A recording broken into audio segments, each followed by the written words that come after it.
down on anything that might help productivity. You might want to rethink that.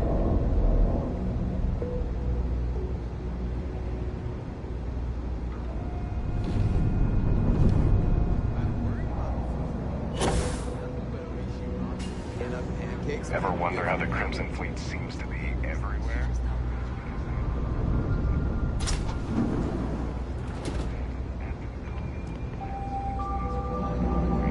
If it's about the financial or food assistance programs, we are backlogged.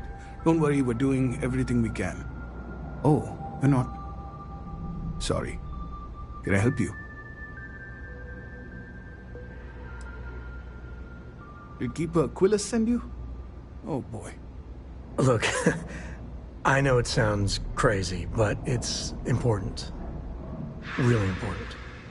Listen, I've talked about this with him a ton of times, and there's no record of a Unity pilgrim. But since you both insist, our early records are mostly administrative. Humanitarian projects, group counseling notes, charity expenditures. But there is a series of exchanges the founding members recorded in a lot of detail. It's the closest thing I have to what Aquilus is describing.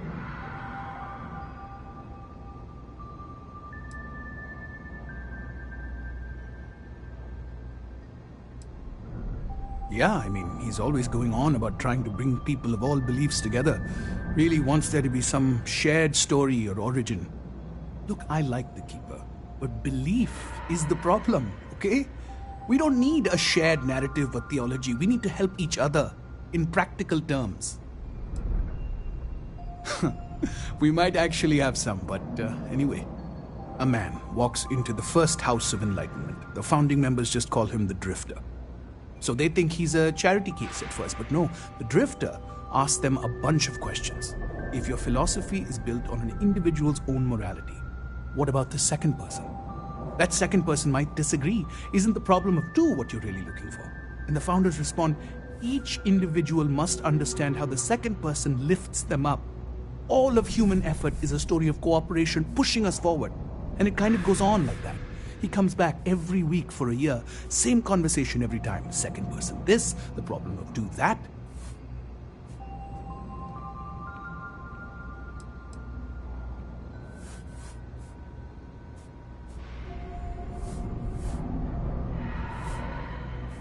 It's part of our core principles. There's no God pushing us to do good for some eternal reward. We have to help each other because we choose to. If no one takes responsibility for making the settled systems better, then we're just leaving it to the tyrants to bully the rest of us.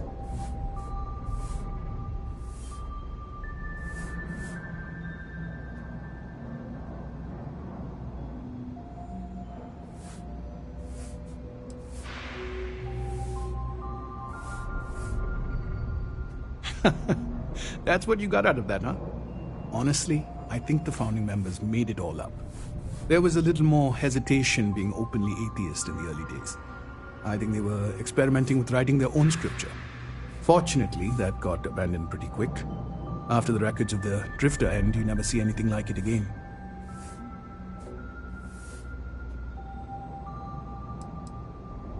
Besides what the Keeper would say about it, sounds like a gathering point, or a center. Or in mathematics, it would mean one, like the one. The first at the beginning.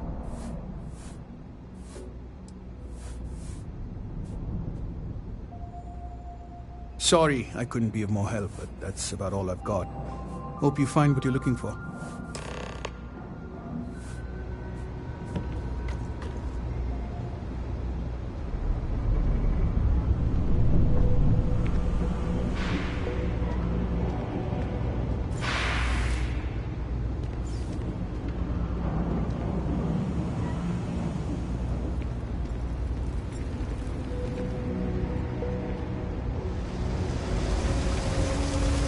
I need to head over to the trader.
Morning, Mom.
I had the friend. He got some weird alien virus.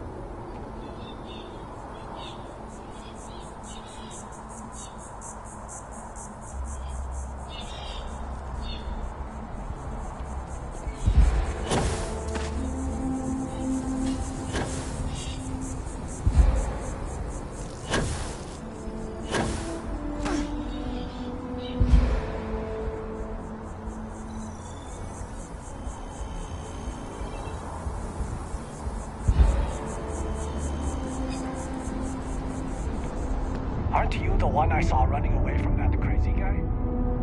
Man, New Atlantis gets crazier by the day.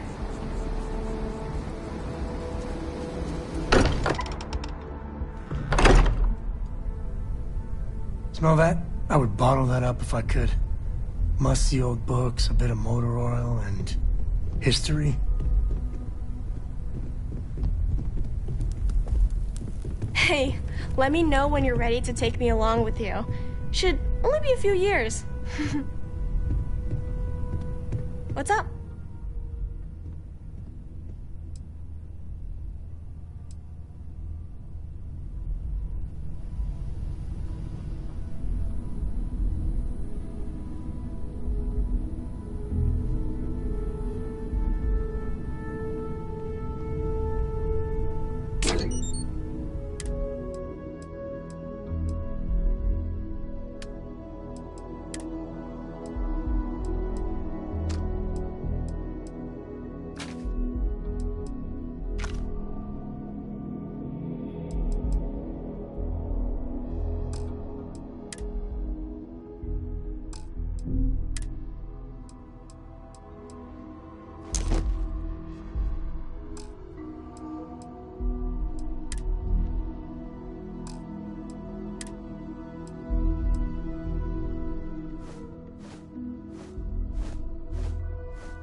Hey, I've been talking with the others, and I'd like to get everyone together.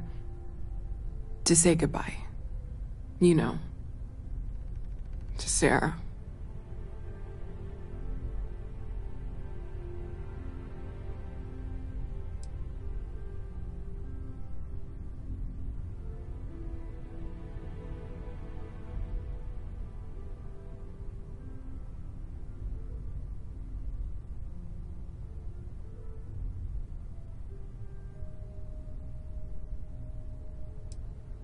Thank you.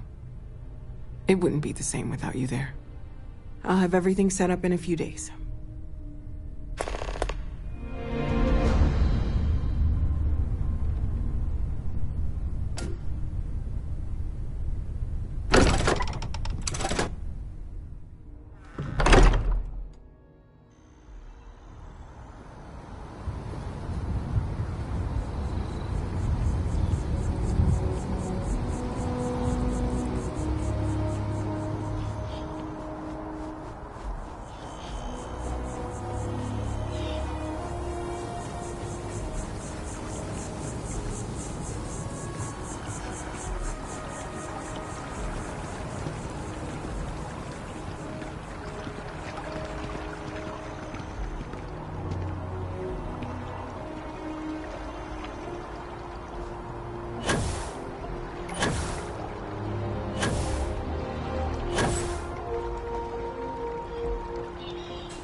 Oh, you're back. What did you learn? Was there something hidden in their stories, like we thought?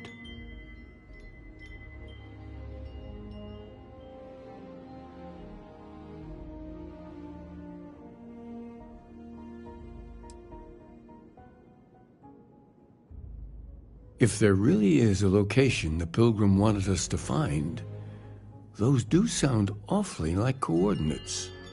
What else did you learn?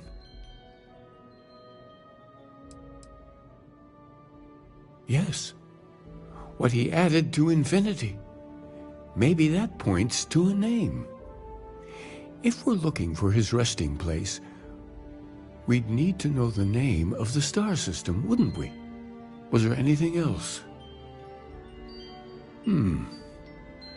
Planets are often named by number.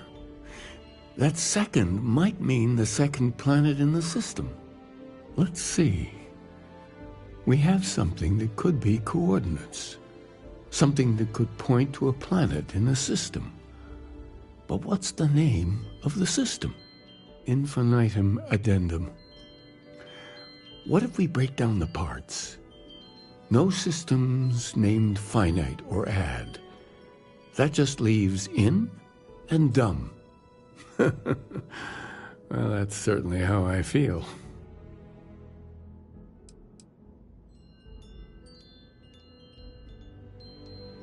Well, I suppose that'll make someone laugh.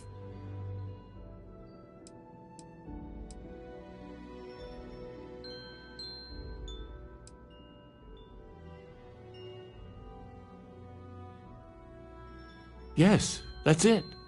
The second planet in Indum, at 4 and 120. That's where you'll find the Pilgrim's resting place. And from there, maybe you'll find the true meaning of unity. Before you go, you've now spoken to many different perspectives in our universe. In a way, you'll be carrying their philosophies with you on this journey.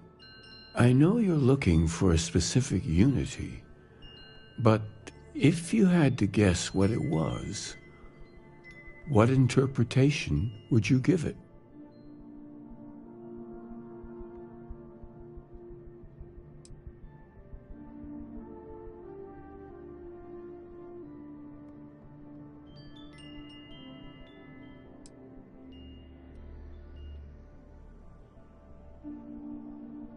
Conviction, another word for strength.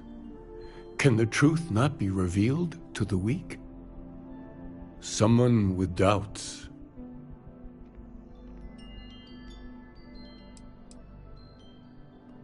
That belief can come and go could be argued to be the very mechanics of faith itself, like breathing air in and out. What do you believe? So that's your intention, Your friends, your companions, all of them will be swept along to the answer by the might of your forward momentum? Hey, I'm just looking for answers. Real answers. Not the philosophical runaround. Well, I won't keep you any longer. This has been fun, I have to admit. Go, find your truth.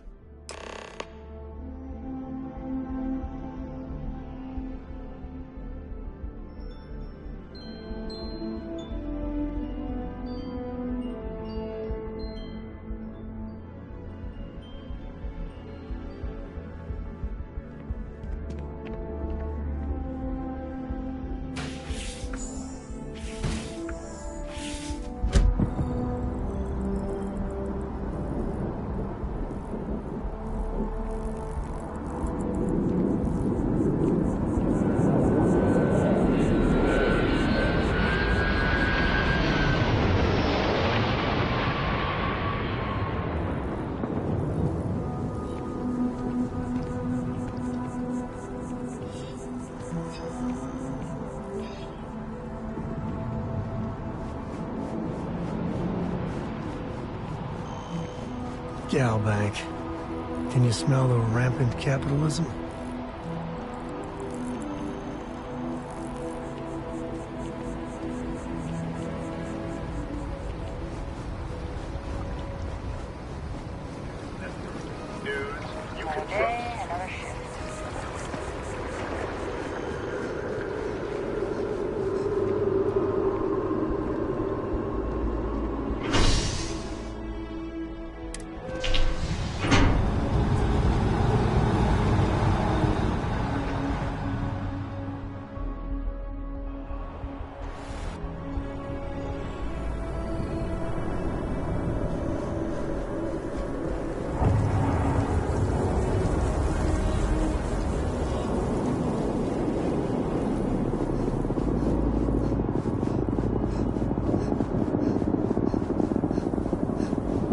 The scan is perfectly safe.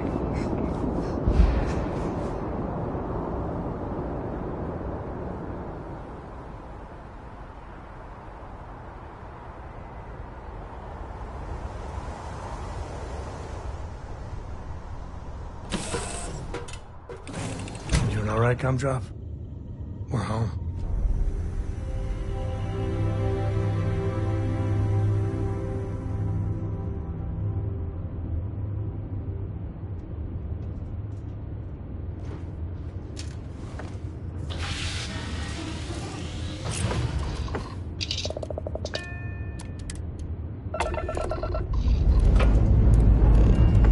This never gets old.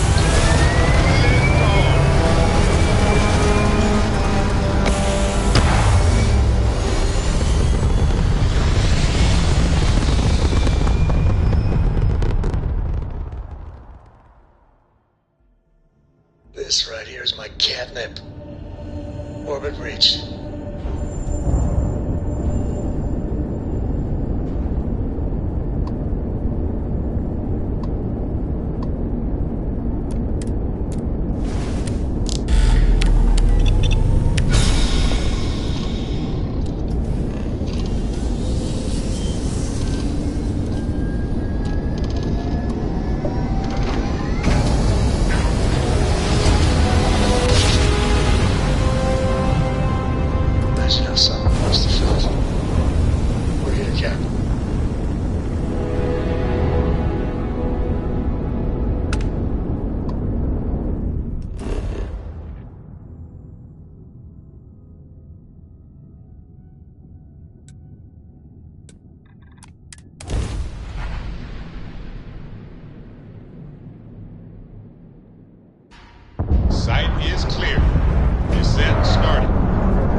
require my assistance.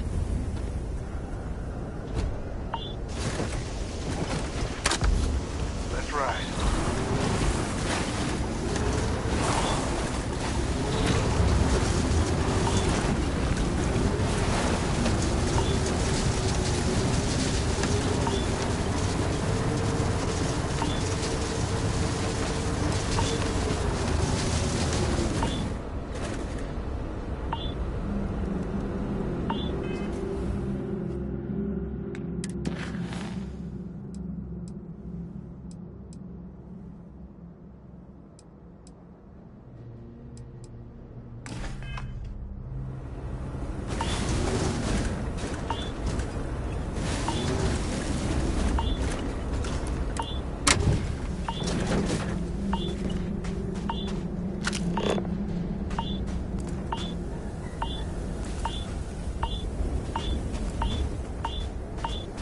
Hey, you picking up something?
back for a minute and nature takes it all back. Not a bad place for a pit stop.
Jump complete.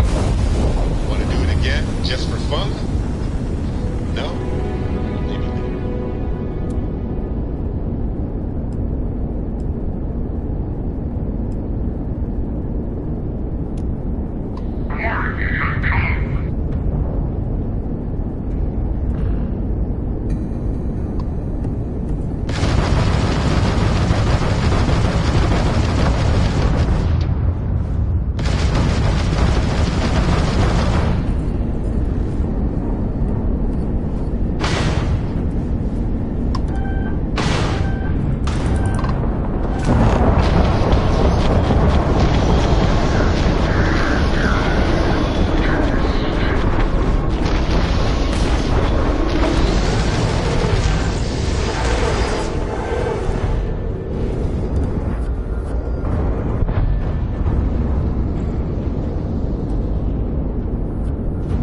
Touchdown imminent.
Some people go their whole life without this.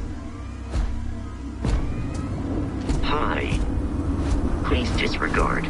I attempted an informal greeting, but I am dissatisfied with the results.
Hello.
And see if you can get any vid reception.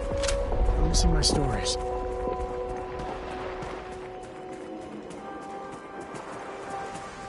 Action time.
I'm always here for you, if you need me.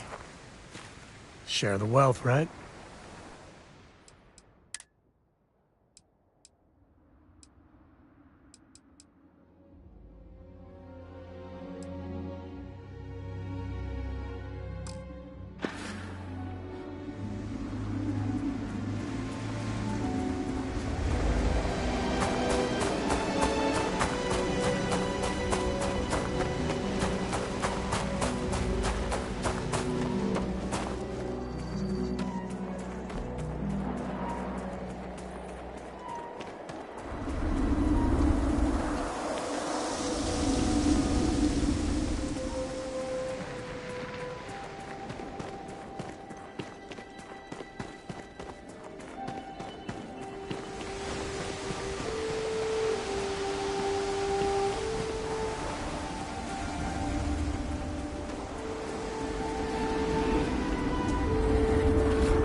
those ruins.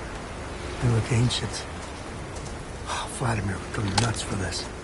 Barrett, too.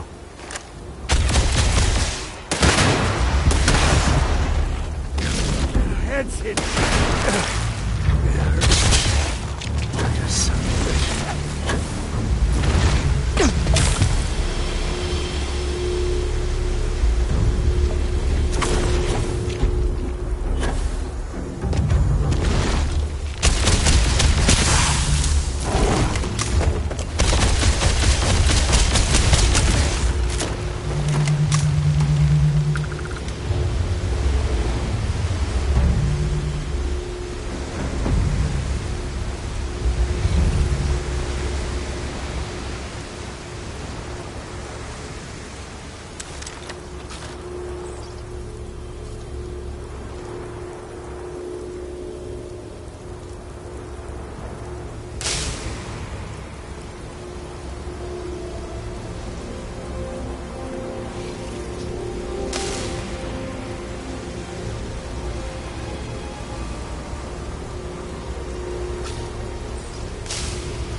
That for crafting or profit?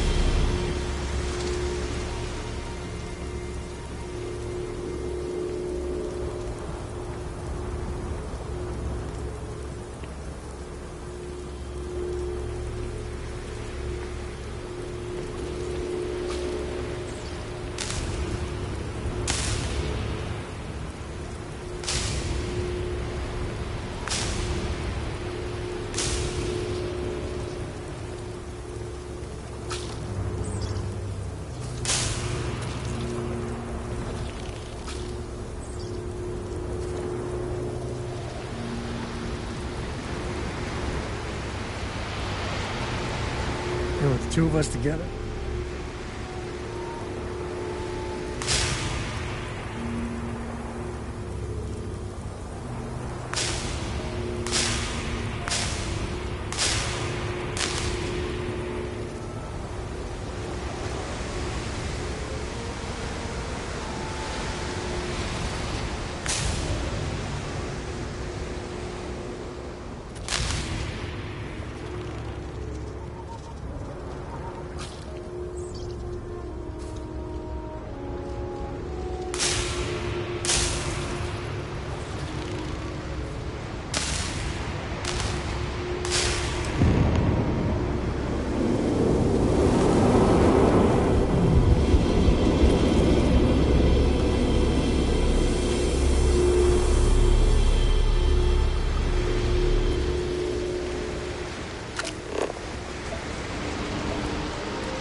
Check complete. We're good.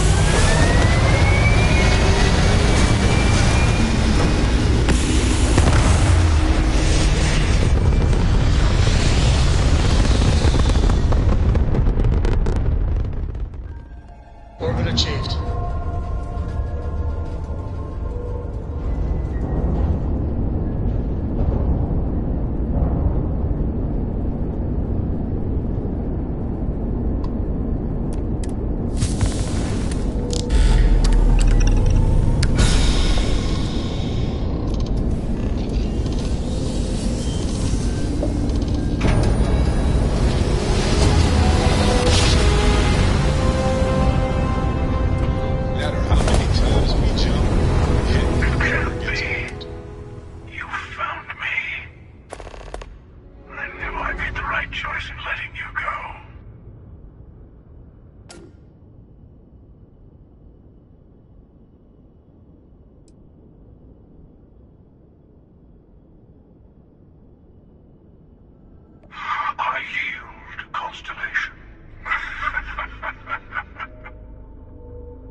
I can speak for myself.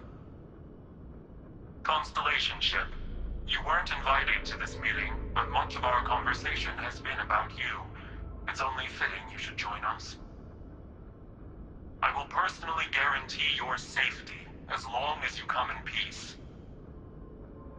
And think of it as a ceasefire meeting. Your one shot at getting those answers you must desperately want.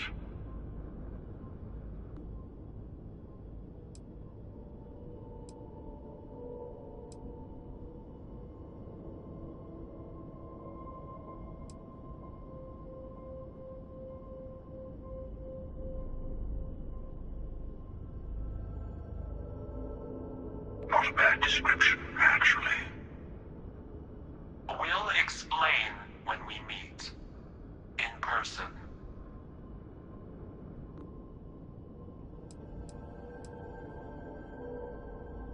Let's just say they're very dedicated to stopping me from getting the artifacts. So if you don't trust me, well, they're your next best bet. I know your encounters with our kind have not been pleasant, but we are here to talk, and you deserve answers. Good. See? We can all get along. For now.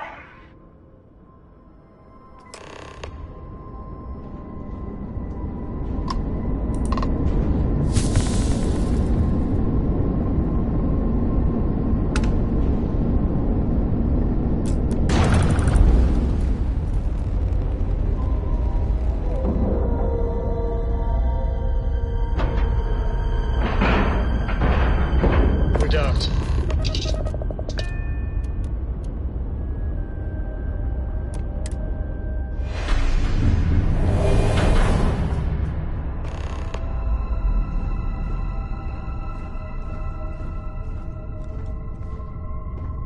Hello. Again. You remember the emissary, perhaps? And their ship, the Helix? I believe they ambushed you above Neon and demanded that artifact you worked so hard to gain. Thank you for the stellar introduction. Your success is unprecedented. Before you came, we were just discussing how continued use of force against you is unwise.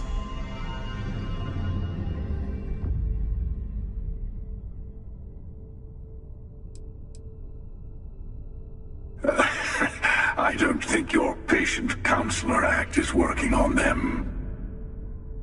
We are not a monolithic people. The Starborn are individuals. Some are united in cause. Others are in it for themselves. We are all in it for ourselves. Some of us are just more honest. The emissary threatened your ship, demanded you hand over your artifact. How is that so different from what I did? We needed to warn you off. Every encounter with one of our kind could spell disaster. For whom, exactly? I say whoever can collect them should.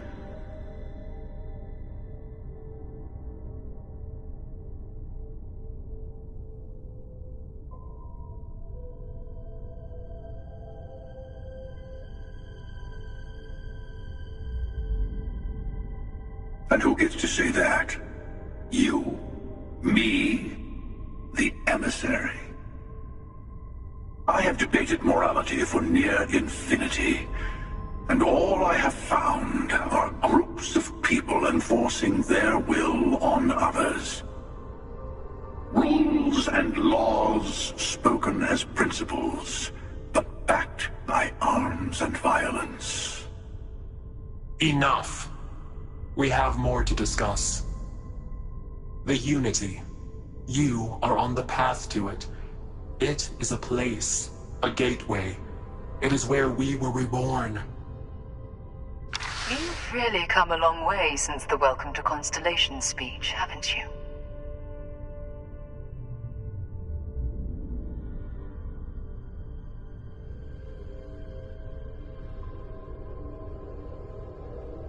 I'm not who you think I am.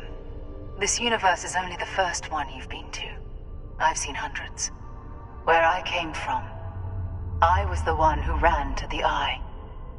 I left you behind to protect the artifacts, and the Hunter killed you. One of me, at least. I collected the remaining artifacts, and they opened the way to the center of my universe, and the doorway to an infinite number of others. That is the Unity. When I stepped into it, I became a Starborn. It's how I've entered other worlds, including yours.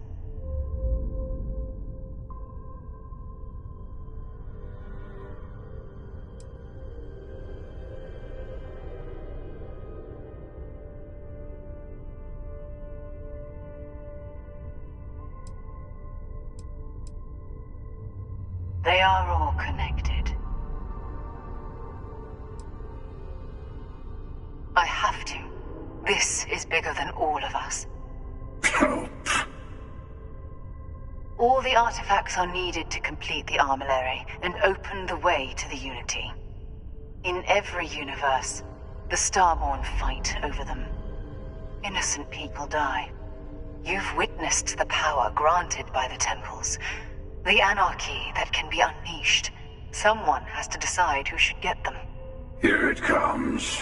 The emissary tells you only the worthy should enter heaven. You're twisting what I mean. They're hypocrites.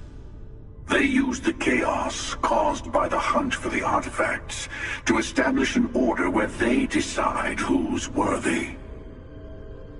I attacked your lodge because I wanted the artifacts, and you held me off. You got away. That wasn't some morality play. You didn't survive because of righteousness. You won because of persistence, luck, and skill. As I have done countless times. I was also human once. But what does it matter who or what I was when eternity is within your grasp?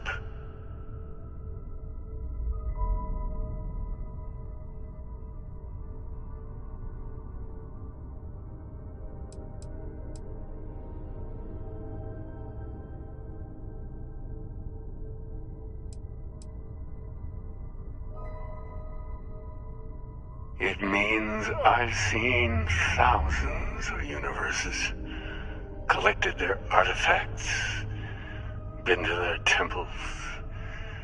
You have a small taste of their power, but it keeps going.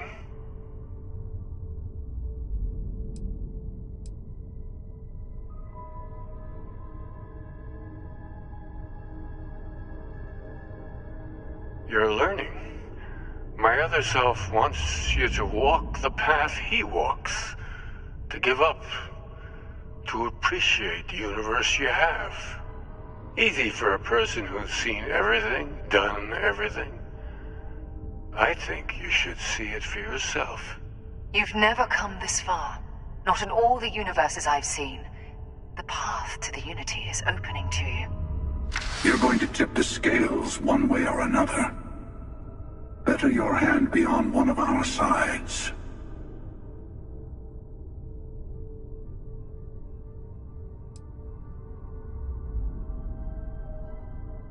Don't you understand what we're talking about? There's an infinite number of your friend out there in the multiverse. One is right over there. Besides, why fight me again when you don't have to? I want a truce between all three of us. Give you some time to think over which approach to the Unity is the one you want. Mine, or the Hunter's. Yes. Let's see how willing you are to live under someone else's rules. Just remember, one of us isn't trying to judge you.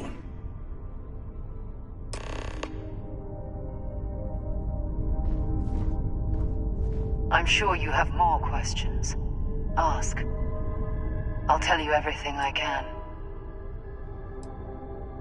It's not an easy experience to describe, but the Unity will speak to you. Offer you the chance to become Starborn. You will be leaving this universe behind to be reborn. Everything you were before will be gone. Maybe that's why it offers the choice. Compassion? Or is it testing us?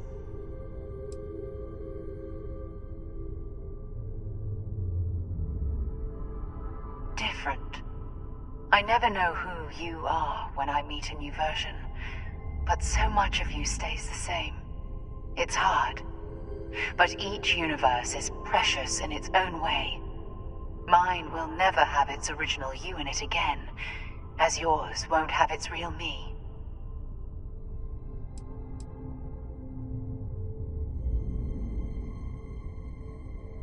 You've seen the terror the Hunter causes. Every time a Starborn goes through the Unity, they get more artifacts, find more temples, gain more power.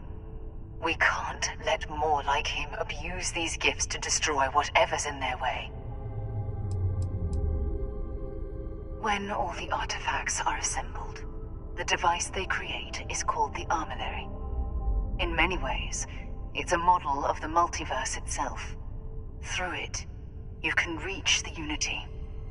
And from there, you can become Starborn.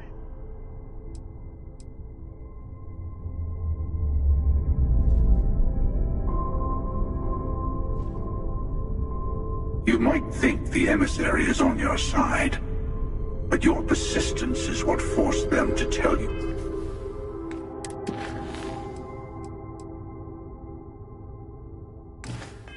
The truth. Remember that. The emissary and their kind only want to control you.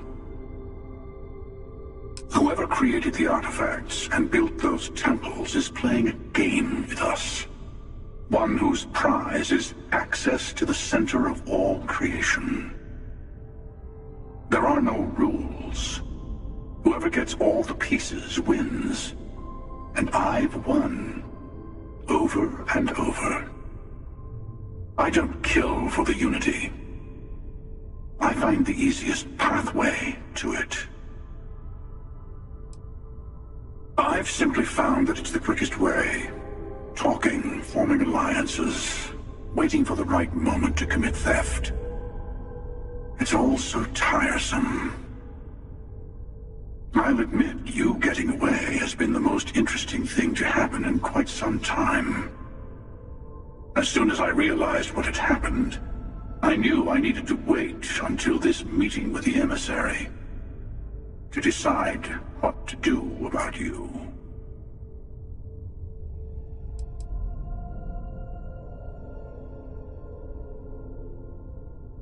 To see what would happen, of course. You might not understand just how many times I've done this. Usually, you're the one who ends up dead, and whoever cries over your body goes on to become the emissary. Sometimes I manage to get you all bunched up and take care of the problem in one go. Sometimes the emissary has gotten to me first, and I never arrive. Hundreds and hundreds of variations of me, hacking through Constellation. And it's almost never you. You making it to your ship on your own. It's new. I took it as a sign. I don't get many of those anymore. They enter the Unity, take artifacts from others, employ force. All the things I do. I am many things, but I would never tell anyone what to do with their gifts. That is your decision, not someone else's. The emissary wants to become the judge of who gets to enter, but the Unity itself doesn't judge.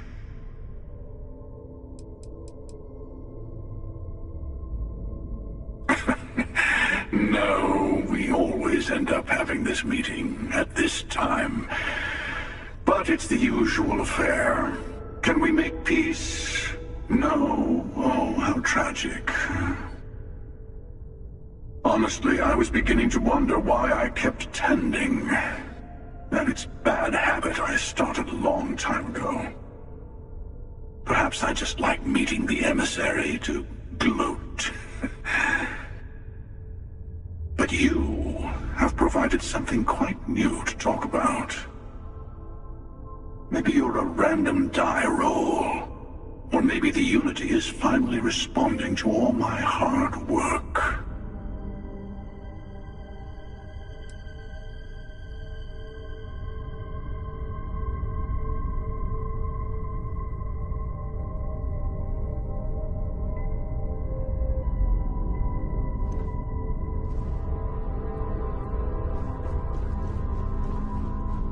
Before you leave, I want to give you something. A way to another artifact, but also a lesson in how dangerous they can be. Seek the moon of Old Earth. There are secrets there you must discover for yourself. Here, to open the way.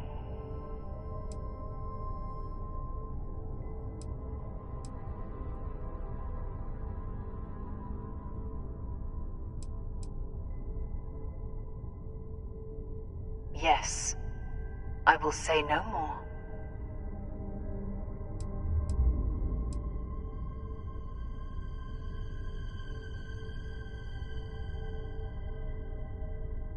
I do not always know if you are a person I should be helping. Forgive me. I have also found that advice is a poor substitute for experience. I ask you again, go to Earth's moon. You should also talk to your colleagues in Constellation. I am sure they have gathered more information on the remaining artifacts in the fringes of space. Part of me wonders what they will all say about what you have learned. But I will leave that to you.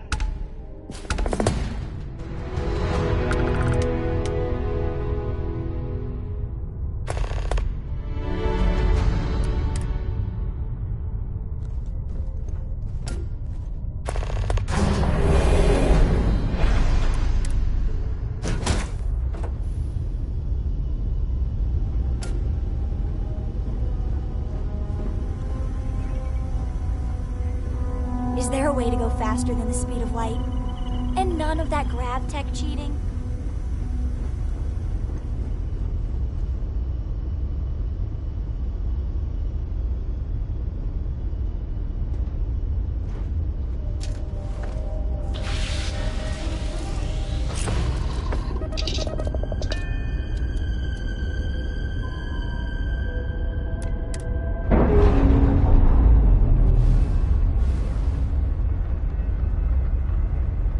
Ship's no longer docked. We're free.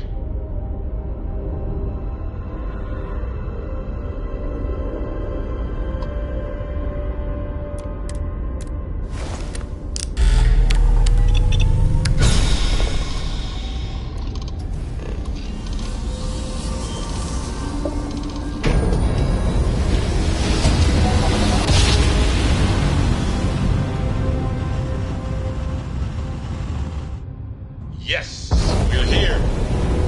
Look at those beautiful. Be advised, you are entering United Colony space. Please maintain course and prepare to be scanned.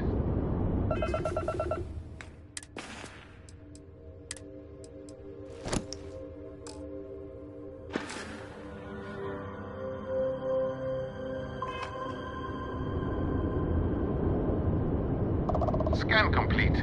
Go ahead and land.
I gotta admit, I miss the old girl, New Atlantis.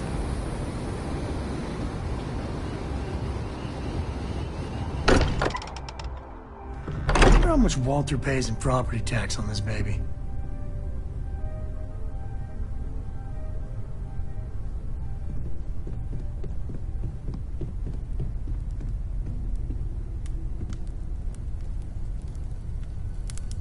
Mateo told us about your pilgrim's voyage. You found it, didn't you? The meaning of unity.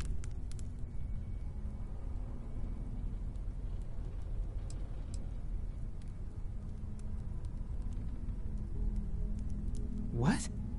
It can't be. Our colleague is alive in some alternate dimension? Am I hearing this right? Yes, I wouldn't mind a little more detail.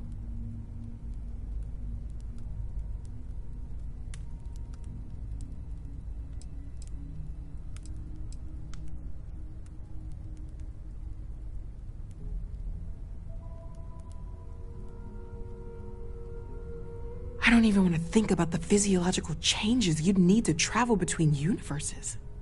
Plus what it would do to the mind? Enlightenment?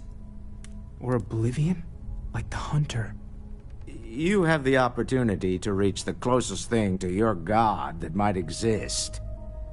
And you're second-guessing it? One doesn't approach the afterlife without some trepidation.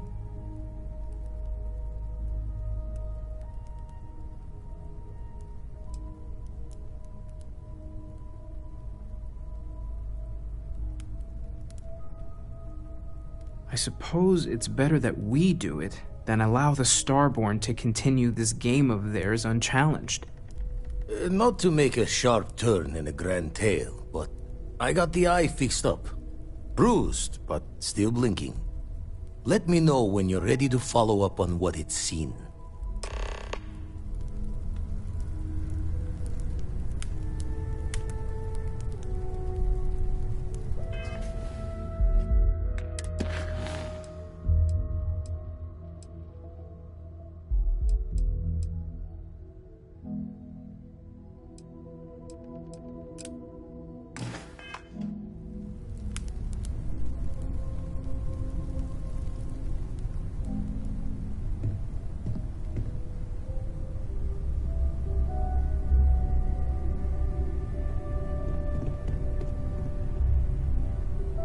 Hi there.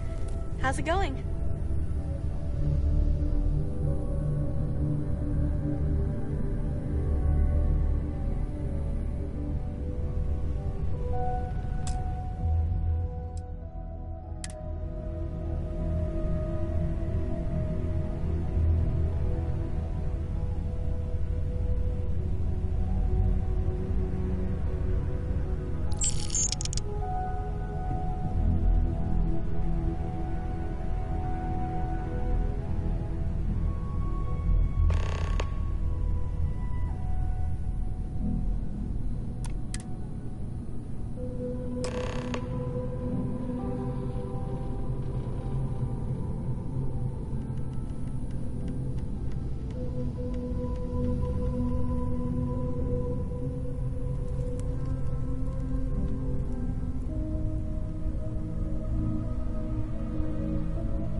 I thought maybe I would come up with something to say, but I've got nothing. So, instead, I thought I would quote something that gave me comfort a long time ago.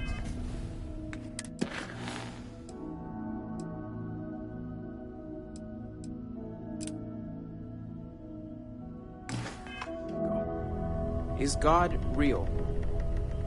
The more proper question would be, is reality divine?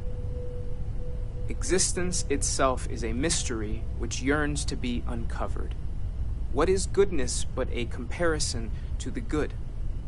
What is existence but a participation in being?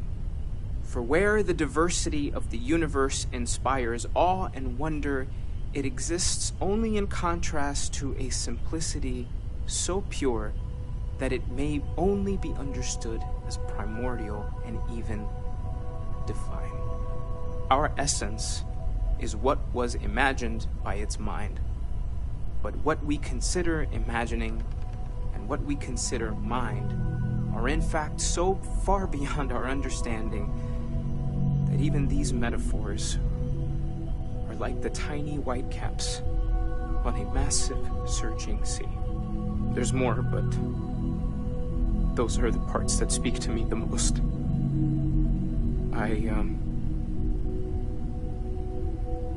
Thank you. That was really thoughtful, Mateo. Thank you. Does anyone else want to say anything?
Thank you.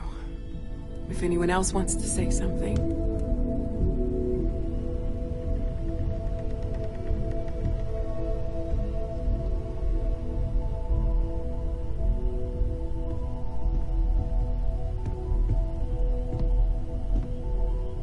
I don't often speak about what I believe in. It seems so redundant with how I live. But death is one of those occasions where it's hard not to look inward. Our friend is gone.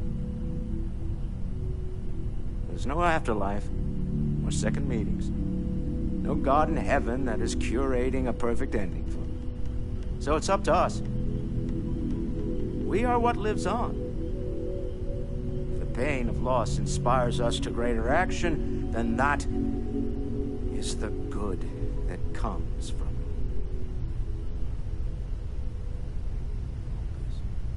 Humanity is what truly creates our world.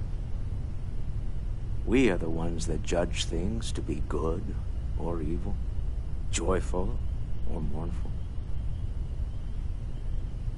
Let us take responsibility for it. Let us remember what we have lost. Walter, are you part of the House of Enlightenment? I never knew that. Yes, well, I like to keep some things private.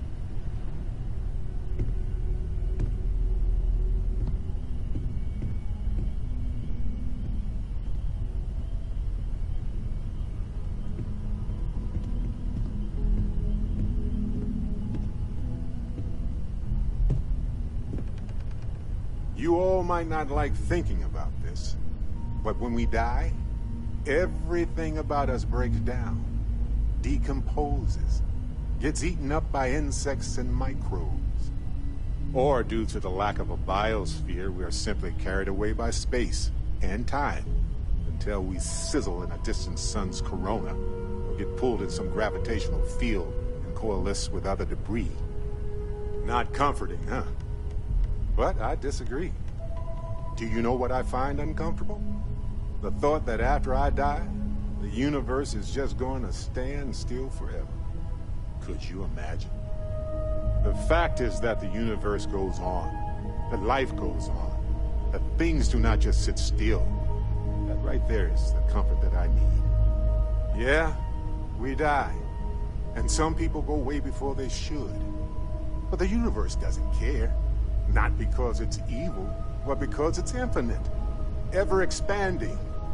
And who wouldn't want to be a part of infinity, even if it's just for a short while? Listen, we don't worry about ourselves before we were born, do we? Of course not. We emerge from the universe as we return to it. And for one beautiful moment, we are here, together. Yes, that certainly was an interesting perspective, Barrett.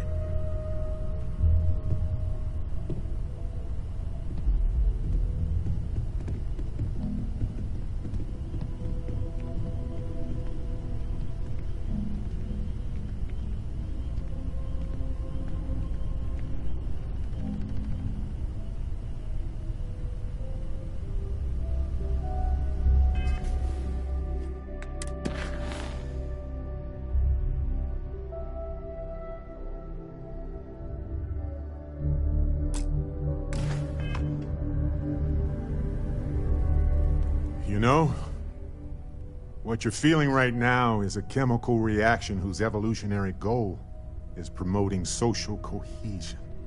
Never seems to work for me. No matter how many times I do this, I feel less attached, not more.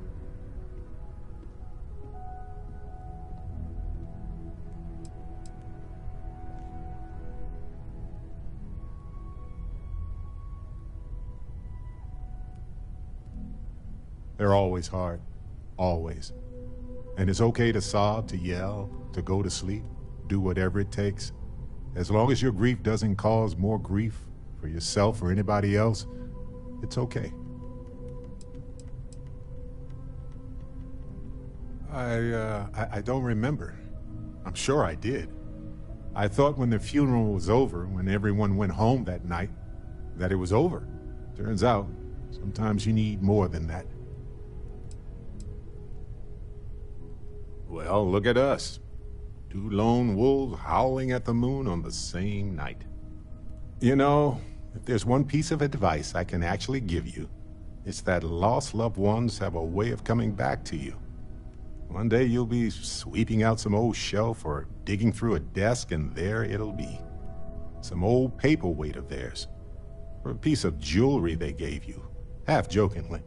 Theoretically, of course.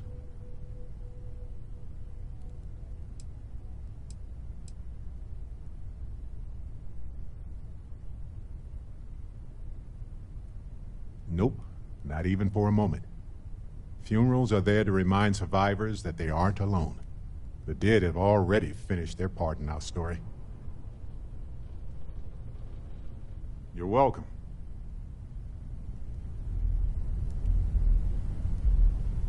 I know now isn't the best time, but I need to talk with you later. I don't believe we've met. Ajay Mamasa, former chair of Constellation. I wish the circumstances of my visit were better.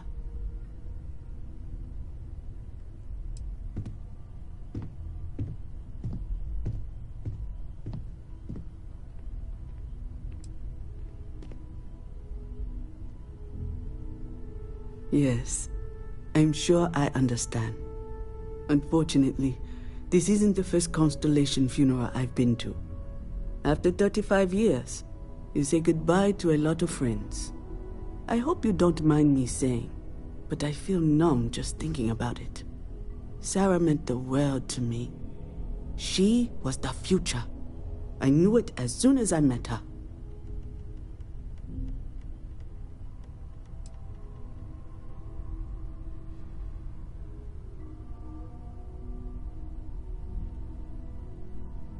Exactly the same as when you met her, I bet. Determined. Fearless. With just a small hint of delight on her face when she knew she was winning, eh? My only problem as a mentor was trying to convince her to be more tactful. Those old military instincts would always get her in trouble.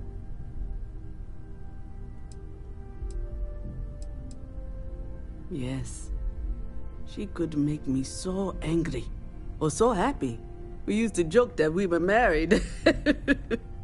I bet relationships in Constellation are still messy, aren't they? They're more of a family than an organization. All the former lines bleed together. It makes the losses sting harder. But I hope it means the time you had together was all the more important. That's how I like to think of it anyway. Oh yes, I was Sebastian Bench's protege. If that gives you any idea of how long I was part of our little club.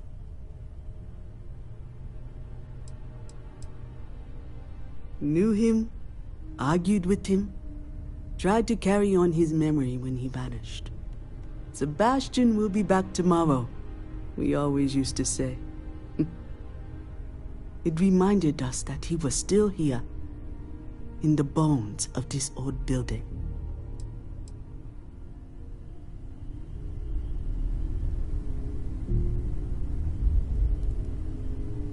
I hope this is all okay. Between fixing things up and sending out messengers and getting all the paperwork done. It's not much.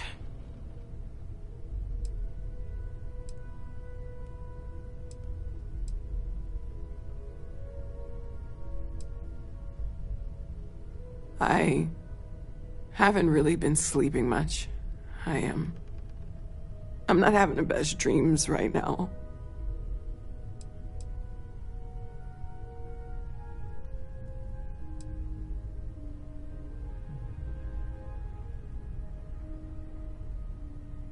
No, it's fine.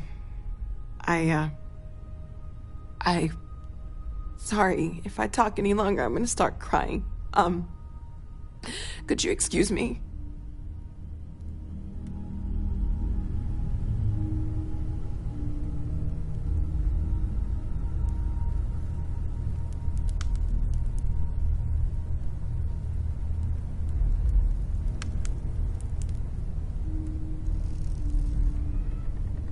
Morale in the lodge has been measurably reduced. I am told these types of gatherings are a sad occasion. That assumption appears to be correct. No, I don't. I'm programmed to analyze sensory and biometric data so I can cross-reference. But I do not feel as you seem to imply. I appreciate you verifying my analysis, although I am certain my thanks will do little to improve your current psychological trauma. If you would like, though, I can add some consoling language to my programming.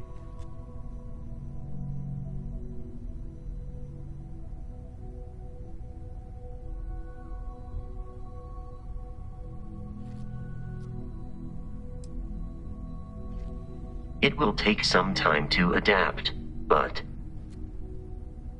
it will be okay. How was that?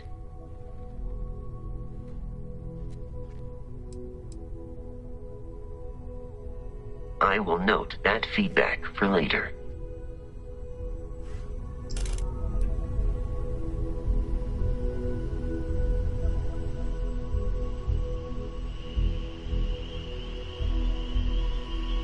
Oh, hi.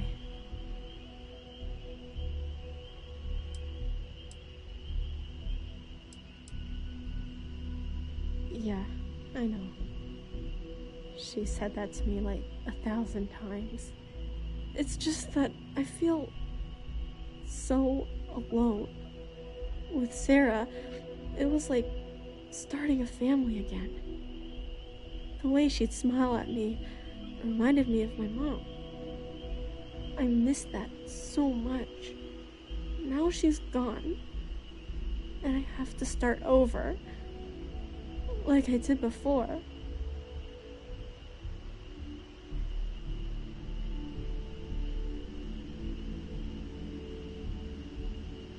It's not the same.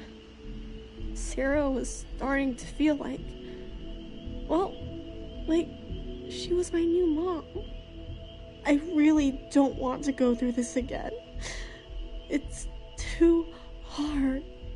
I can't believe Sarah's gone. It's not fair.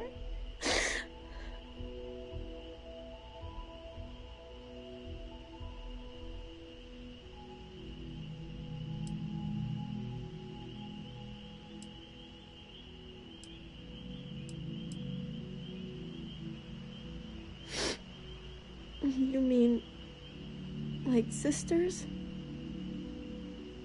I would love that. Hey, thanks for talking to me. I'm actually feeling a little better knowing that you care how I feel. Maybe I'm not so alone after all.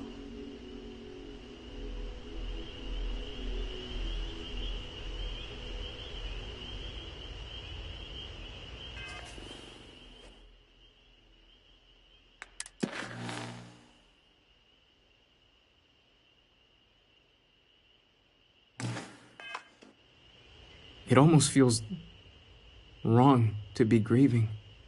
Selfish. No amount of tears will bring the dead back.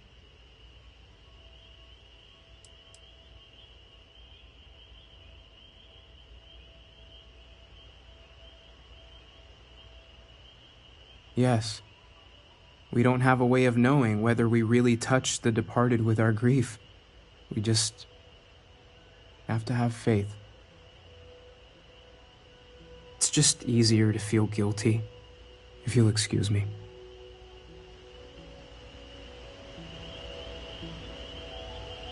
Chat for a bit? Normally, I hate talking to people at funerals, but, well.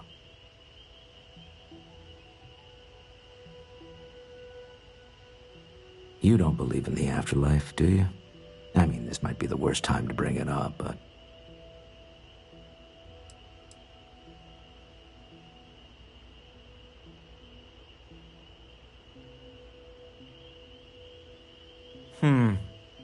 That's an interesting choice of words. I suppose that's why I'm an atheist. All this talk of death and judgment gets in the way of the real work. Well, I've taken up enough of your time.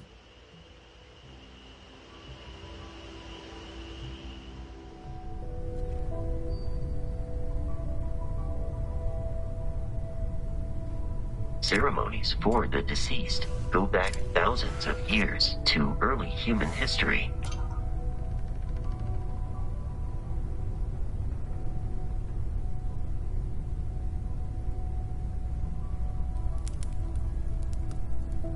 Hi.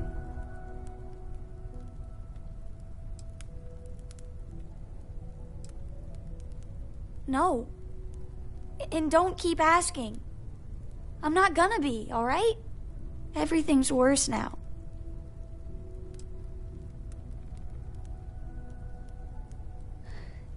Is talking supposed to make us all feel better? Is that why we're all here?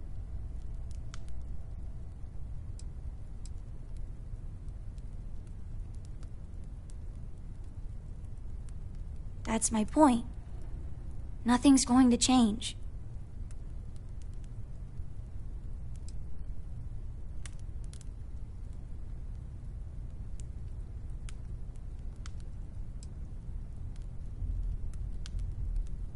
I just feel like I want to be a million light years away from everyone. I want to be alone for a while, okay?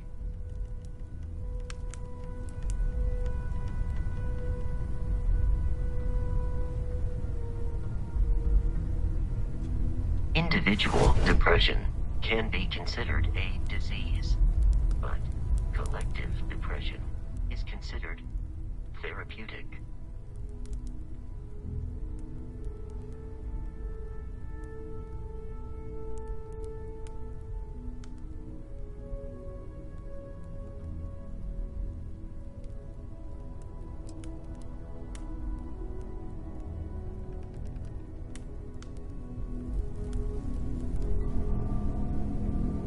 Constellation's reduced capacity will no doubt make future work more difficult.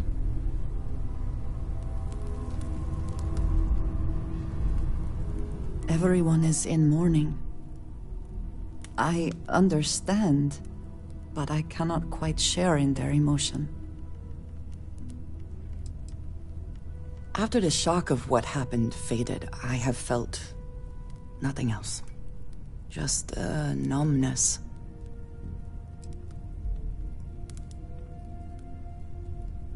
I have seen death. I have lost people I considered close. But this is... it is not the same. I cannot explain why. I am not sure I am making sense.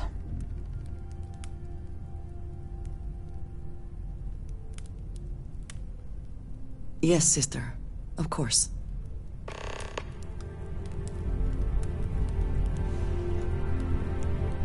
Can we speak for a moment? I am sorry. My head is swimming.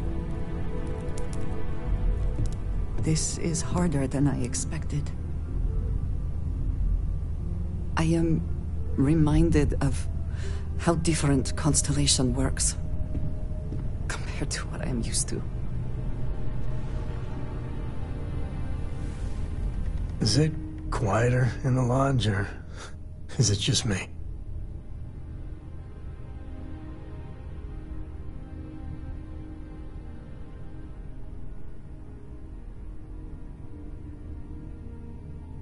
Death is a bastard.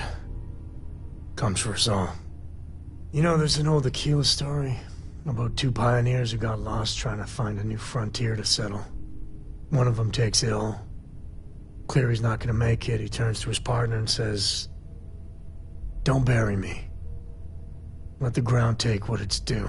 I'd rather be a ghost chasing after you than walk through the pearly gates knowing an eternity of loneliness until you get there." Sad story, huh?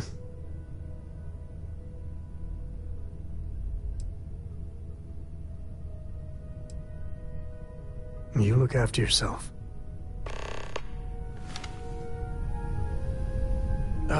When the time's right, I'd appreciate a chat.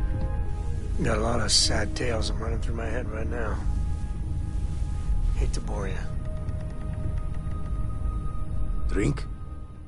Pour one out to the blackest sea?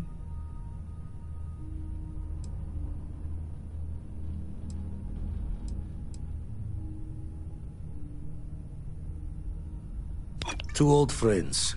May their ghosts go past the edges of space, to the great beyond.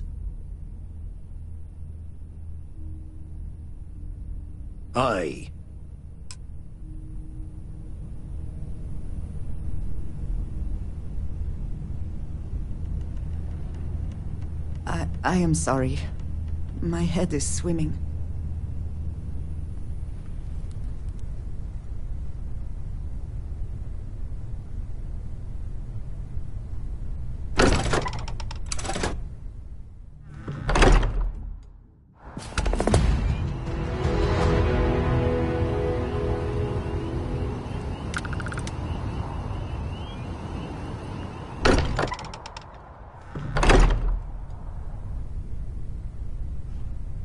Hello, Captain.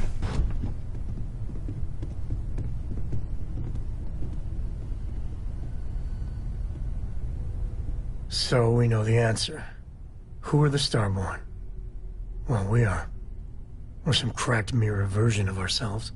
The whole thing seems unreal.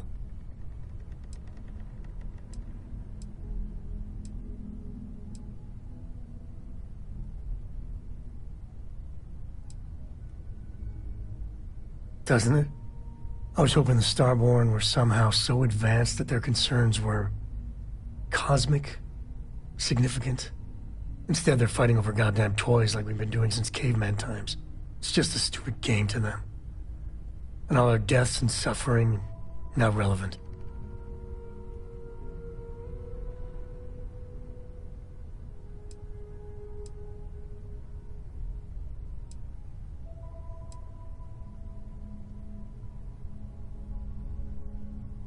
And they seem to be just as messed up as the rest of us. So the Unity is a gateway. A gateway to countless possibilities. And you have a chance to go through it.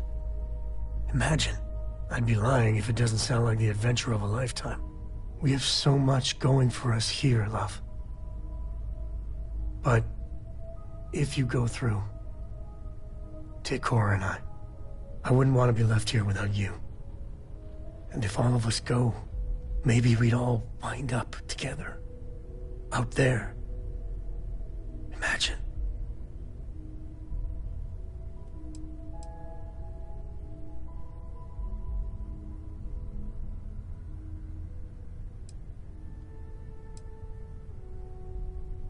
That's good. I know it's your decision who to work with, but you gotta remember that the Hunter murdered our friend. Sure, the emissary may be a version of Sarah, so Sarah is still alive. Sort of. But that doesn't make what the Hunter did right. Not by a long shot.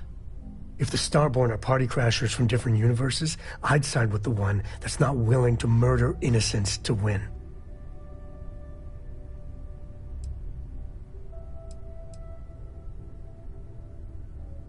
It was a decent argument, I guess. Look, I don't know, I'm a simple man. I just want justice for our friend. My head is still spinning. Maybe after a few nights' sleep, it'll be clearer. Take care.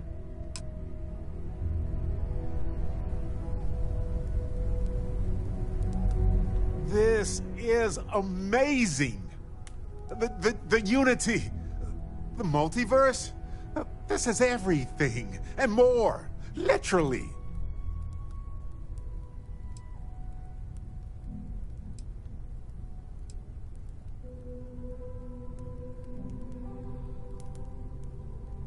I admit, I was really hoping they were.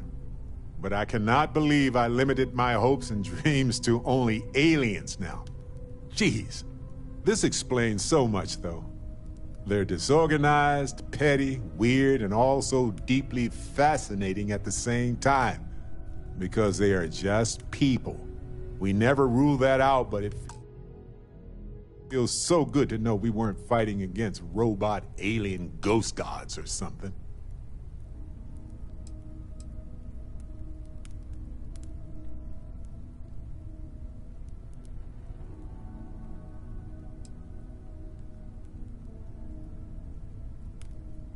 No, not even slightly. They're people who obtain power in some unfair way, and some of them have used that power to cause suffering, and others just didn't want to share. But that's what regular people do every day of the year.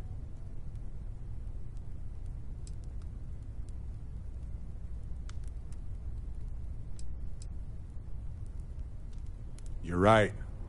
They've hurt us in their quest for power. They've hurt countless others. What if every other universe is in shambles because of them? We don't know. But it all comes back to this. We don't know what will happen if you enter the Unity. You might lose yourself or become a two-headed space shark. There are too many variables.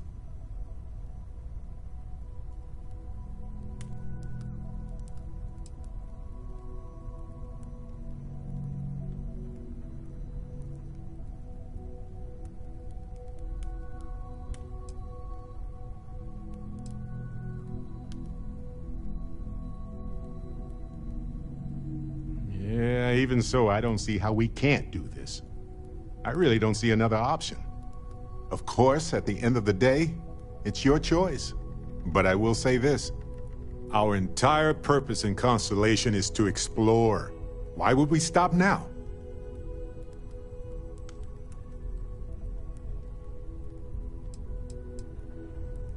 It's the nexus point for all universes with infinite possibilities. What could go wrong?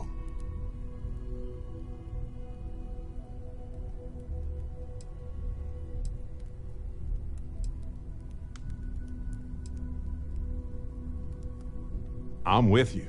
I'm not gonna hold you back. But if you know, become evil or whatever, I'm also not gonna have your back.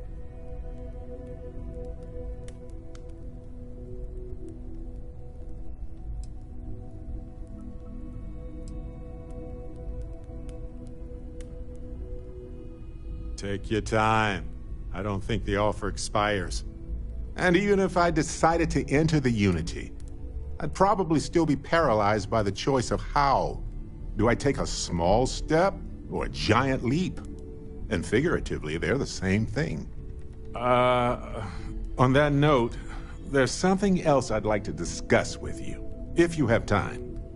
It's not on the scale of entering the Unity, but it is tangentially related.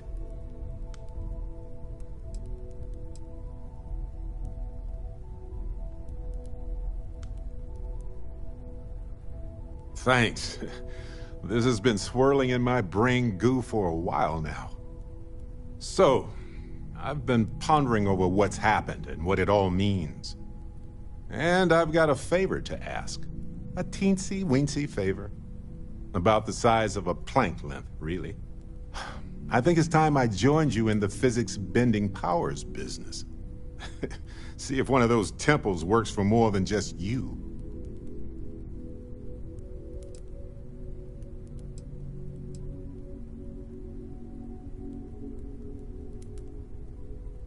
What, you think you're the only one who can walk around in a cape and tights? Granted, it's just a theory, but I venture anyone who experiences visions from touching an artifact is now connected to them. You got a vision, I got a vision. You got a power, ergo.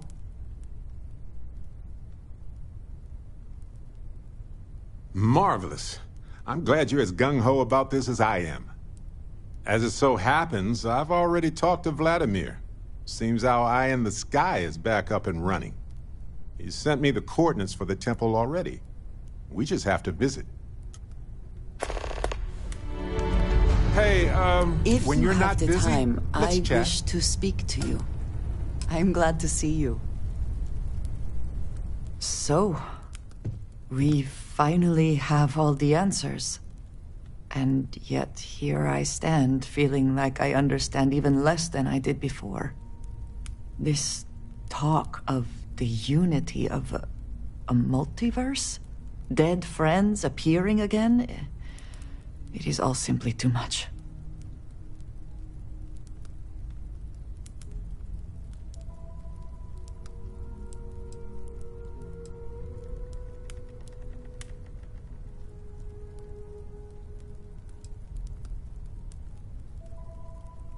I do not see how any of this is cause for celebration.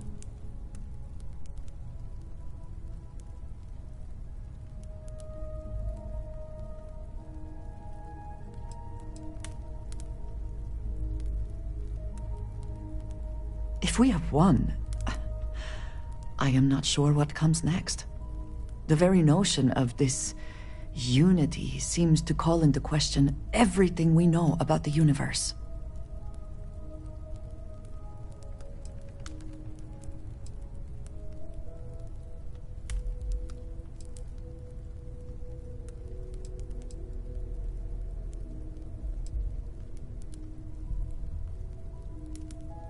Even if everything the Starborn have said is true, if you pass into this unity and come out in some other universe, look at who they are, and what they have become. They have the faces and voices of people you know, but are nothing like them. Are you not at all worried that the same fate would befall you? That you would become someone unrecognizable to the rest of us?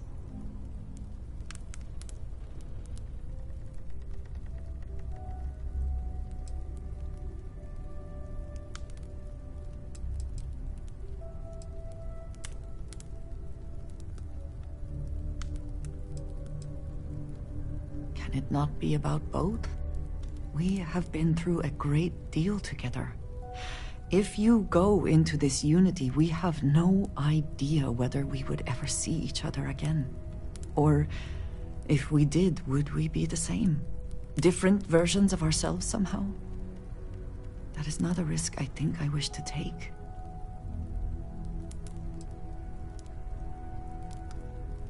Yes, I know. I can see it in your eyes. For your sake, I will try not to imagine the worst. Focus on the positives instead. But you must understand that I do not find this easy. We should get back to it. Now that we know what to work towards, there's no time to waste. Glorious as always. You too, I mean. Go make history, Dusty. Hey, if you go, I'll follow. Share the wealth, right?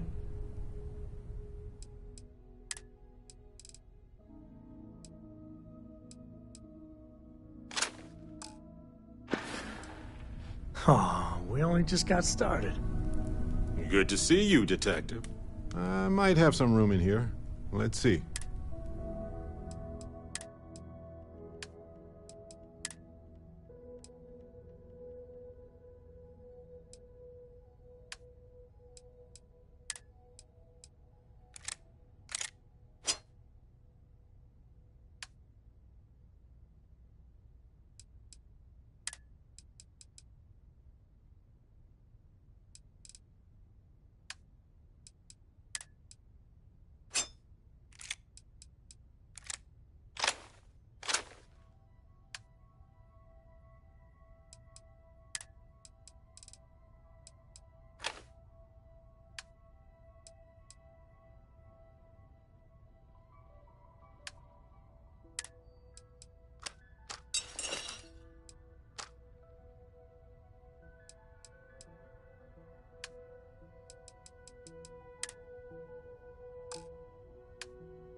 Go on. Be a hero.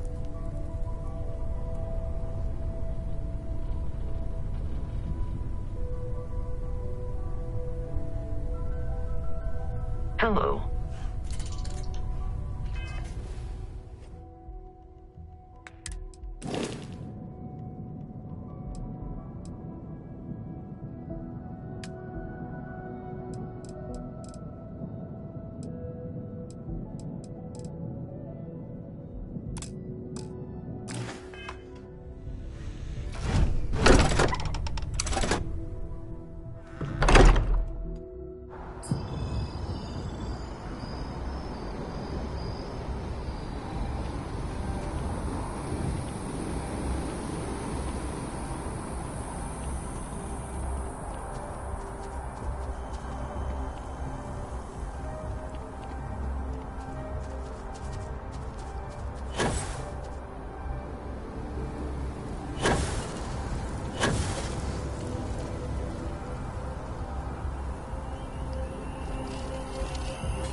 I wonder if I'll miss New Atlantis when Tony and I leave. No.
meet you the stars, Captain.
Spin it down. Jump was smooth as butter.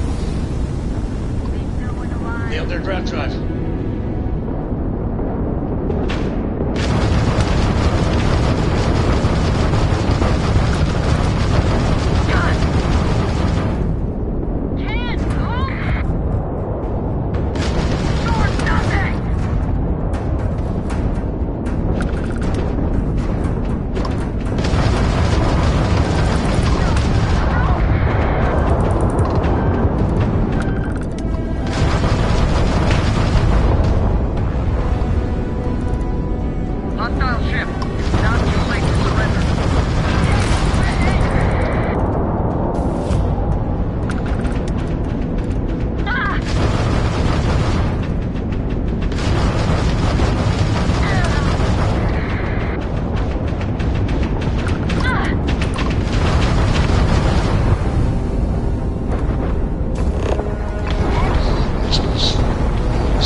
Targets.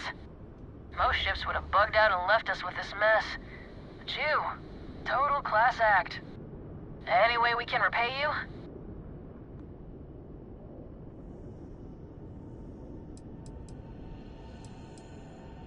What? I heard you, but I don't believe it. Wow. You take care.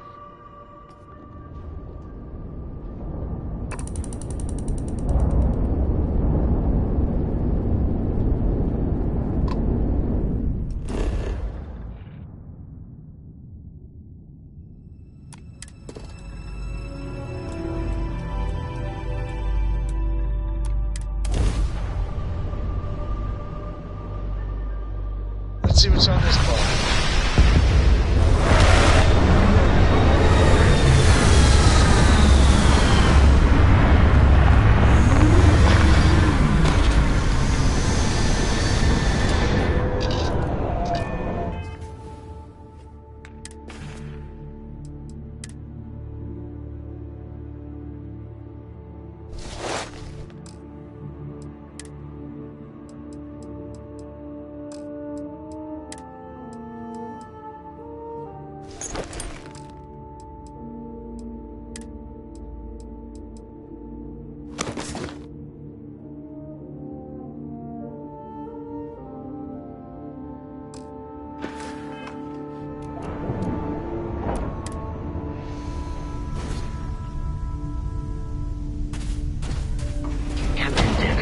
Hello.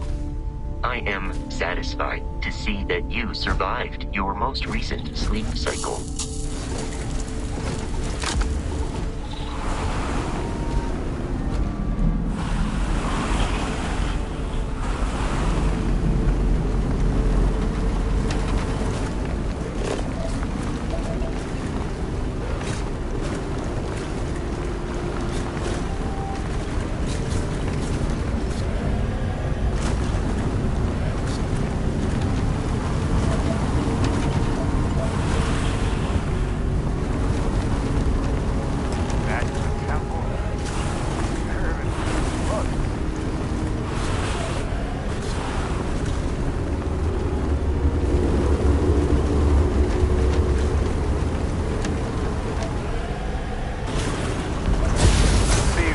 why I signed up with Constellation. This moment right here.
lead scientists on these temples for Hello, decades, universe. and still only scratch. This is Barrett, returning your call.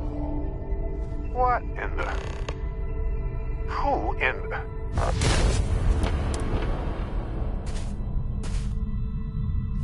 Whoa.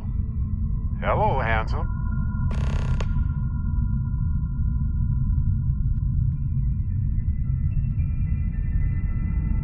You got to be joking.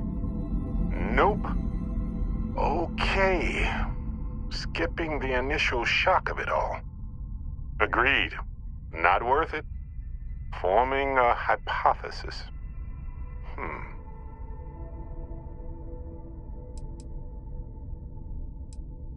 Me. Accurate. I'm just, passing through.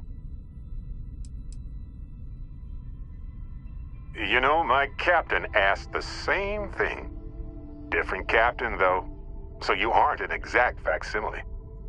From my readings, you don't have your appendix, and you're 1/4 of a centimeter taller than me. Minor differences, but fascinating. I wonder what else is different. That doesn't make sense. Cloning is a complicated procedure involving a lot of complex science. This was... a whole lot weirder. That's one way to put it.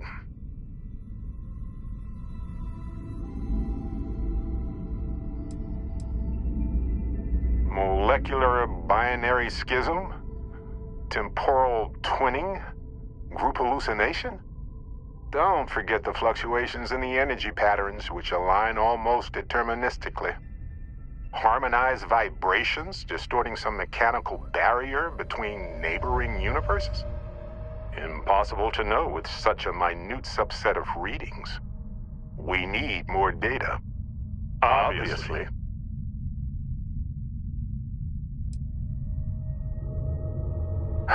Why stop at 2? It won't work. The energy required increases exponentially per anomaly. I'm already exhausted. In a way that's hard to describe. Not physically or mentally, but something else. Sorry, friend. You'll feel right as rain when I dissipate. I'll be Barrett Prime. Amundsen is fine. Usually the barrier between us is too thick to communicate much anyway. Amundsen? Now I know you're not me. Hey, one of us has to keep it classy. Whoa there. Sustaining this connection requires a lot of concentration. Is this permanent? You will eventually monitor the energy fluctuations and agree. But no, this is unusual. I could study this forever.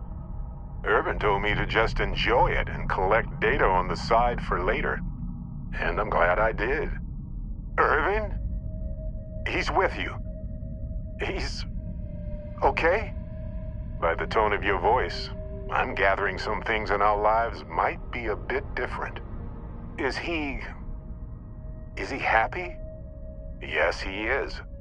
Our daughter pilots the ship after Vasco was destroyed. But otherwise, we've survived the war well.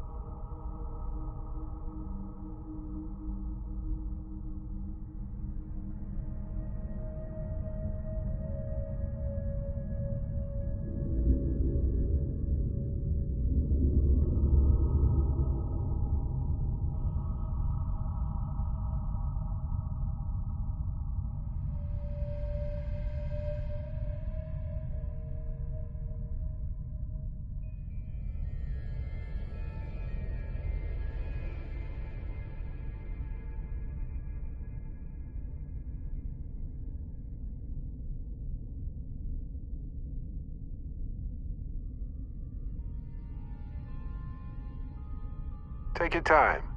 No worries.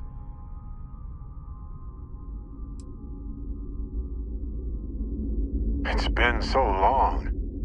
The horror of the infinite is the inclusion of the unimaginable. I promise. He's happy. We're happy.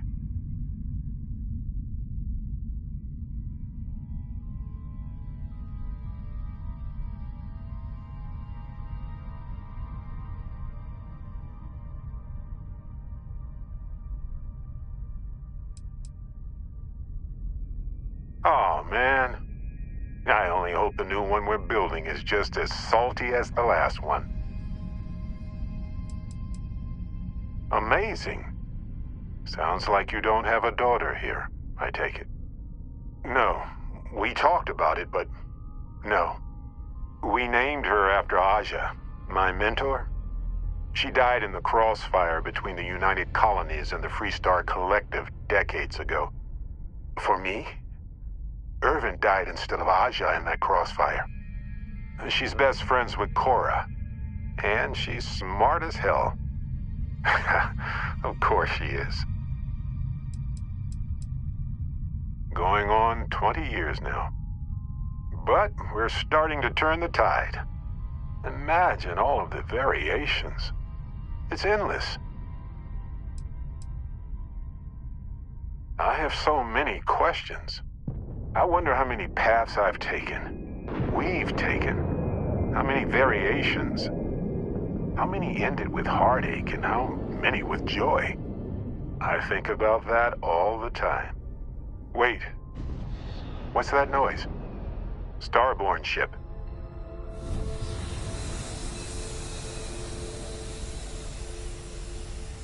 What happens for any of us? I don't think it works that way, though. Maybe I'm just a construct or a memory. I don't know.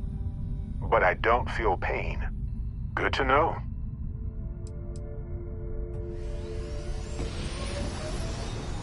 No idea. This isn't how the power works for me. I've never had a conversation with myself before. You pretty much know everything I do now anyway. More than I ever hoped for. We can handle this. On it.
Something happened.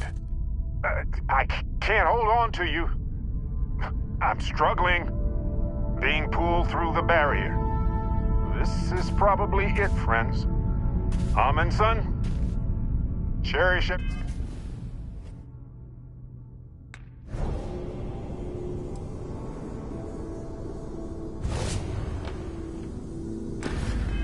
Every moment with them. I already do, my friend. I promise.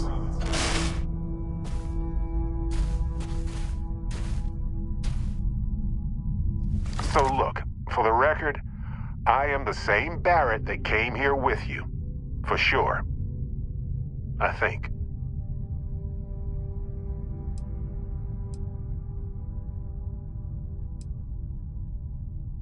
Could you imagine if I just kept pulling other Barretts into existence? Forever? An entire universe full of me.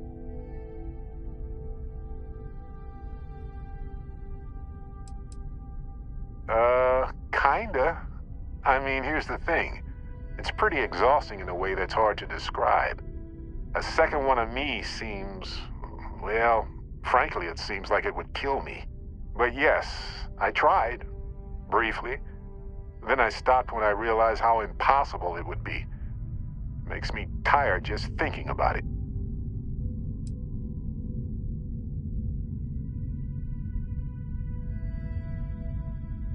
Besides, it is a bit exhausting to sustain just one extra me. Anyway, it's a relief, you know. I have this ability, this power, and I'm still just me. Just regular Barrett. And I already feel like it's subsiding. I no longer feel like I'm in a huge crowd. Yes, though it takes a lot of concentration. If I do it a lot, I bet I'd give myself a headache. From myself. I'm my own migraine.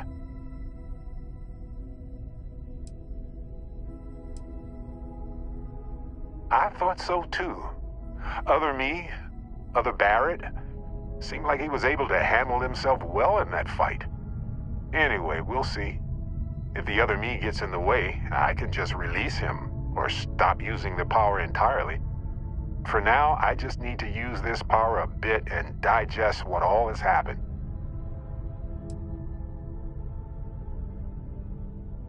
I lost my Irvin. I know that. I wish beyond anything that he appeared in that temple instead of me. But it helps to know there's an Irvin out there somewhere living a life full of love with someone like me. I can move forward with that thought in my heart. Sure, but give me some time. I want to use it a bit more. See what its limits are. I just need some time with it.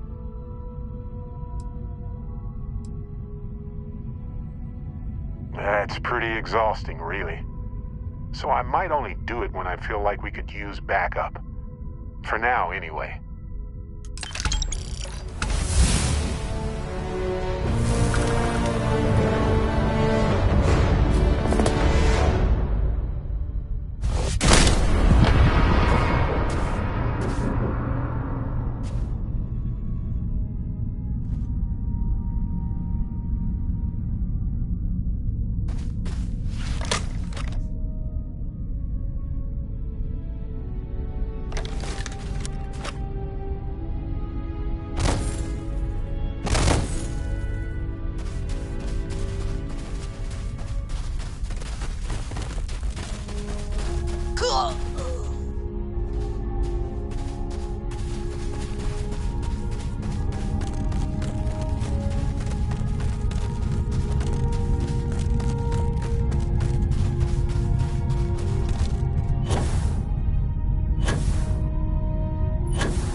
don't take photos of people, sorry. Perfect shot. I'm going to sell dozens of these pictures. Dozens. My mother can't travel anymore, so I take pictures and show them to her, and it brings her some happiness these days. If you like this place, then you might also like the last place I was at.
just say hi.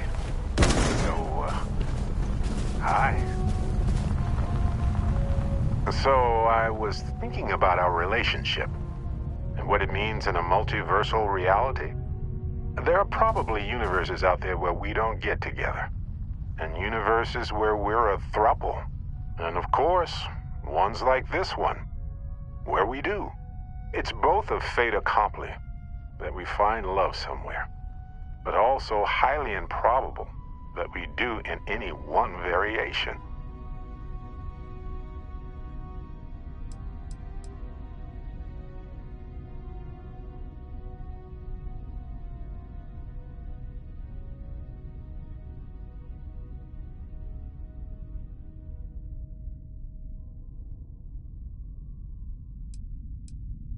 As in the work of a divine agency?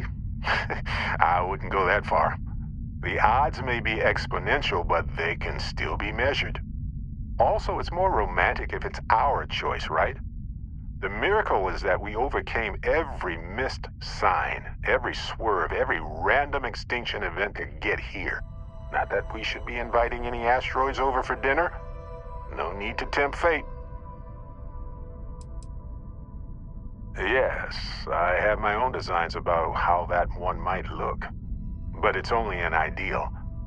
A 3-person unit might not even work.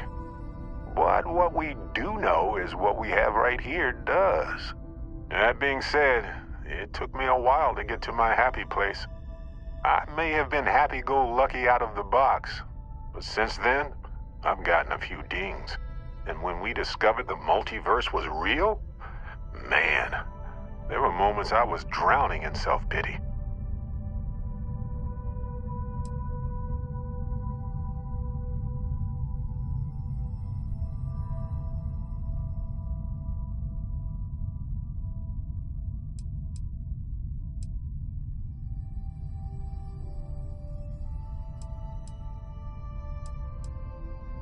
Well, I was riding the high of discovery. Then came the implications.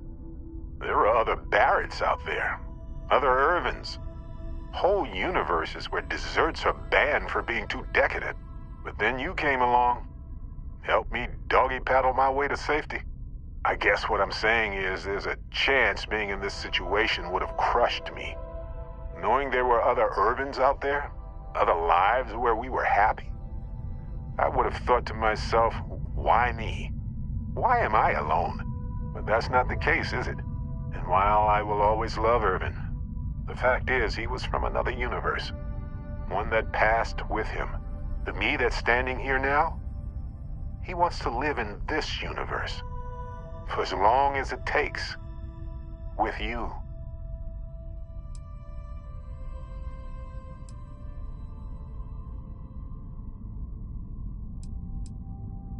Partly, of course. I mean, I'll never stop loving him. He will always be my husband. But I'm allowed to be human. To love someone else, to be happy. I know he would have felt the same way. But, you know, even if he didn't, well, life does in fact go on, because it must.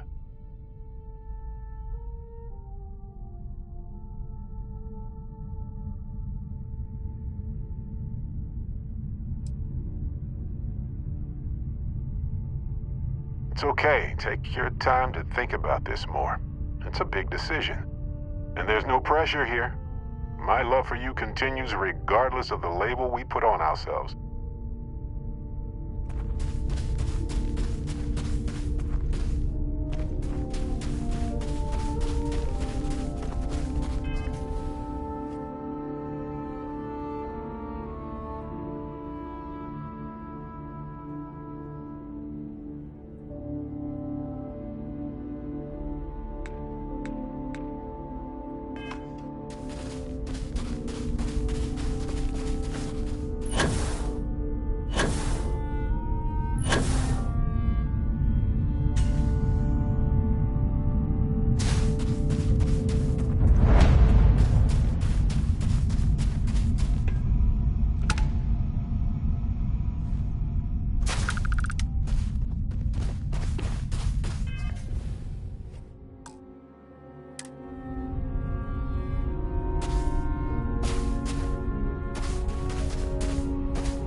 Hello.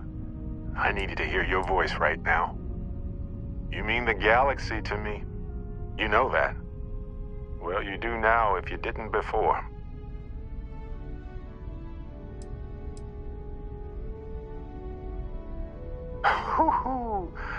My heart just jumped right into my throat.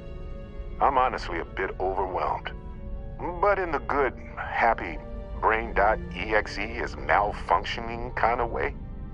Vasco would probably tell me that human emotions just overcomplicate things. But it is who we are.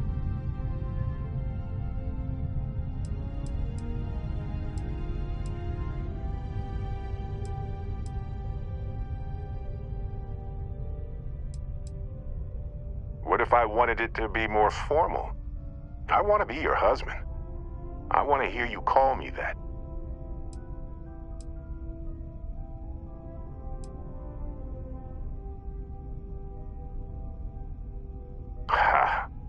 Did you have anyone in mind? Vasco being the lovable automaton they are would have no shortage of suitors. But I think you make a good point. To know love is to appreciate it and hold on to it. And I was just wondering if, This place ain't for the likes of you.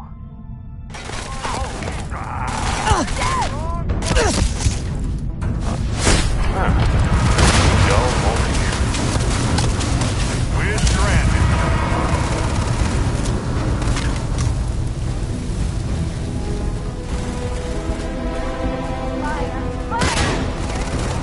Oh, good. My turn. Yes.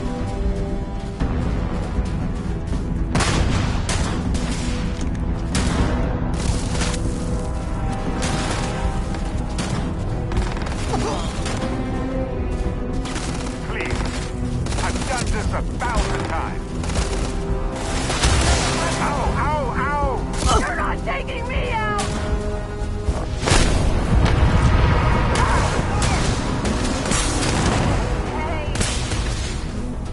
X? Sure. I've got some time to kill.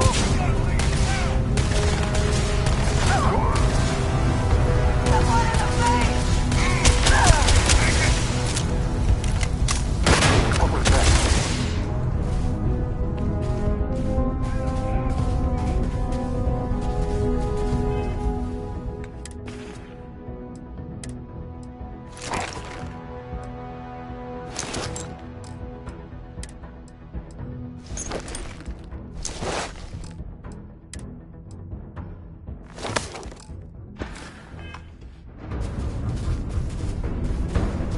Just a busy imagination lately.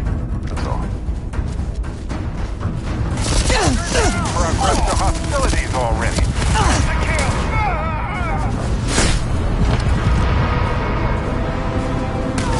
Yes.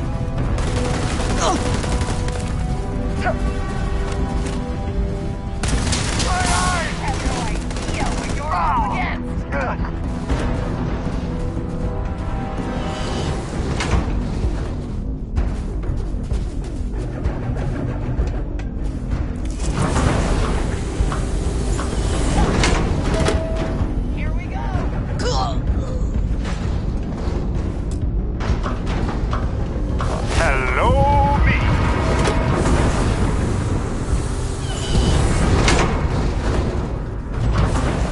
Oh, I love this part. It's payday!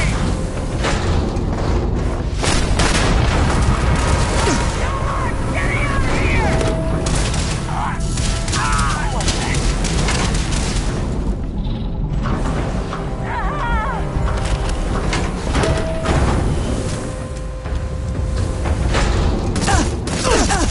Hustle time. I can take it! Hey, this isn't over.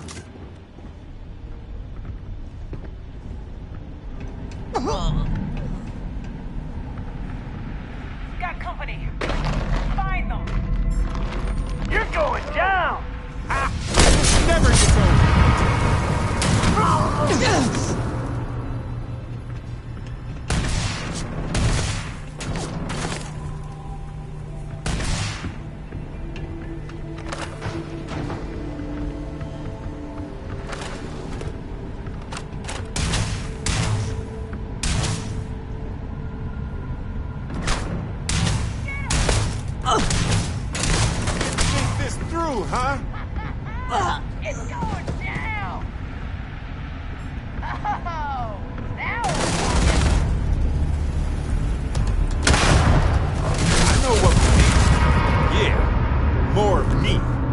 Exactly. Damn it.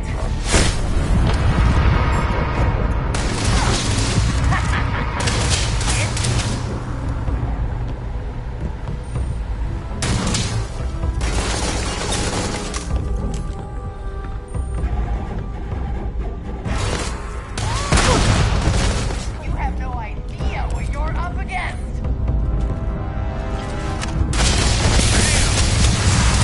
Welcome, everyone.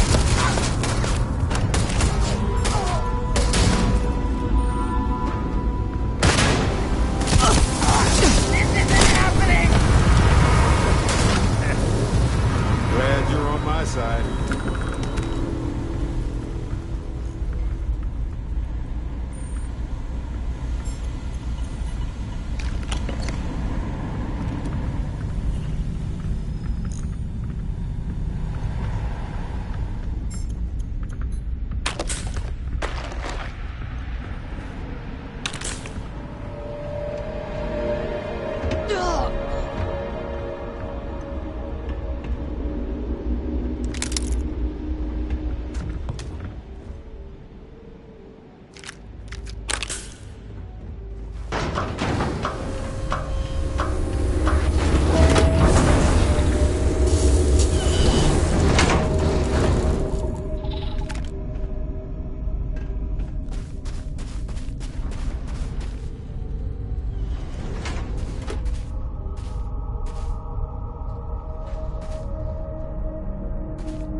Star in my sky has returned.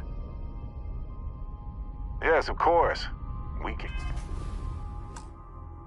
just talk forever, as inviting as it may be. Hey, I love you. Just had our relationship? Well, I hesitate to say it's perfect. Nothing is perfect. Nothing is permanent, but in this moment, I am overwhelmed with love for you. My heart just jumped right into my throat. I'm honestly a bit overwhelmed. But in the good, happy brain.exe is malfunctioning kind of way. Vasco would probably tell me that human emotions just overcomplicate things. But it is who we are.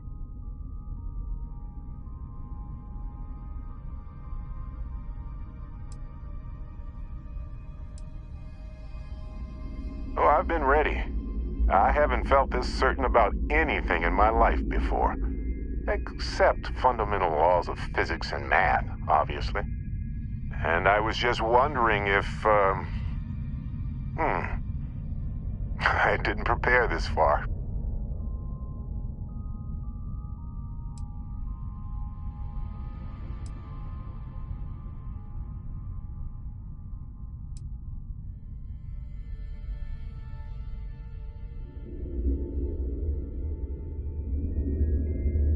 Aye, aye, Captain. That's an order I've been waiting to hear. Married. I was so happy just being with you that I forgot about those societal rituals. Humans develop these things to declare our allegiances and define who we protect and provide for. Over time, it became more about celebrating love and hope for the future. When Irvin and I married, we picked a place that we both loved, that was strongly symbolic. We had tons of friends and family. It was a big deal, and it was exactly what he wanted. This time, my only request is that Vasco officiates for us. He's a machine, I know, but he's family.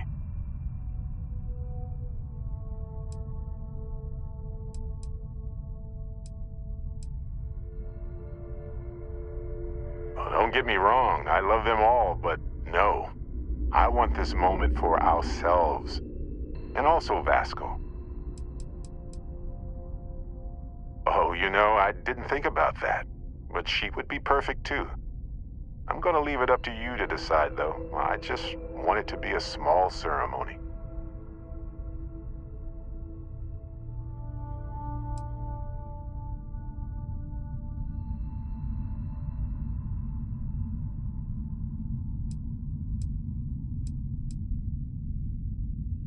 Well, that makes sense too. She's a lawyer after all. Don't know why I didn't think about that. Whew. Big breath. Okay, I'm ready. And I can't wait to say I do.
Today's a peach of a day. You come back to me, all right?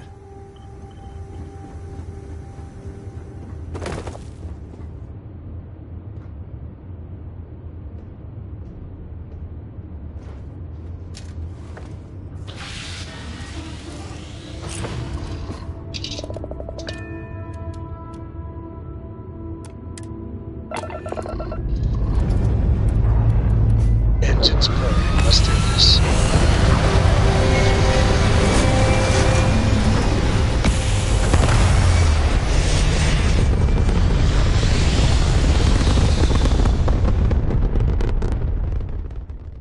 And we're back where we belong.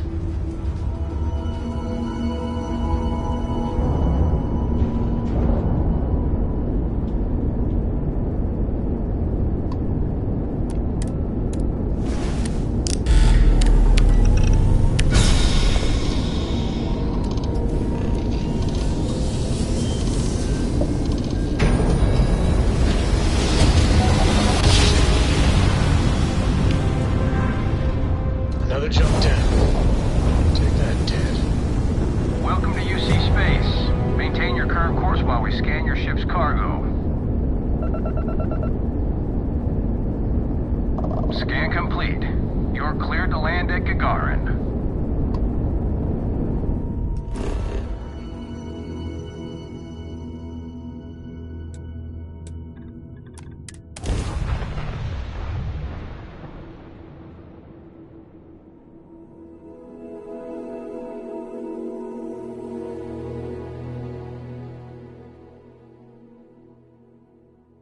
Gagarin has always been a bit of a pit in my stomach. I know it wasn't related to Irvin's death, but it happened right before he died, so the events were both emotionally linked to me.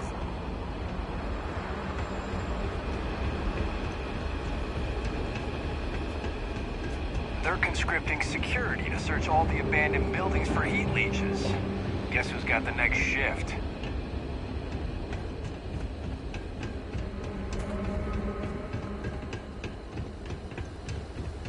I remember watching shiny new mechs rolling onto ships at the port. I'm gonna become a famous bounty hunter, just like the Mantis.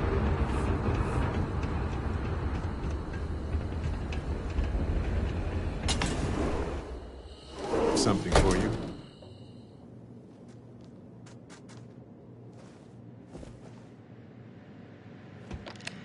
I got your message, Barrett. What's going on? Oh, Ellie. We're back. Oh, no. Don't tell me. Irvin had a second job here. Your long-lost cousin committed a crime here. What?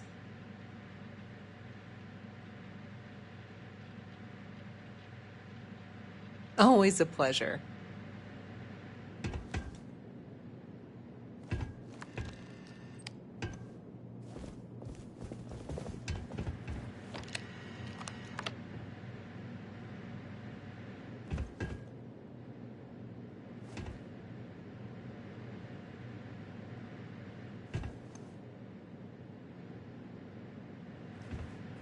Go on. I'm listening. Well, what did you want to ask me? Barrett said it was urgent. Good chatting with you again.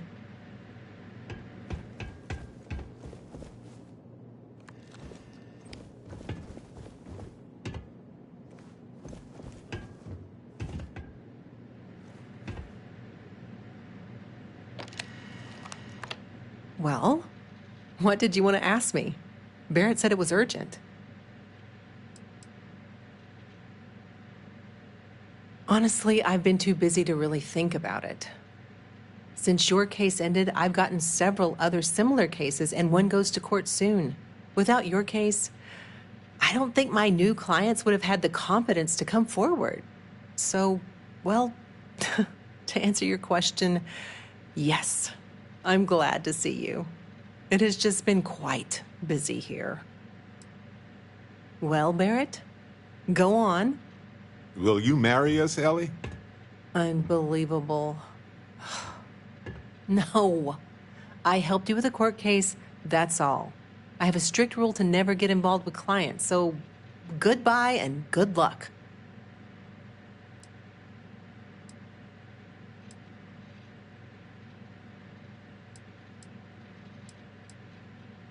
Barrett, you sent me a save the date message for an entire month. Oh, you know how interstellar travel is, Ellie. If it's not pirates, it's meteor storms or spacers. I can see how that might delay things for you two. Anyway, what do you need? I've set aside some time, so spill it.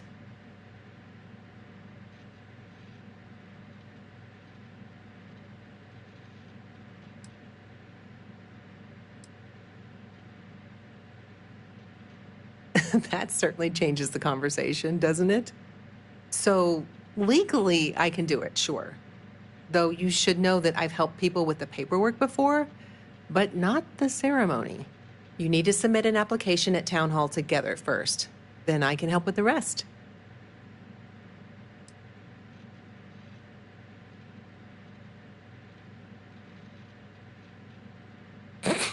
That's like all I ever do, you know? Oodles of paperwork.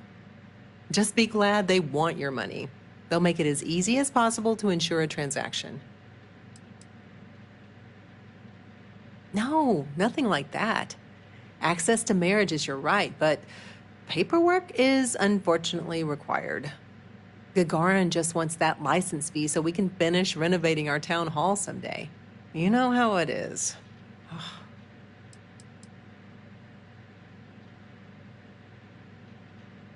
Doesn't work that way. You have to be the one to apply for your own license here in Gagarin. I think when my wife applied for us, it only took her about 5 or 10 minutes. On one hand, that was years ago, so maybe it's different now, but on the other hand, Gagarin doesn't change much. There's a computer kiosk there for public usage. Then both of you should return here and I'll finalize everything. Oh, one thing before you go. We need a venue for the ceremony, somewhere on Gagarin. Any ideas?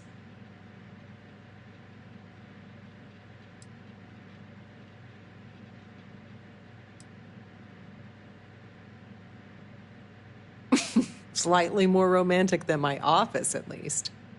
The big statue can be the best man. Works for me. I'll meet you there when your application has been submitted. Just don't take 20 years, though. Okay? Okay. Good. Whoa. Ugh. Right in the heart, Ellie.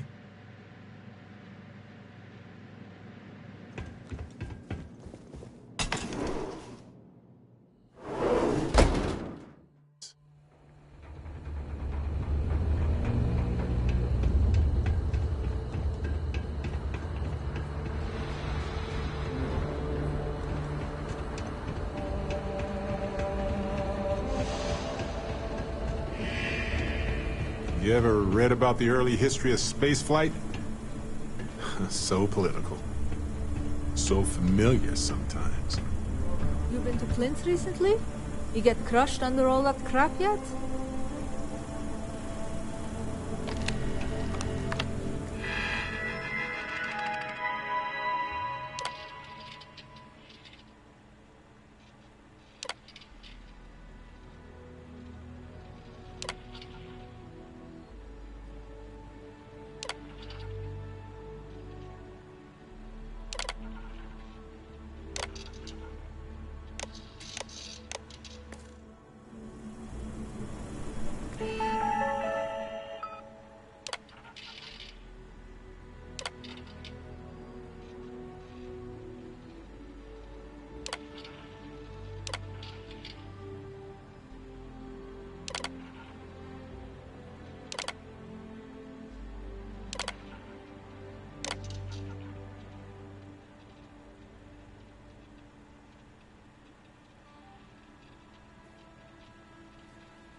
I'm ready to continue when you are.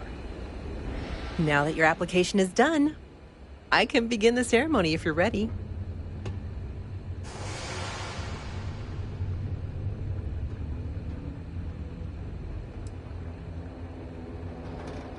You know what?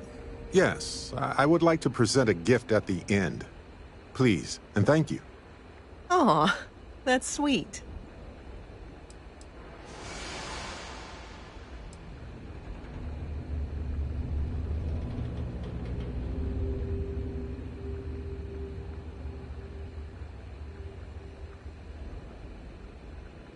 So romantic. I love it. Sure, I can provide some space for that.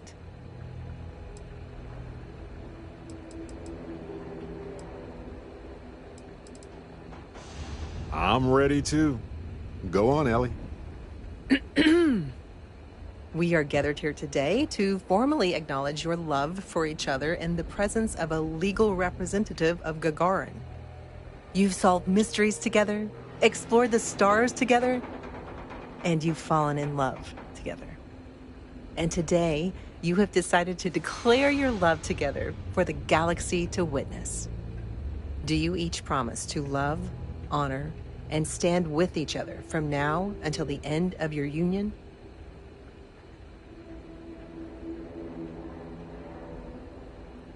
And do you bear it? Oh yes, I definitely do. Confirmed. Thank you very much. I believe you wanted to say vows to each other now.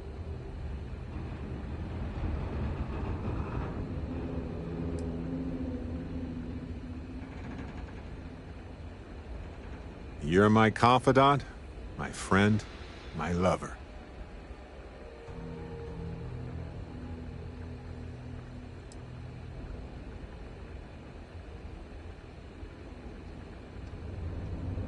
My hand in your hand, side by side in this galaxy of wonders.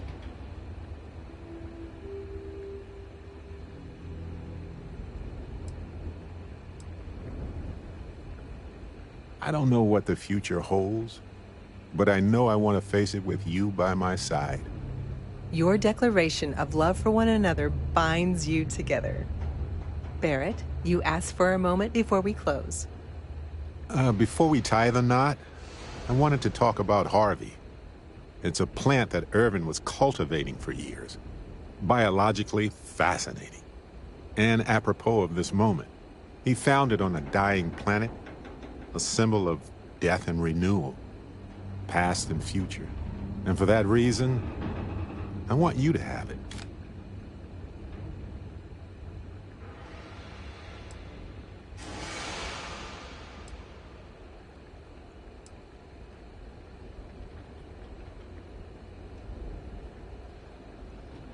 I think he'd rather you have it than me anyway. I've never been good with plants. Harvey was Irvin's, but he's also ours. We found him together, saved him from another dying world. The same way you saved me. You know, I once worried that my heart wasn't big enough to love so strongly once more. And then I met you, and my heart surprised me. I love you. There's no one else I'd rather explore this galaxy with. Now and forever. Having proclaimed your devotion to each other, founded in your unity and love, I now pronounce you married. Congratulations to you. May you have long, happy lives together. Hey, what's drunk? People seem to really like it.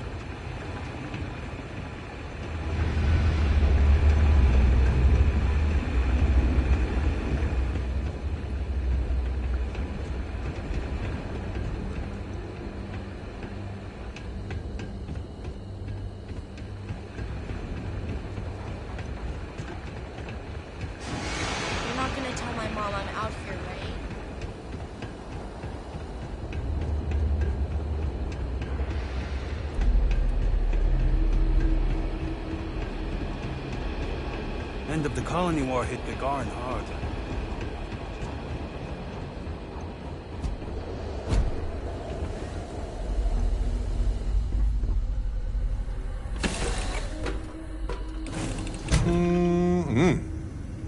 breathing that technically suitable air. How you doing, darling? Bye-bye, love.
You are a sight to behold.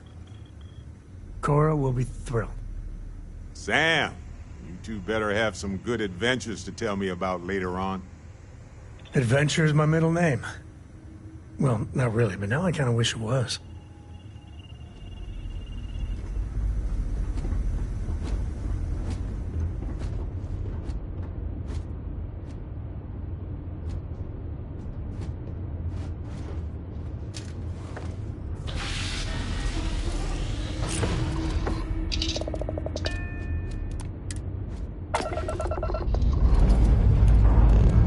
Prepare for liftoff.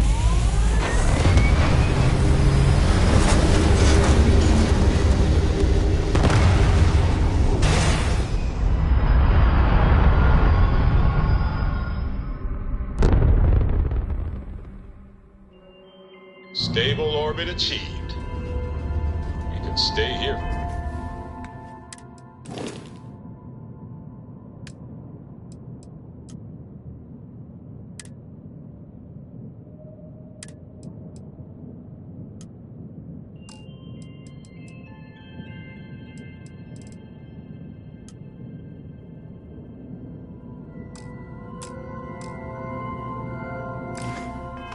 Forever. Well, for a while anyway.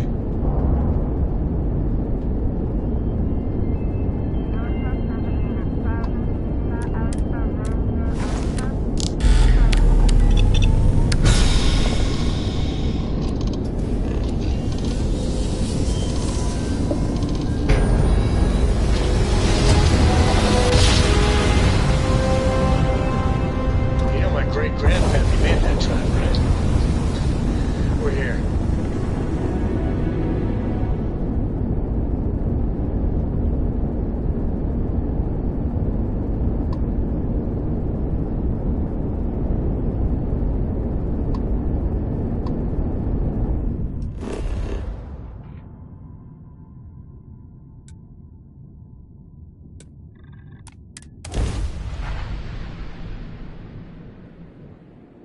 Time to park this buggy.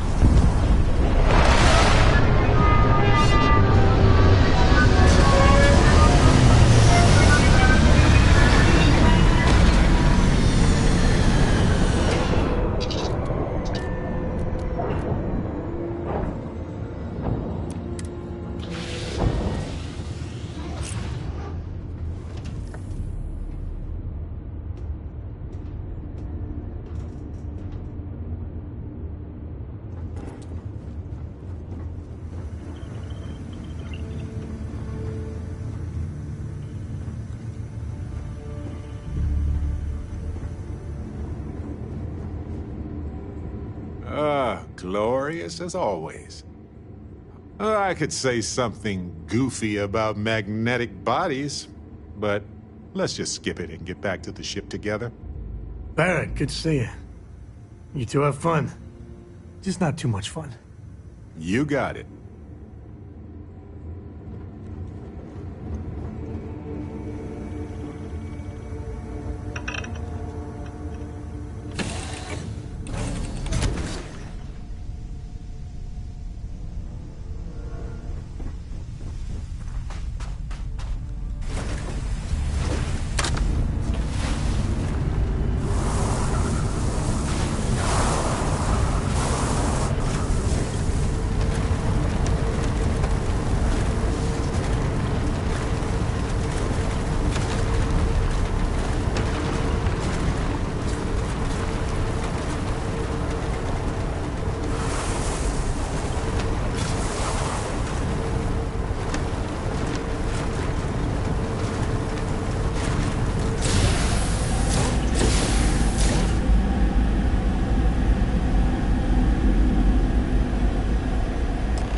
relay station has to be at least 100 years old. Stunning.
Looks like everybody evacuated fast.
Such dexterity. Nice.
Engine spin-up time almost complete. Total time 5 minutes 22 seconds.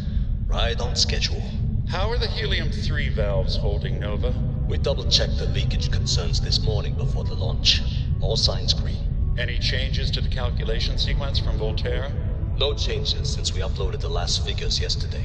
It's a clean shot from here to Jupiter. One day the computer will be on board the spaceship. Just imagine that. One miracle of science at a time, Canaveral. Counting down in 5, 4, 3, 2, 1.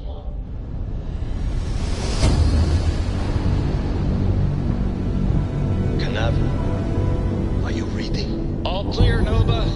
Indicators look good. The ship should be cruising Jupiter's orbit right now. Visual confirmation will be possible in 32 minutes. Afraid the speed of light is on the slow side these days. How does it feel to break the laws of physics, Canaveral? We're all pretty excited down here in NASA, I won't lie. Excited enough to tell me where you got the original data? Not in a million years, Nova.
achieved.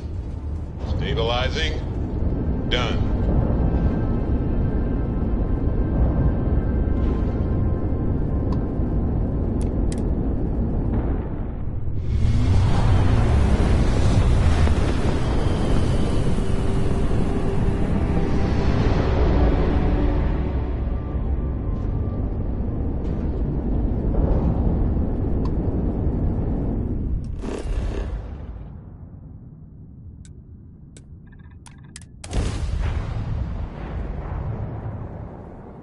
Captain, landing to secure the scene.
Bet that elevator shaft will take us deeper inside NASA. Might need to work through some rubble.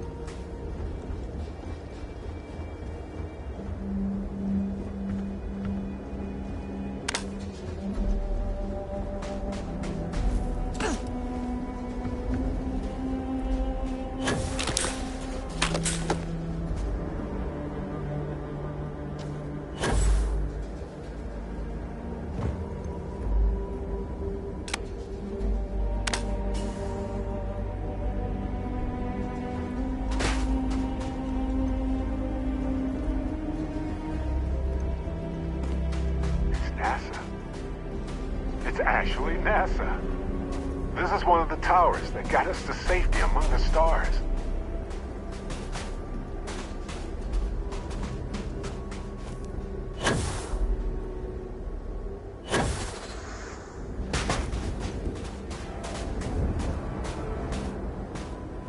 Okay, it's too cold. My fingers can barely bend.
Looks like this one almost made it to launch. Wonder what the final problems were.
Okay, well, I've had that effect on people before.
Crew preparation area. I can't imagine how tense and chaotic it must have been.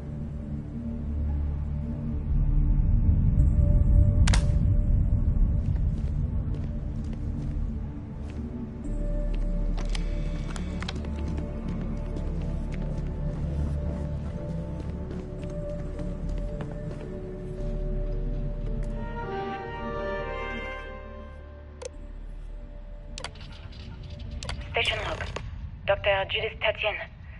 The recent delivery from Mars is unsettling. I was expecting rock samples or maybe fossils of microbial life. Instead, Dr. Victor Isa comes with 2 members of the military. Everything they brought back is under wraps. What could a theoretical physicist need with a sample from Mars?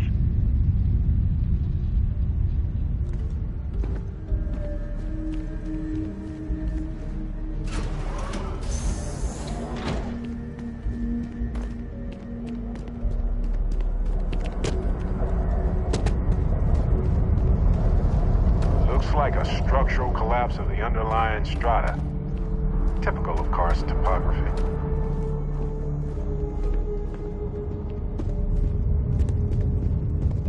They had a museum, but this whole place is a museum now. Anyway, looks like an exit at the end of the hall.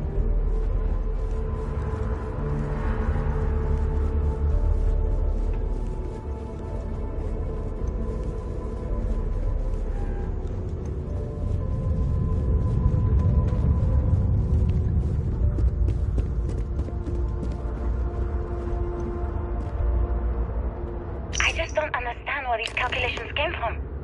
There's something wrong with the math? I think it's quite straightforward. That's not what I'm asking. We've had no success extracting even a sample of material from the object. No explanation for the gravitational effects. No motion graph to explain its harmonic frequencies.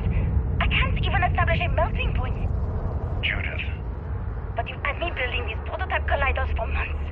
And now you want me to pump helium-3 into it based on this equation you've written on a goddamn napkin?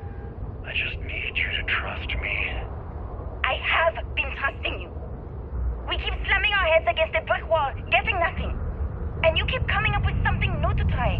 Like, you know what's going to happen. Where are you getting your information, Victor? I'm sorry, Judith. Look, not here, okay? Somewhere off base. I'll tell you everything. But I'm not lying, okay? We're going to discover something important here. I promise.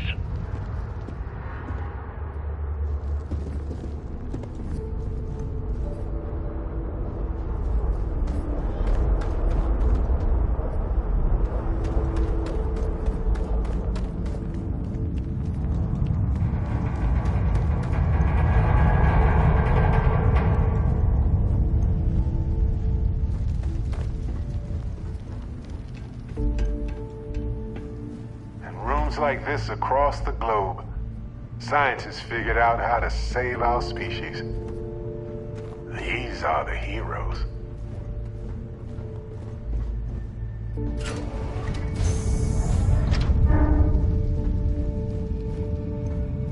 The final days of humanity on Earth must have been a special sort of hell for hopeful scientists.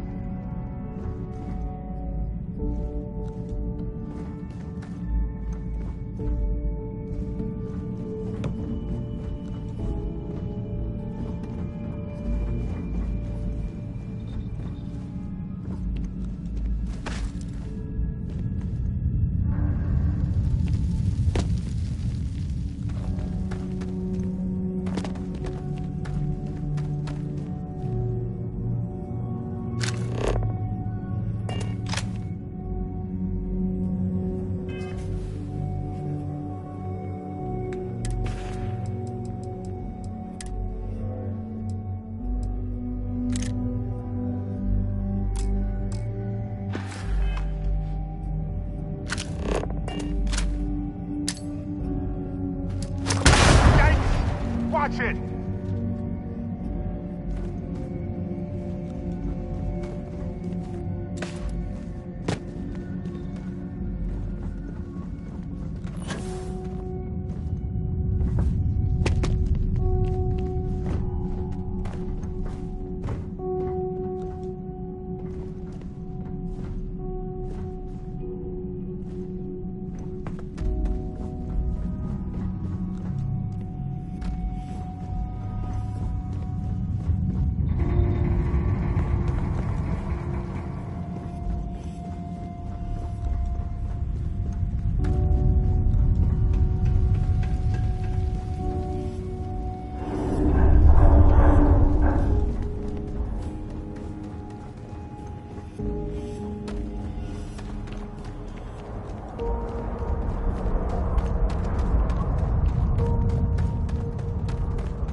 Bet you got some shin splints from that.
Look at that. Vasco definitely takes after this side of the family.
Imagine if they hadn't been able to convince people to invest this much. I wonder if humanity would still be here.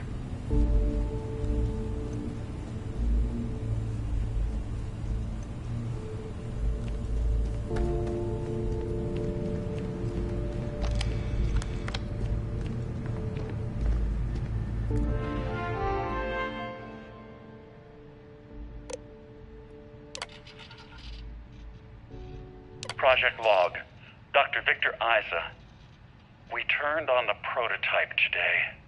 The gravitational field around it began to fold as we long suspected. Complete reversal of gravitational pull was observed on dozens of loose objects around the lab. I'm setting up a meeting with the directors to propose a larger test. The prototype proves we don't need the original anymore, but further work is going to have to take place in space. Somewhere with abundant helium-3 and with a civilian partner. Someone with access to large-scale manufacturing resources and computational equipment. Engineering gravitational folds, pulling the far side of the solar system closer to us. It's all going to be possible.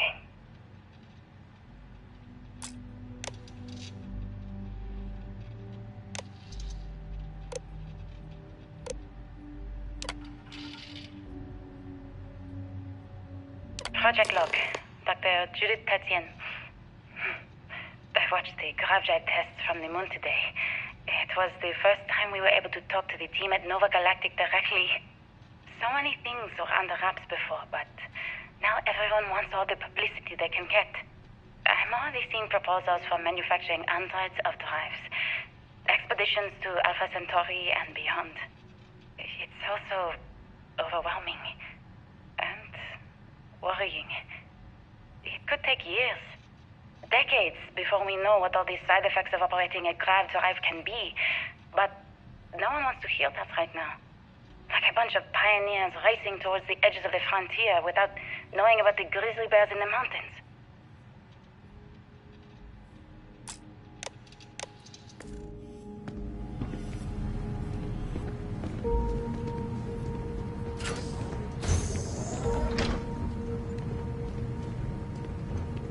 The artifact isn't far now.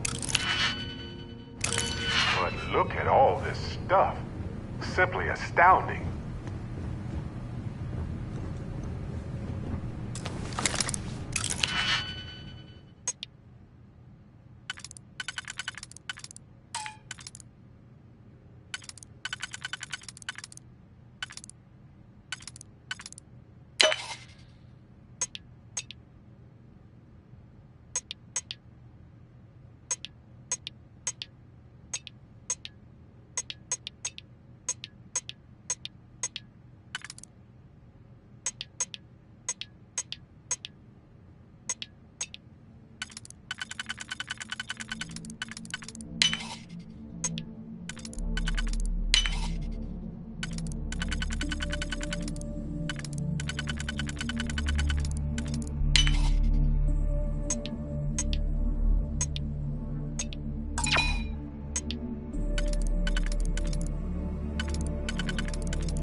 That didn't take long at all.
never actually got to visit your labs back when we were working on the grav drive projects. Seems like ancient history now. Only thing we're doing these days is launching weather satellites. Guess this is as good a retirement as any. Now, Project Demeter, you want our help manufacturing scanners to better track these new meteorological patterns we're seeing. Our guess is that the poles might be naturally shifting, causing some gravitational fluctuations that are throwing off our old models. Why do you need the scanning tolerances to be so small? What are you trying to find? I just want to be sure. It's not like we're doing much these days anyway. The glory days are over. Why not give ourselves a challenge before they write us off in the history books?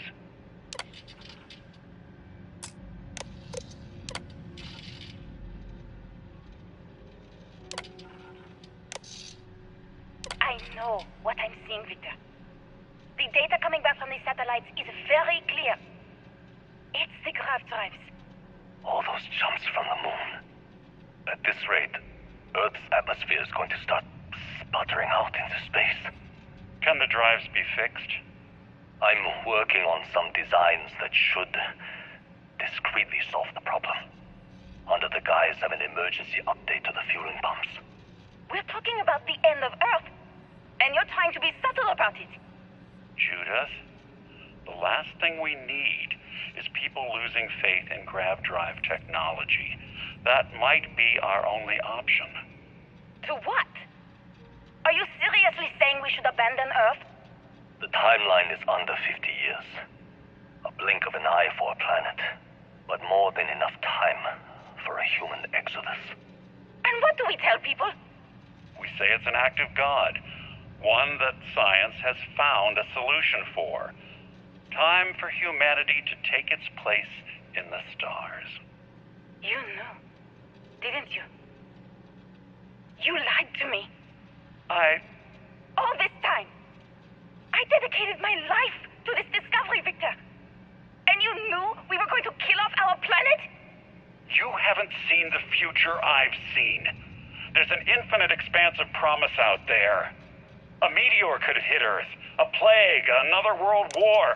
Colonizing other galaxies secures humanity's future for all coming generations, across all time. At the expense of our home. Stop it, both of you. All that matters is building enough ships to get everyone off this planet. And we need to start now. I'll draft up a statement. We'll need to address the entire international community. I'm sorry, Judith. There isn't a planet in this universe that will be far enough away from you, Victor. We are never speaking again after this is over. My name is Dr. Victor Isa. And if you're listening to this, then you probably already know the truth. I was young when I first headed the retrieval team of an odd gravitational anomaly on Mars. But I kept what really happened that day hidden from everyone except one other person. Even she didn't believe me at first.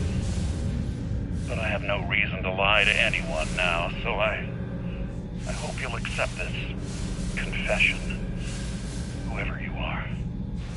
When I touched the anomaly, I experienced 12 days of lost time. I met myself.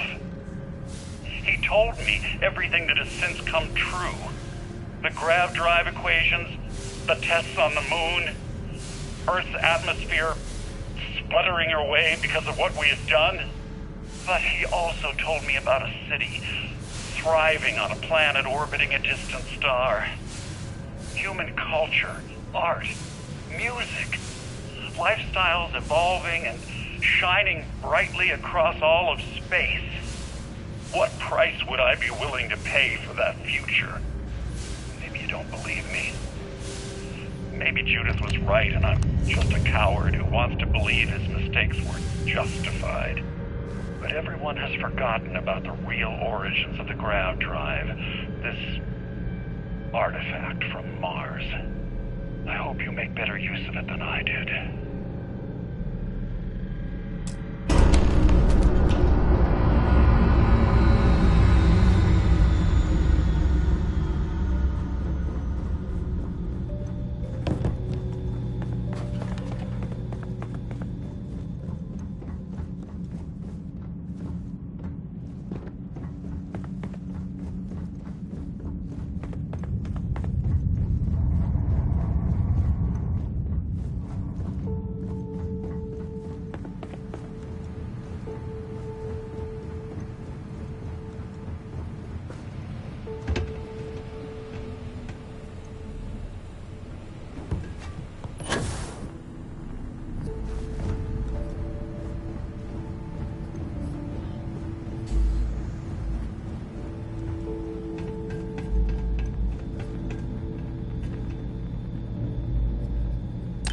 All yours.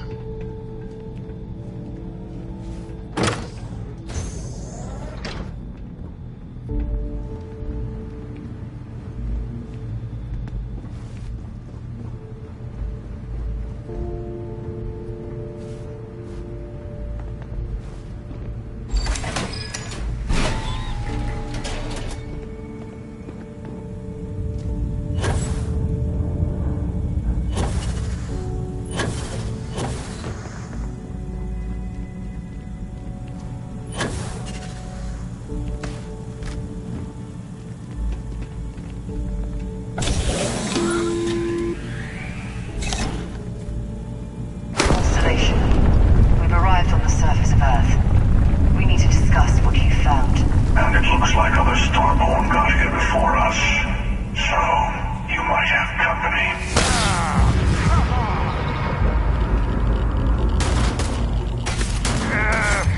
Had worse.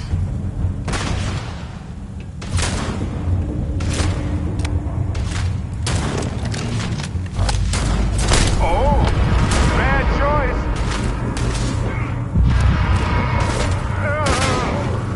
My head.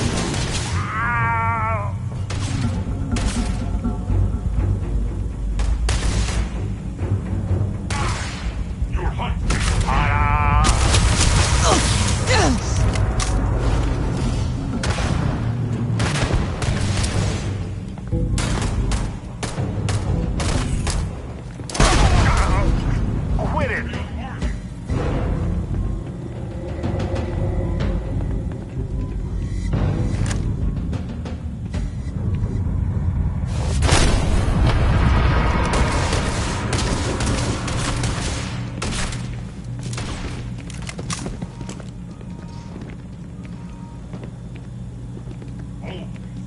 And now for an encore presentation of me. You aren't ready for this, but I am.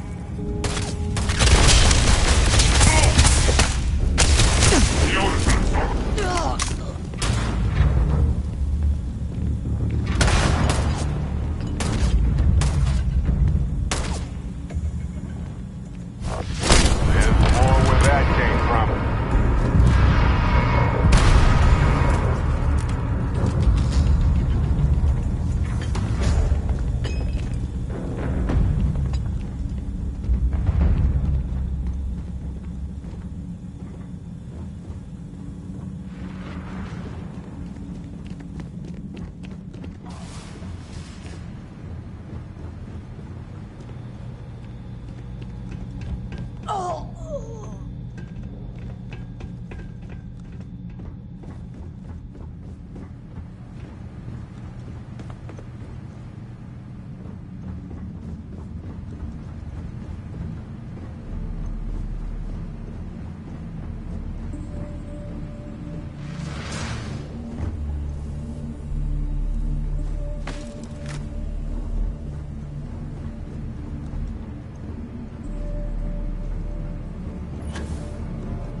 Exactly. Oh yes, I know how this ends.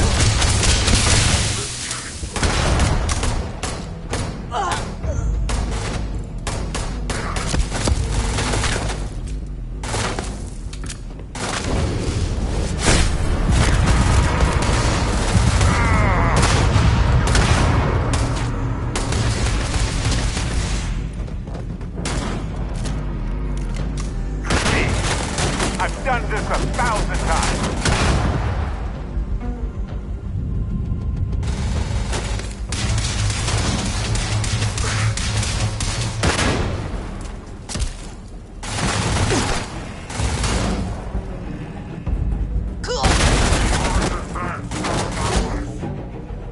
Adorable! Bring it!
Part. Oh.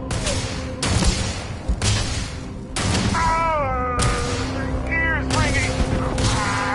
What? Hello?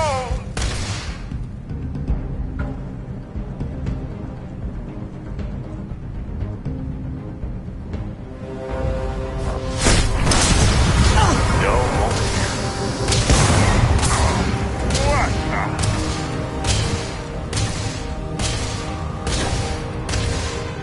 Sure. I've got some time to kill.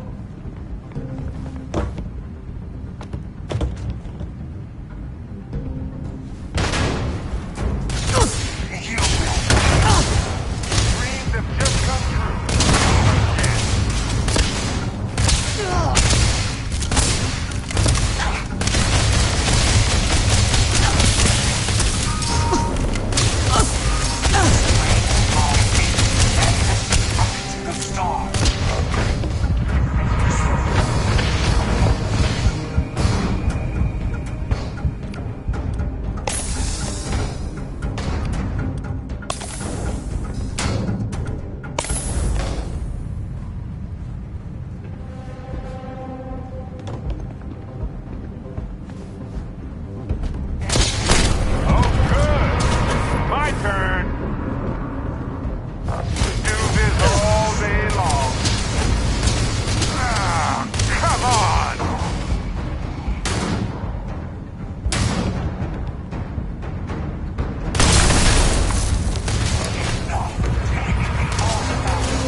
guard!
Turn into dust. And now for an encore presentation. Any comments? Questions? No? Good. Please. I've done this 1,000 times.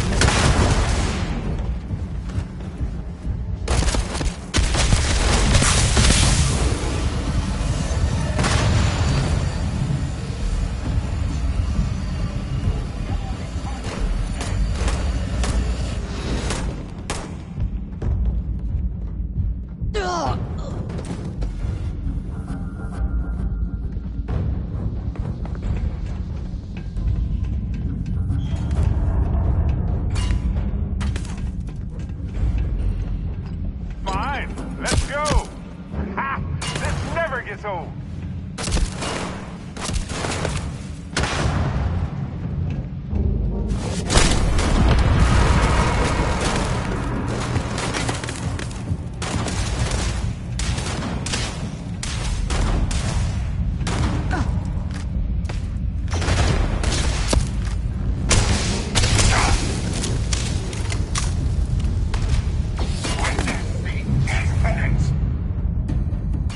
This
Oh, good.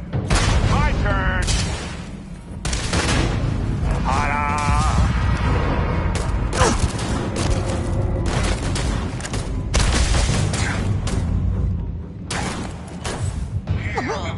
Sure.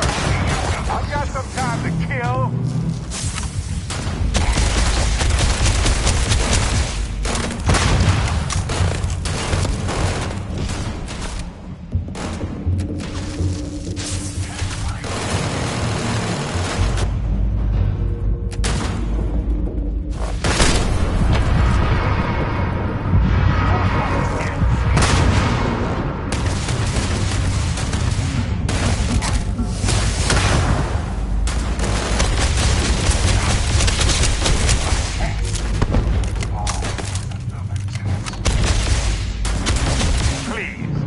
I've done this 1,000 times.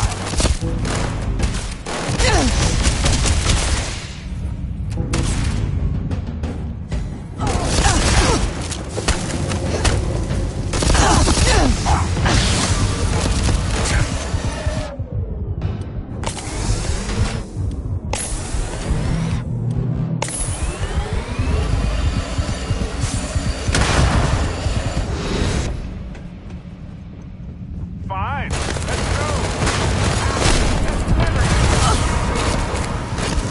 Time and space fall.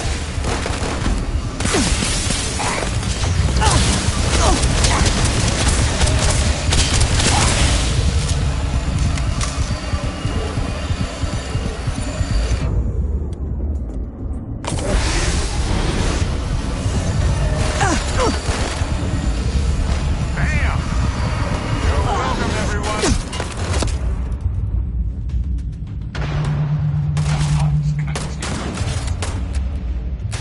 Didn't think this through, huh?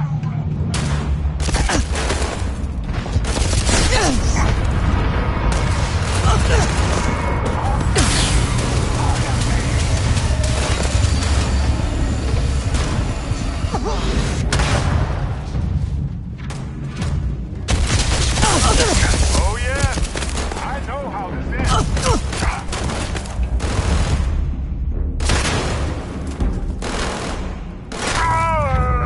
The ears ringing. What?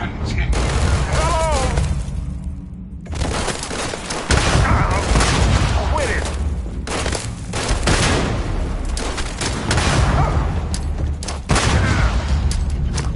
Oh, bad choice.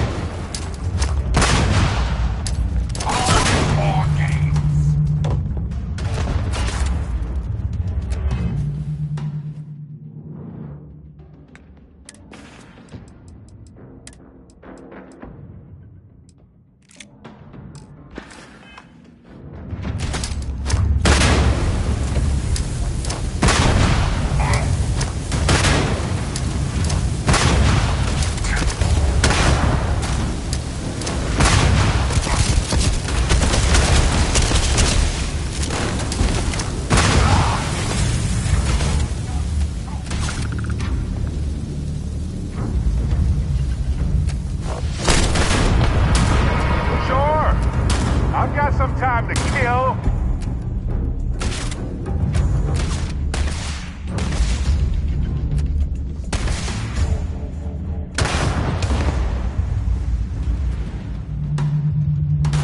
Hello, me.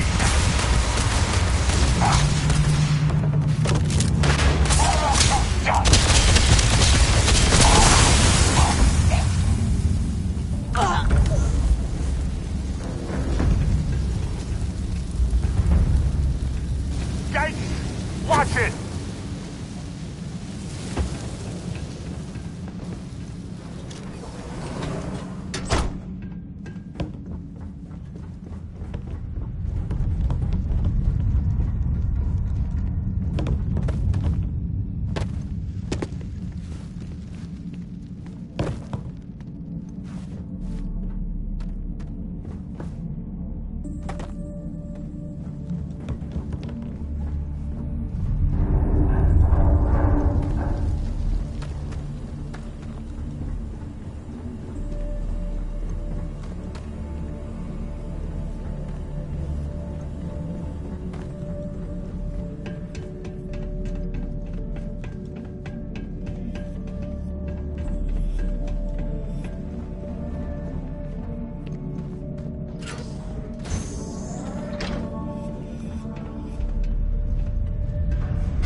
You understand now why I asked you to come here.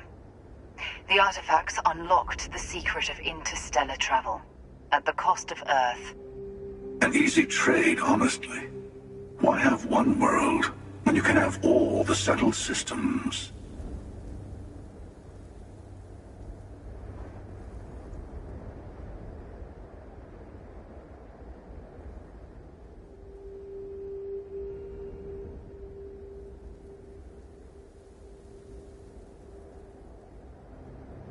If Earth was a small price, I have to question your ability to assess value of any kind.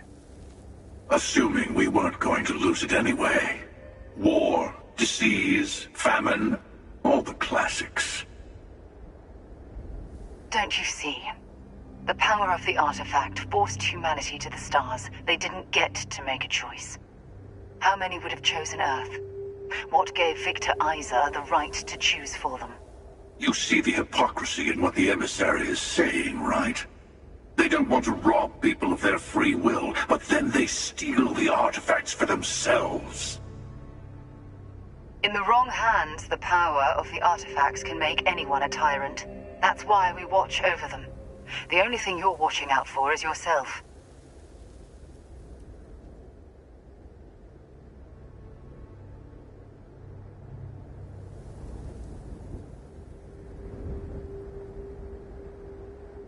Traditionally, people have preconceived notions of which hands should get power, and it's not always the hands of good people who worked hard for it. But if the choice is to prevent abuse, or encourage guaranteed abuse, then I think this is a wise choice. Join me, old friend.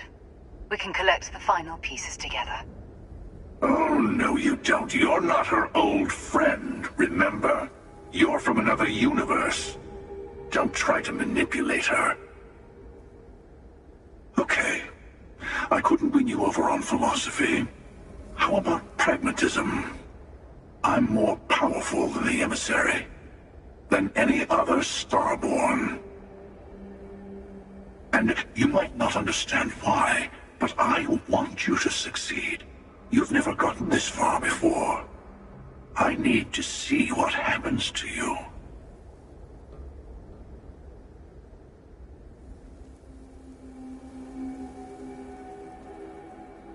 Of course you are. Between these two, that's the only sensible choice. Thank you. Well, can't say I didn't try. We'll settle this at the usual place. The buried temple. We'll be there.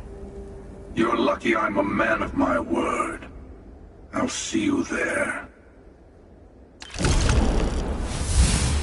Stay for a moment. You must have questions about what happens next. We won't be able to go to the buried temple right away. There are still other artifacts out there in the settled systems that haven't been gathered. You'll need to work with your colleagues in Constellation to find them.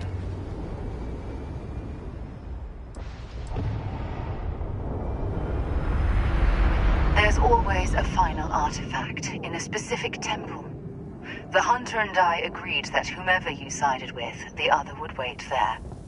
Expect anything and everything. Other Starborn, human mercenaries, and defenses, alien creatures under mind control. It's all fair game.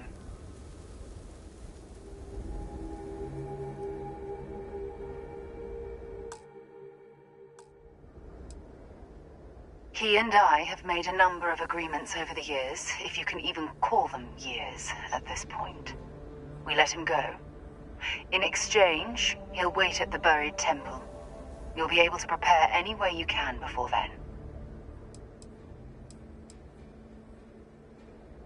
I'll meet you in orbit above the buried temple. We'll face what's there together.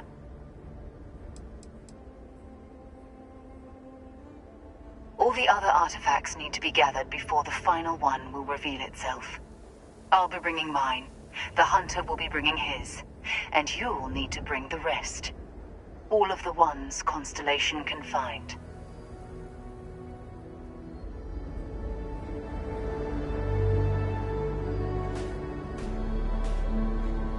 Tell me what you need.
might want this.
We're cleared for liftoff.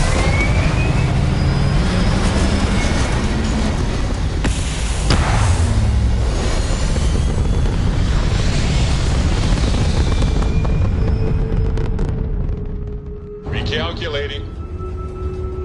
And orbit stabilizing. Perfect.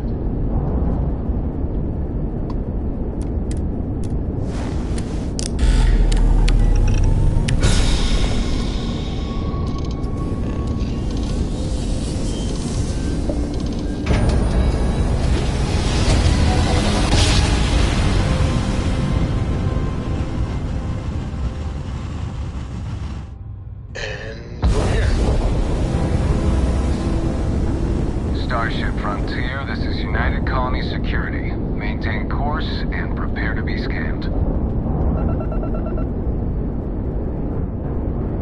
Scan complete. You are cleared to land at New Atlantis. Please enjoy your visit to Jemison.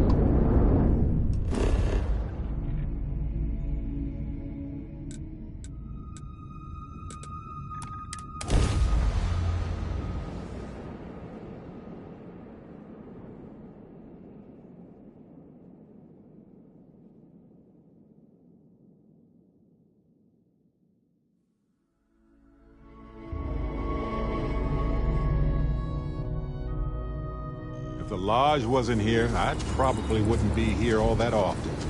Don't get me wrong.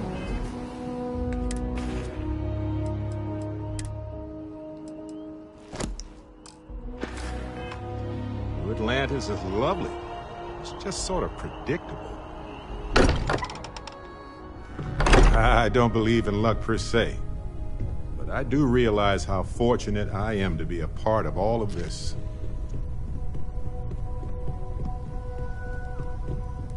These last glimpses from the Eye are from the farthest fringes of known space.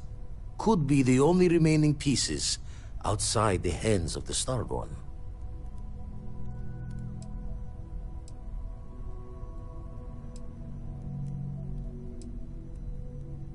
Aye. The Blackest Sea seems less of a concern when there are sharks leaping out at you.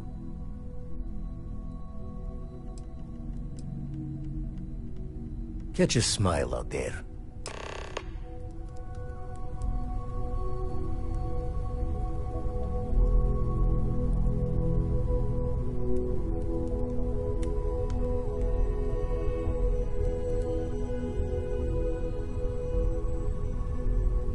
I am at your service, Captain.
Hello there, dear friend. There's a bit more in the back. Oh, please, take a look.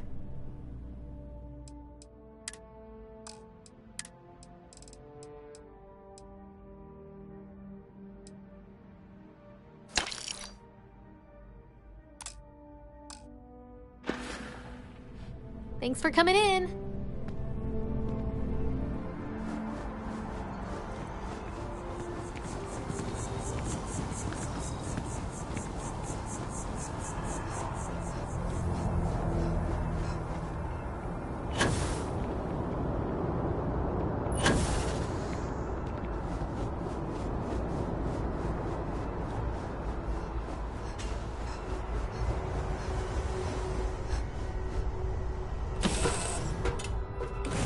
Ah, hello, ship.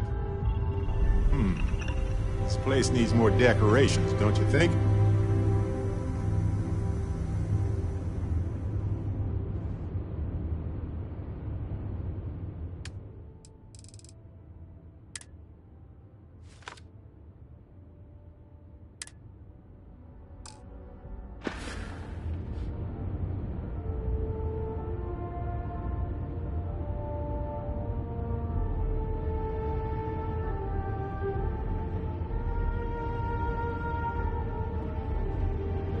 Ahoy, Captain!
Time to push some G's.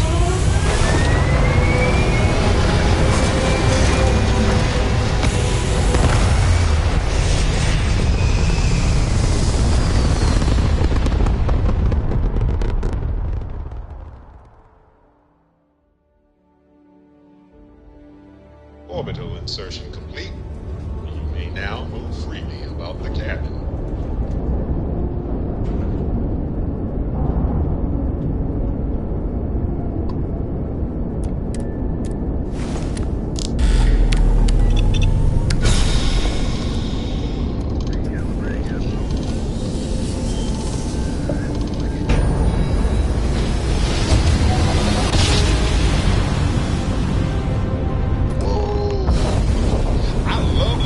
After a perfect jump.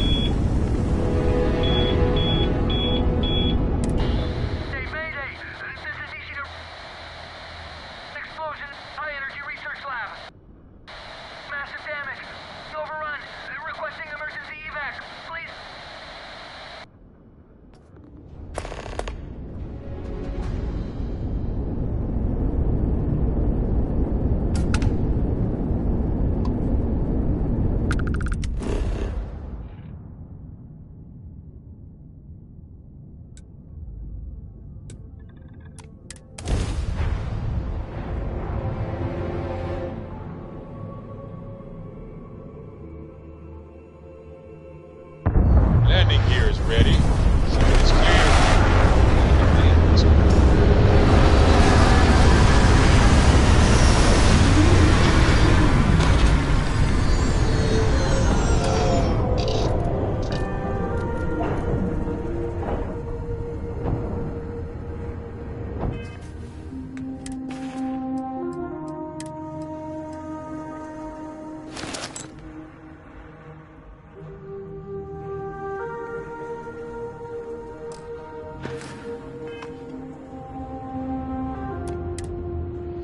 Easy to forget how marvelous life on other planets truly is.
National Research Station. You speaking. What is your business here?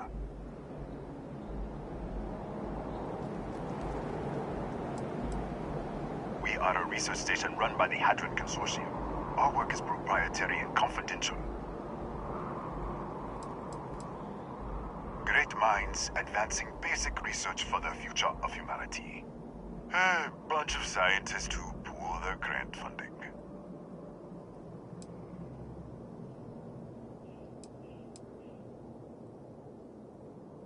Constellation. The Explorers? That's everyone. One moment. We don't usually take visitors, but the director's willing to make an exception. For security, I'm going to have to ask your friend to wait out there. What's inside? Stay with me, and don't make any sudden moves. I'll get the door. Welcome to Nishina. The Hadron Consortium isn't gonna mess with you. Probably. Well, yell if they do, I guess.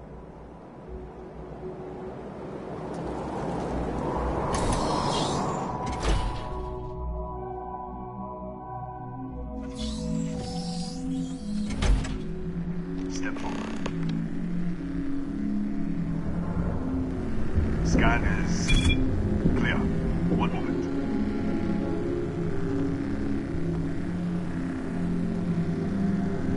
Attention all. I am declaring Agonia. All sections are now on lockdown. Senior staff, protocol, Delta. Who's out? There. Be right with you.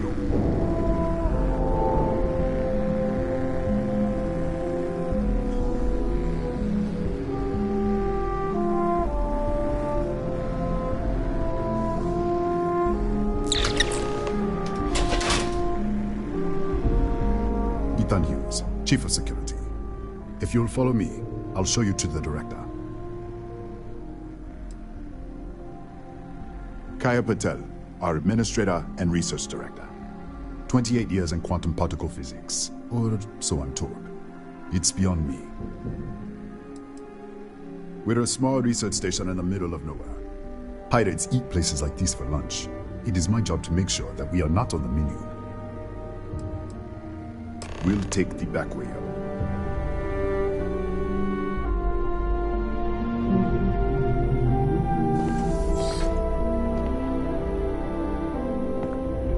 Here, you can see our lovely storage area. Don't touch anything. So, Nijina was built for...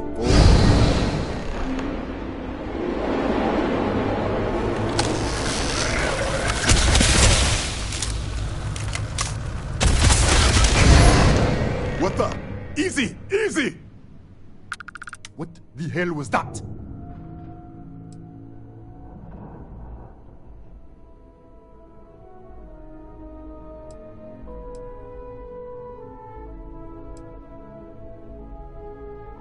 One minute, you're following me, and then you're just gone. Minute later, you pop in out of nowhere looking like you were in the middle of a fight.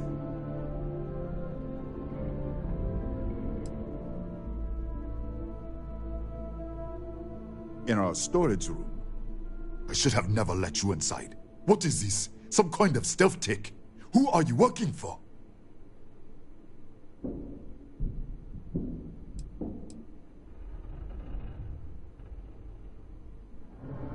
Look, I don't know what's going on. Let's get you to the director. Maybe she can figure this out. Come on, this way.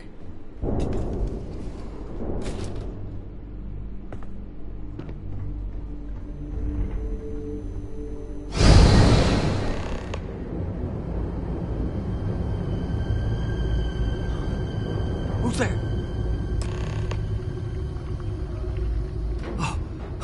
Thank God. Finally, someone came. The distress signal. You picked up the distress signal, right?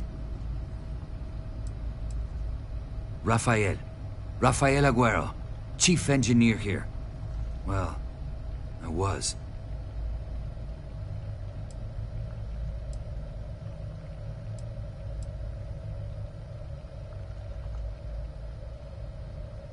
What do you mean? Wait, how did you get in here?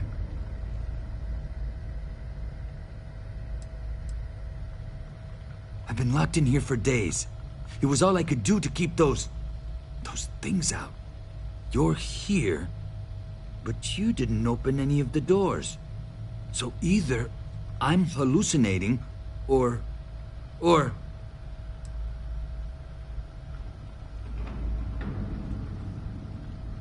What? What are you talking about? No. No. This doesn't make any sense. Unless... the accident. Maybe this is a side effect of the accident. If the probe is still feeding power to the distortion, then...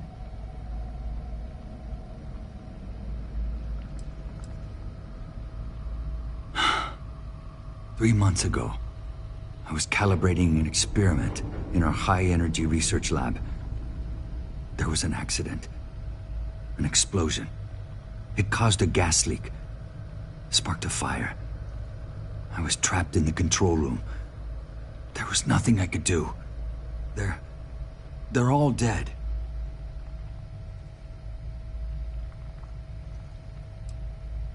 An artifact?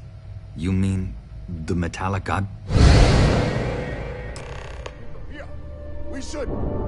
Wait, she's back. All right, we're on our way up. Hugh's out. I was just filling in the director. Let's keep moving.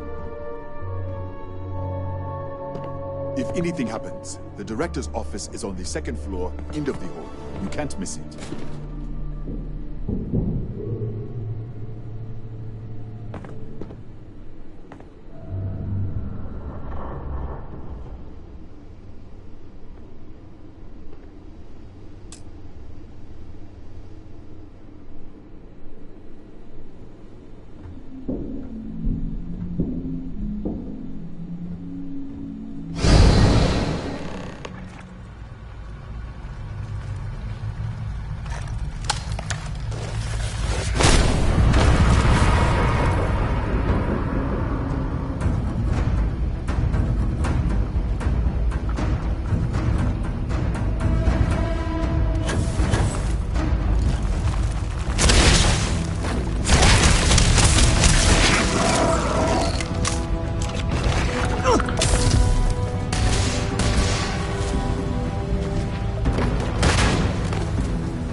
Director.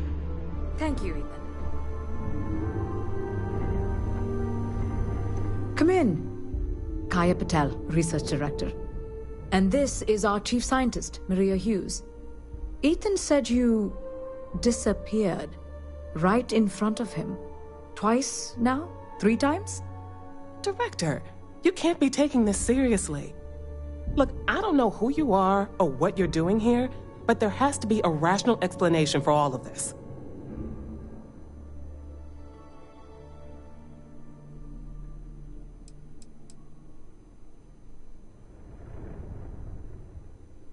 What? You think we know? We have to start somewhere. Tell us what you've seen. Speculate. Give us something to build on.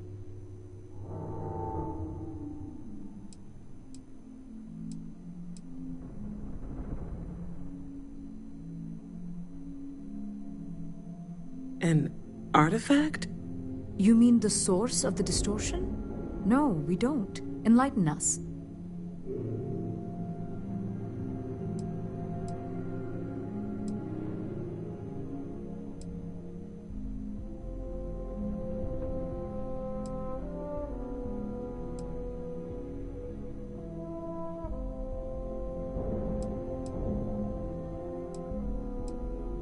Really?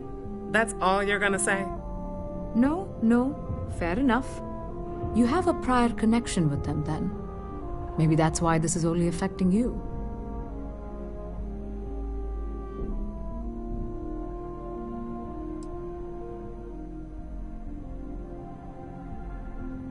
That is quite a claim.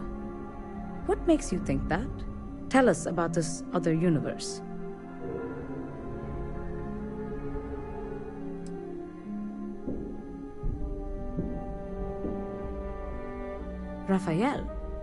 Raphael died in the accident. He... Wait.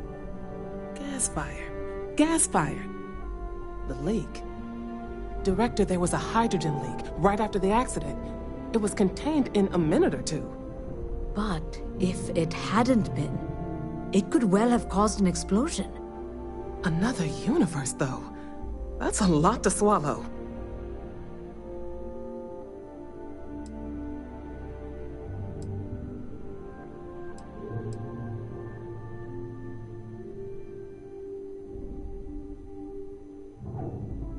You mean this other Raphael? No. How could we possibly do that? Raphael was a colleague and a friend. If there was some way to help him, I would. But it does seem unlikely.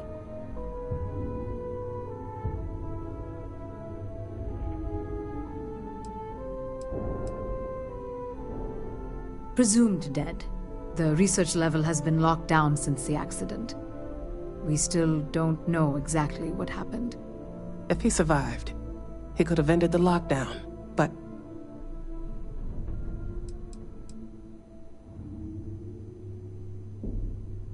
We're not sure. Raphael was in the lab near the ventilation controls. He could have stopped it. Maybe he did, or died trying.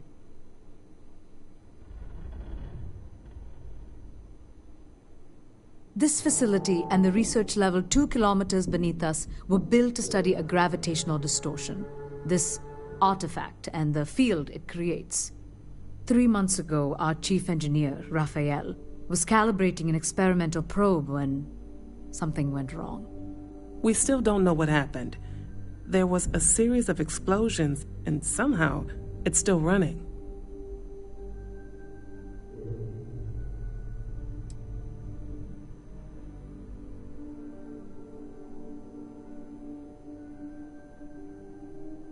That would make sense.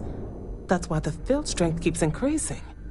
We have a control unit for the probe. After the accident, I tried to use it to shut down the system, but the kill switch isn't responding. We could shut it off manually, but the entire research level is locked down. We can't even get down there.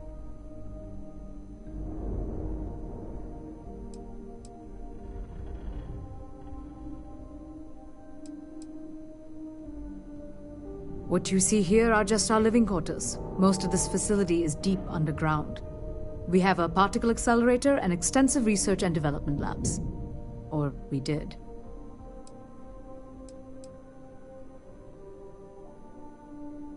Not from up here. The explosion fried the network circuits. Without physical access to the research level, there is little we can do. We have been working in makeshift labs for months.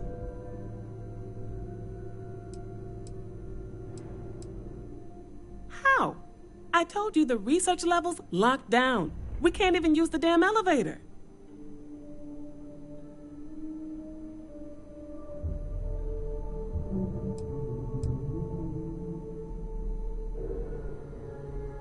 What? Clever. In this other universe, Raphael survived. He made it back from the lab. So clearly his elevator works. Take it. And you might be able to shut down the experiment. This is crazy. But first, we have to do something about your shifting.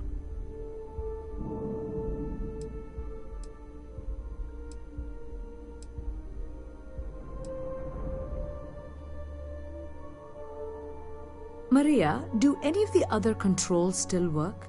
Could we adjust the particle sampling rate or the beam voltage? You can't be serious. We have no idea what we're doing. This thing is already tampering with space-time. If this gets any worse... It may also get worse if we do nothing. Right now, this seems to be our only path forward. All right. It's worth a try. Then it sounds like we have a plan. Come with me. The control unit is in the fabrication lab next door. What have we gotten ourselves into? It's just down there.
Oh, it's you.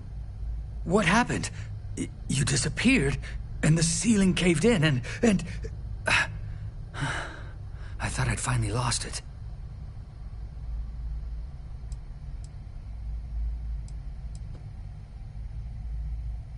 What? How? Look, if you think things are bad up here, the research level is even worse. I barely made it out, and that was months ago. I don't understand any of this. If I hadn't seen you disappear with my own eyes, I wouldn't have believed it. Okay. You're my ticket out of here. We'll do this your way. We can get out through the pantry. Here's the key. I'll back you up, I guess.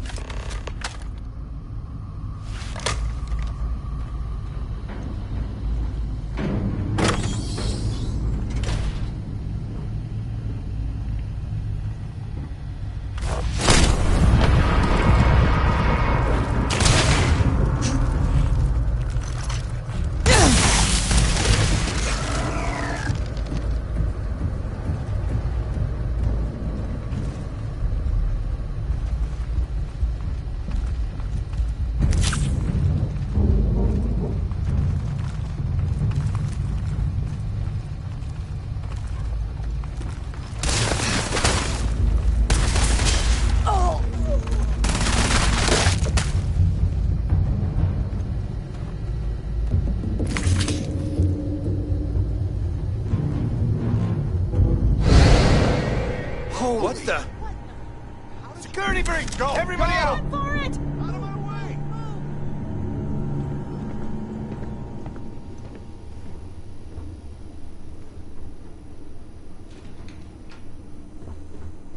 Hello.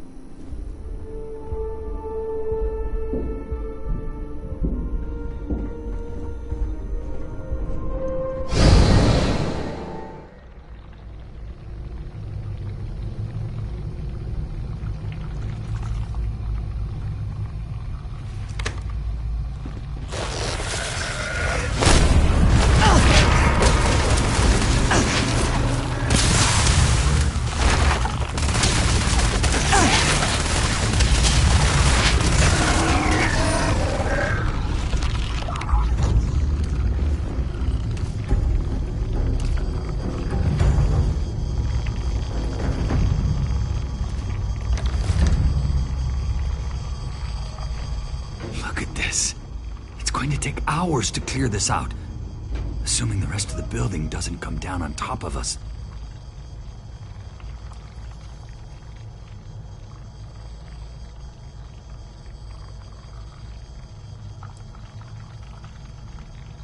They're a native species. We had an electric pulse field to keep them out. The fire took out the generators, damaged the foundation. They just keep coming.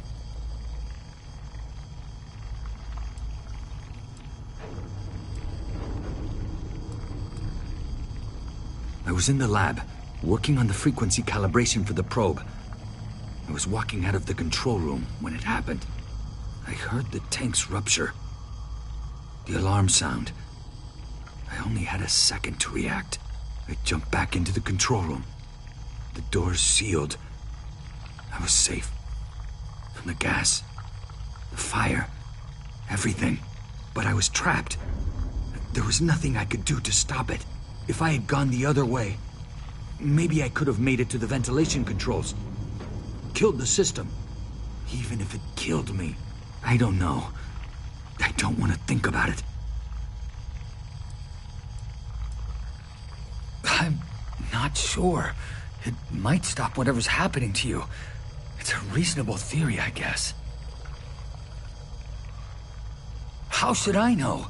You're the one who keeps winking in and out of existence. I just want to get out of here. Go do whatever you're going to do. I'll see if I can clear a path to the door.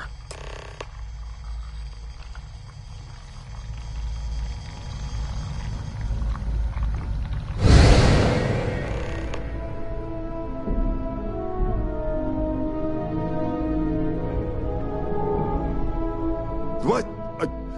Oh, it's you. You realize you just poked into my locked office. So much for security protocols.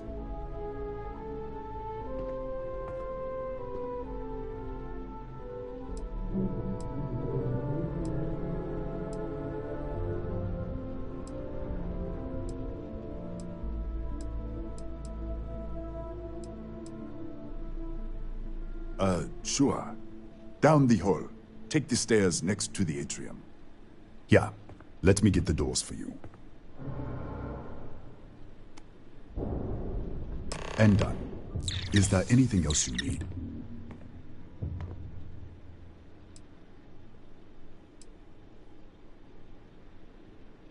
That's right. Has been since the accident. We can't connect to the control system to override it. The whole system's on a hair trigger. Cameras spot anyone not in the staff database. They fire off an alarm and all hell breaks loose.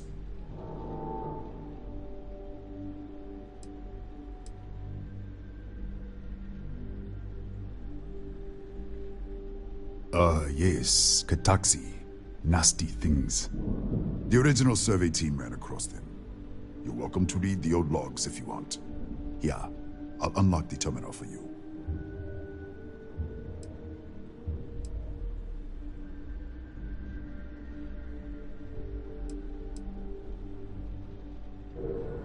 Bigger than you'd expect. We've got a particle accelerator, whole lab complex, the high energy research lab. Real state-of-the-art. Can't tell you what a tenth of it actually does. The Kataxi in the other universe. Aha. Wow. I've got an experimental thing one of the engineers put together. But...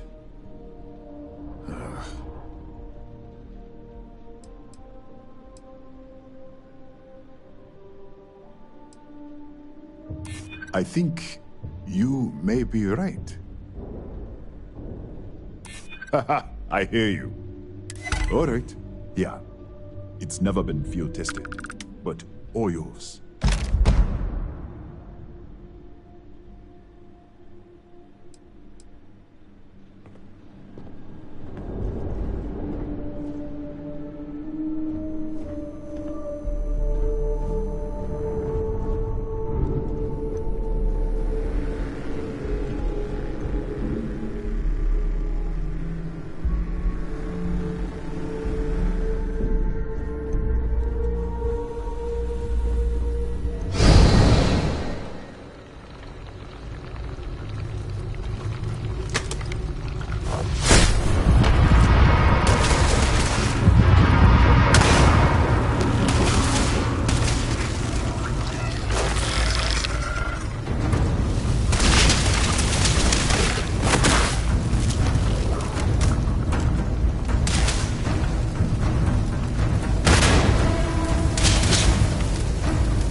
Step forward.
What, did you get lost in the hallway?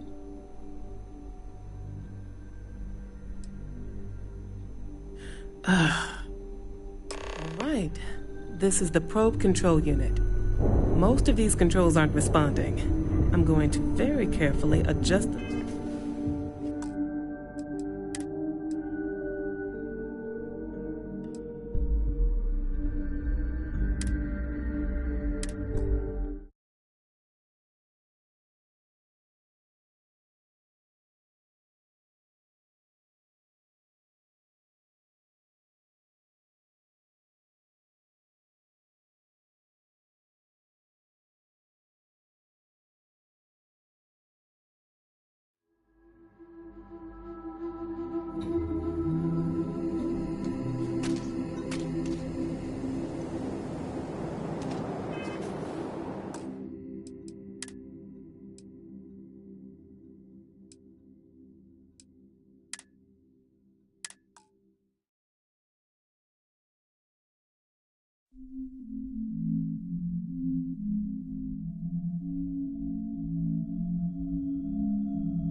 All sections are now unlocked. Senior staff, protocol Delta.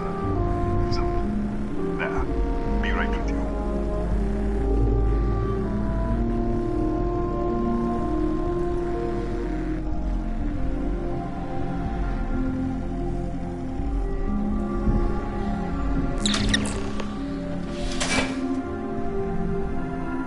Ethan Hughes, Chief of Security. If you'll follow me, I'll show you to the director. Kaya Patel, our Administrator and Research Director. 28 years in quantum particle physics, or so I'm told. It's beyond me. We're a small research station in the middle of nowhere. Pirates eat places like these for lunch. It is my job to make sure that we are not on the menu. We'll take the back way up.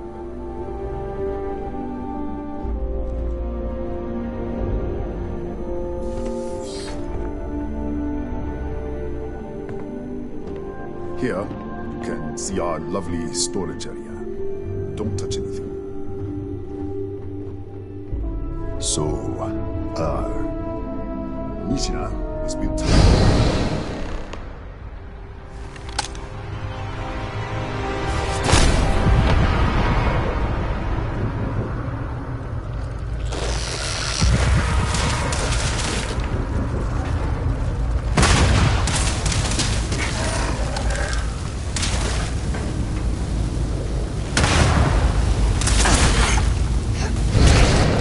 What the? Easy! Easy! What the hell was that?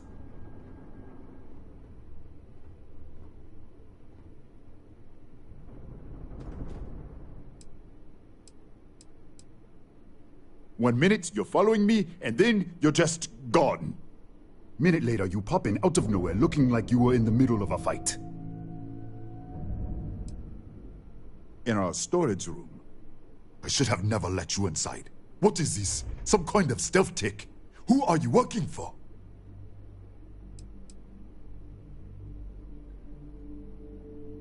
Look, I don't know what's going on. Let's get you to the director. Maybe she can figure this out. Come on, this way.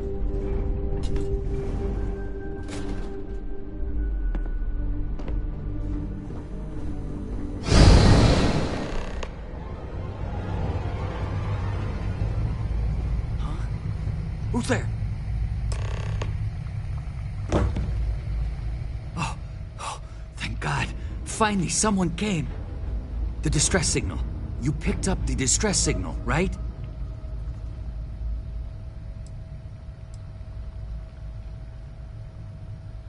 What do you mean?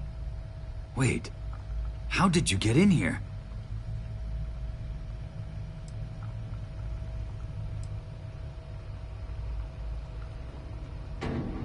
Hughes? Ethan Hughes? But he's dead. No. No. This doesn't make any sense. Unless the accident. Maybe this is a side effect of the accident. If the probe is still feeding power to the distortion, then...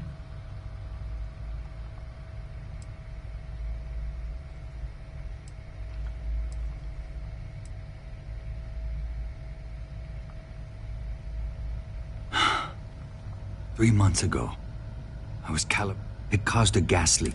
There.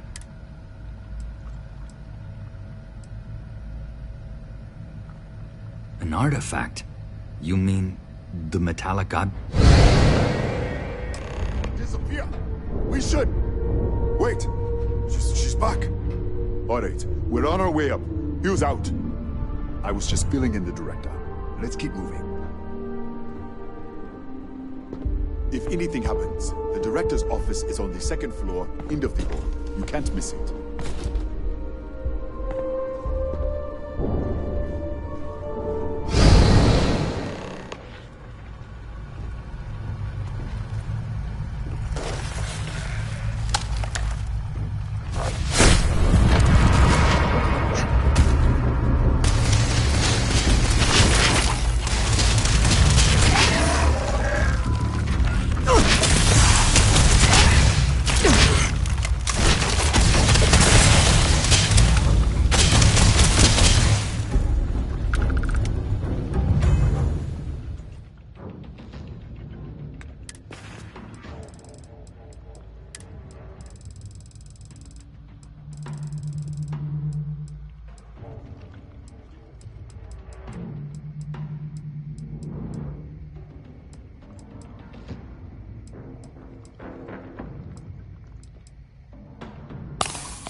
in. Kaya Patel, Research Director. And this is our Chief Scientist, Maria Hughes. Ethan said you disappeared right in front of him. Twice now? 3 times? Director, you can't be taking this seriously. Look, I don't know who you are or what you're doing here, but there has to be a rational explanation for all of this.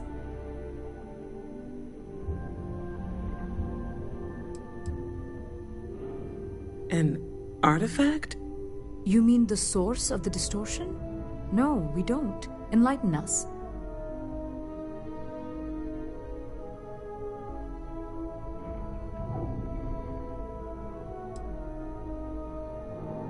The multiverse. Other universes? You're right. This is well beyond anything we were prepared for. And you have some connection with them then. Interesting. I wonder if that's why this is only affecting you.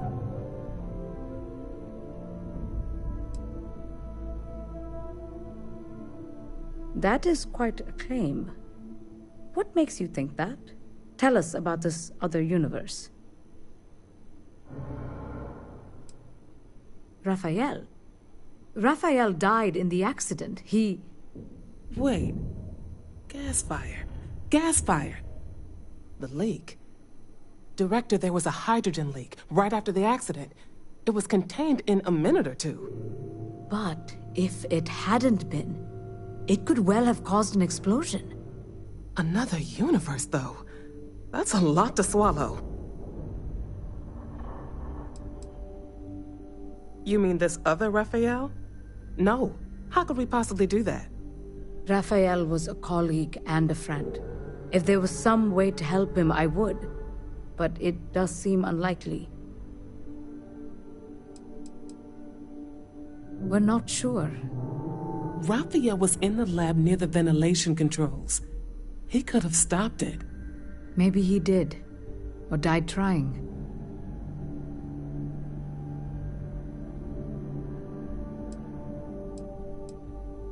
Presumed dead. The research level has been locked down since the accident. We still don't know exactly what happened. If he survived, he could have ended the lockdown, but... This facility and the research level 2 kilometers beneath us were built to study a gravitational distortion. This artifact and the field it creates. 3 months ago, our chief engineer, Raphael, was calibrating an experimental probe when something went wrong. We still don't know what happened. There was a series of explosions, and somehow it's still running.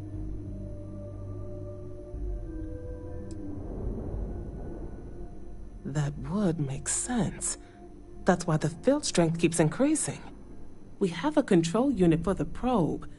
After the accident, I tried to use it to shut down the system, but the kill switch isn't responding. We could shut it off manually, but the entire research level is locked down. We can't even get down there.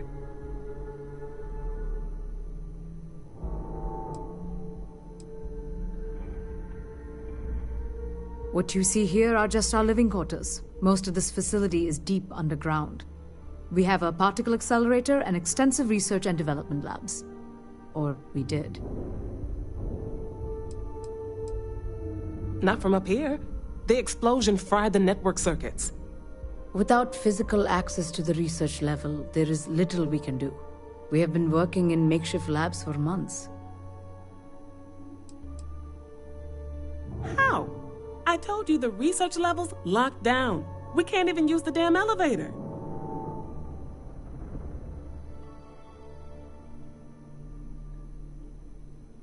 What? Clever. In this other universe, Raphael survived. He made it back from the lab. So clearly his elevator works. Take it. And you might be able to shut down the experiment. This is crazy. But first, we have to do something about your shifting. Maria, do any of the other controls still work? Could we adjust the particle sampling rate? Or the beam voltage? You can't be serious. We have no idea what we're doing. This thing is already tampering with space-time. If this gets any worse... It may also get worse if we do nothing. Right now, This seems to be our only path forward. All right. It's worth a try. Then it sounds like we have a plan. Come with me. The control unit is in the fabrication lab next door. What have we gotten ourselves into?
It's you. What happened? You disappeared, and the ceiling caved in, and... I thought I'd finally lost it.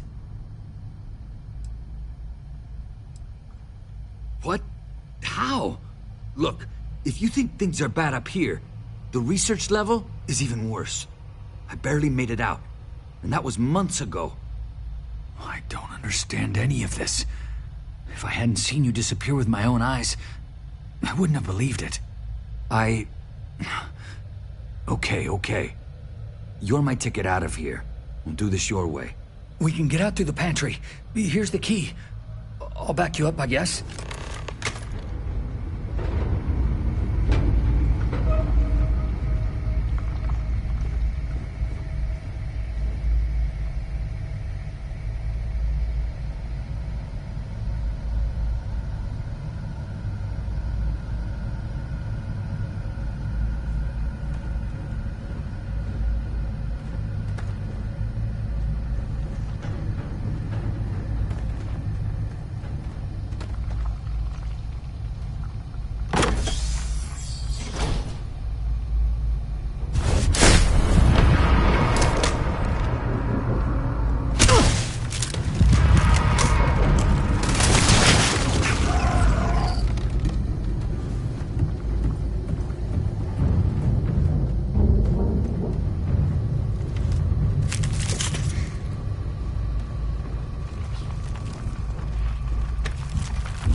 What the? You...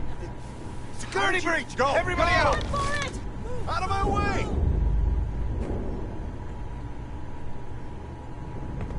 Hello.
Look at this.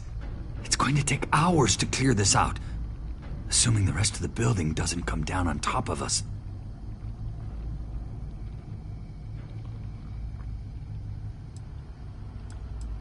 I'm not sure. It might stop whatever's happening to you. It's a reasonable theory, I guess. They're a native species. We had an electric pulse field to keep them out. The fire took out the generators, damaged the foundation. They just keep coming. I was in the lab, working on the frequency calibration for the probe. I was walking out of the control room when it happened. I heard the tanks rupture. The alarm sound. I only had a second to react. I jumped back into the control room. The doors sealed. I was safe. From the gas, the fire, everything. But I was trapped. There was nothing I could do to stop it. If I had gone the other way, maybe I could have made it to the ventilation controls. Killed the system. Even if it killed me, I don't know. I don't want to think about it. How should I know? You're the one who keeps winking in and out of existence. I just want to get out of here. Go do whatever you're going to do. I'll see if I can clear a path to the door.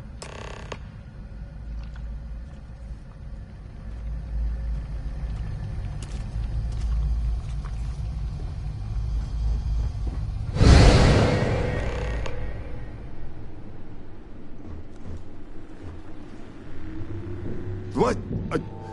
Oh, it's you. You realize you just poked into my locked office. So much for security protocols.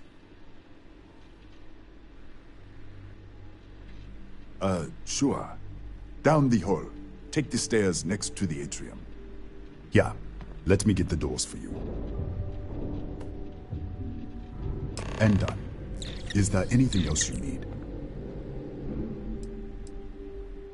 Yes, Kataxi. Nasty things. The original survey team ran across them. You're welcome to read the old logs if you want. Here, I'll unlock the terminal for you. Bigger than you'd expect. We've got a particle accelerator, whole lab complex, the high-energy research lab. Real state-of-the-art. Can't tell you what a tenth of it actually does. That's right. Has been since the accident. We can't connect to the control system to override it. The whole system's on a hair trigger. Cameras spot anyone not in the staff database. They fire off an alarm and all hell breaks loose.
What, did you get lost in the hallway?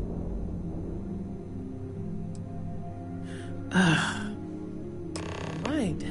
This is the probe control unit. Most of these controls aren't responding. I'm going to very carefully adjust the settings I can. There's no way to tell what's about to happen. Pay attention and be ready for anything.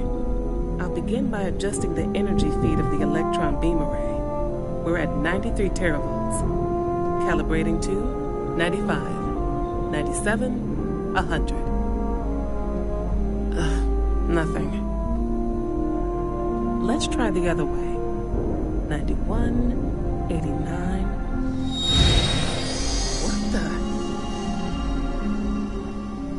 What the? Okay. It looks safe to approach. But what in the world?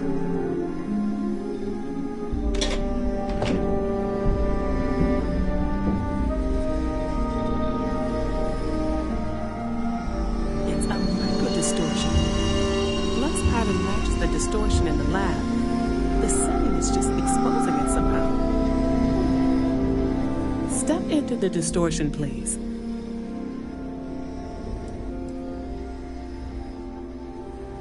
I don't know.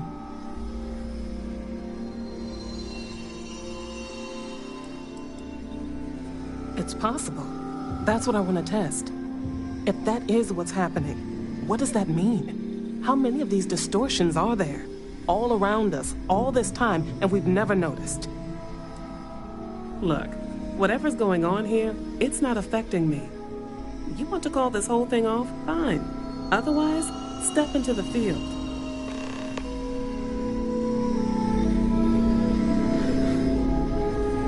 Nothing. No, hold on. There's a slight pattern change.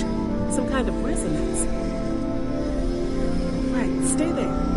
Let me turn the feedback up for a moment. Calibrating to 90, 91.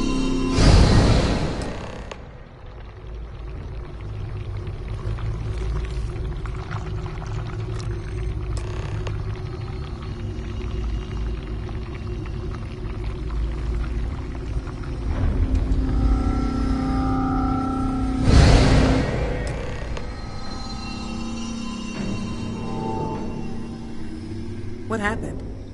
Are you all right? I didn't know what was going to happen. Look, you made it back alive. Given how little we understand about this, I'd call that a success. So, the lower setting causes the distortions to manifest, and the higher causes you to shift. That seems promising. Keep it on the lower setting until you want to shift, and you should be able to avoid any more accidents. I'd give you my control unit, but it looks like you already have one from the other universe. Love to take a look at that when this is all over.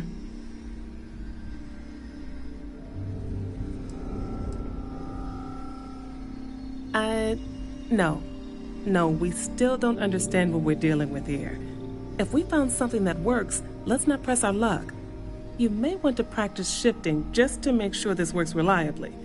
Closer to the distortion, conditions may be less stable, if that's possible.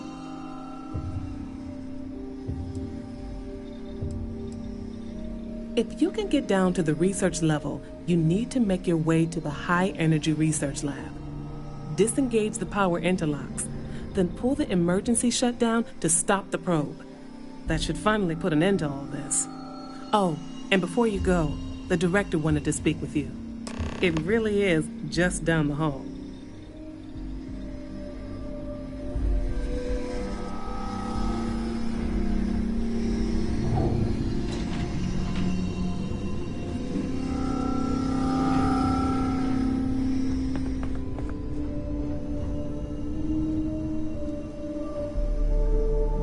Well then, all set?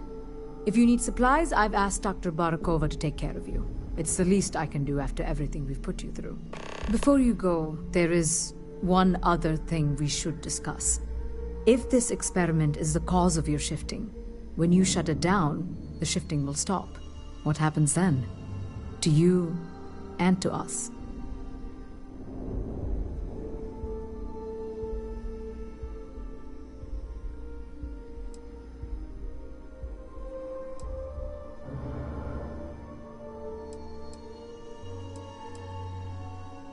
Yes, and what of us? Nishina is a closed system. 2 potential states held in tension.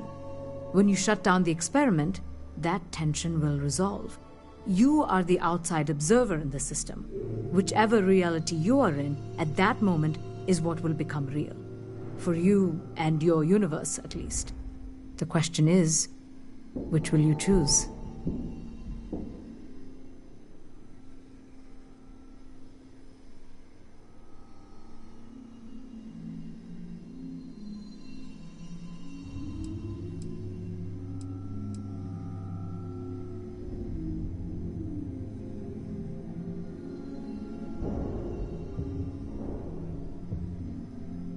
I see.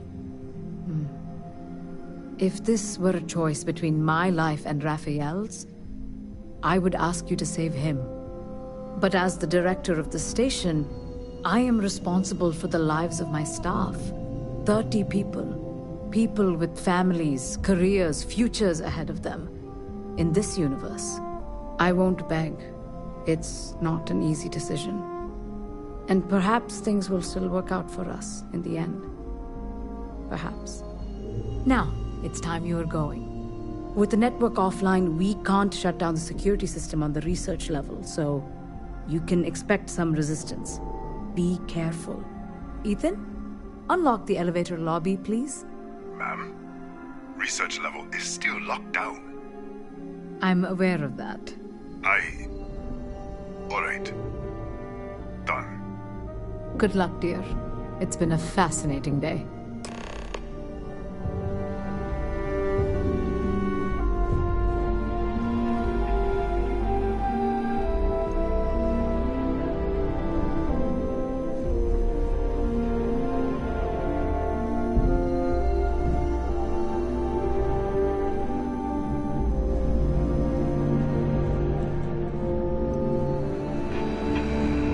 Don't touch the equipment.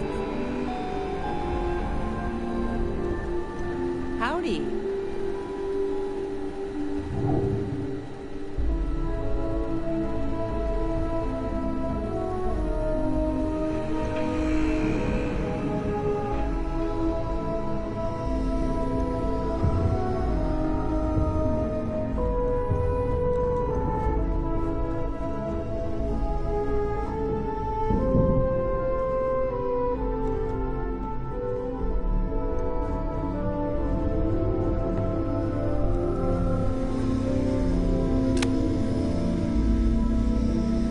Tatiana Barakova, station's doctor.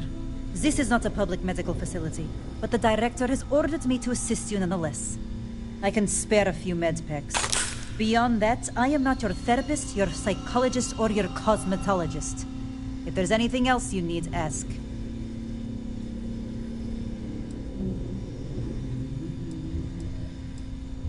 Excuse me? Perhaps you'd care to try a dead-end medical post on some god-forsaken planet in the middle of nowhere, huh? 6-year surgical residency. And I spend my days treating paper cuts and hurt feelings for a bunch of mathematicians and physicists. And now I have to deal with some spacer who thinks they're jumping between universes. Spare me. My journal? Have you been in my quarters? Who do you think you are? The director may have given you run of this station, but I... Wait. What is this? This entry... It's mine, but... I didn't write this. And the scorch marks... God.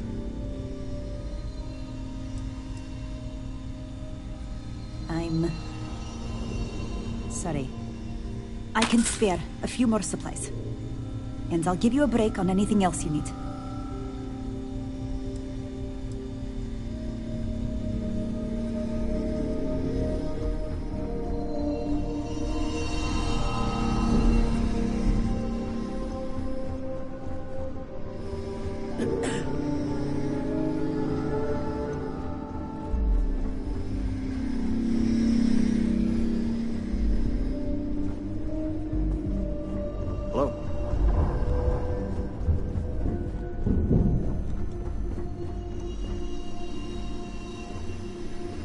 Yes, what?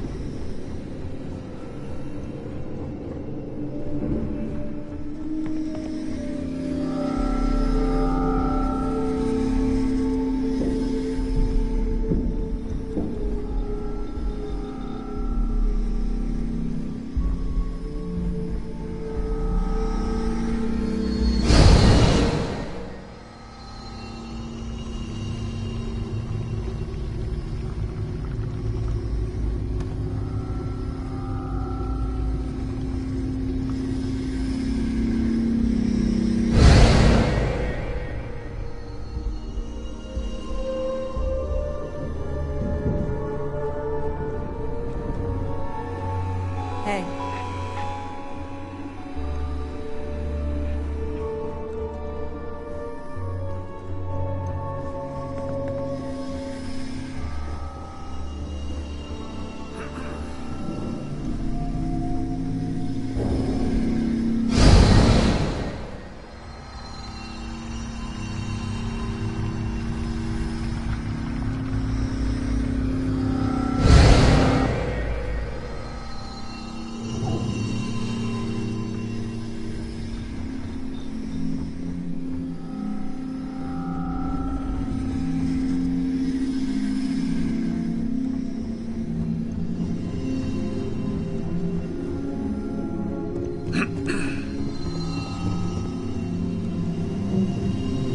Yes. Okay. Hello.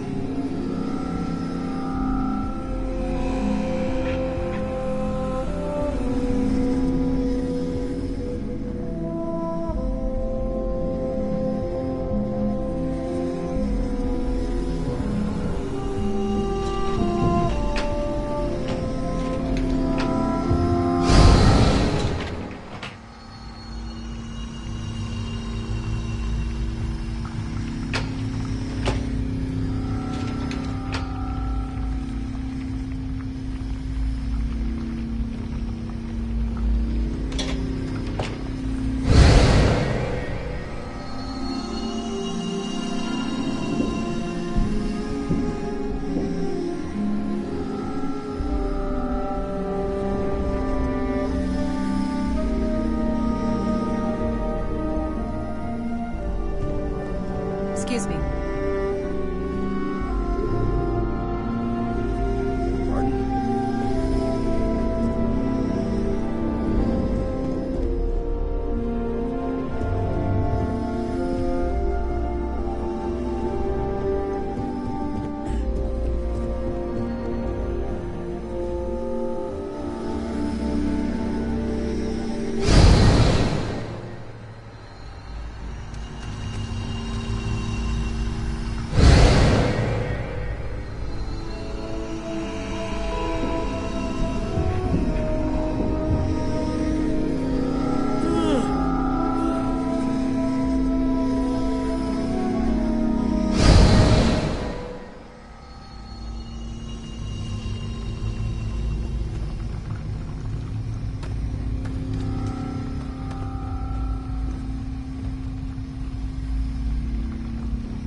Howdy.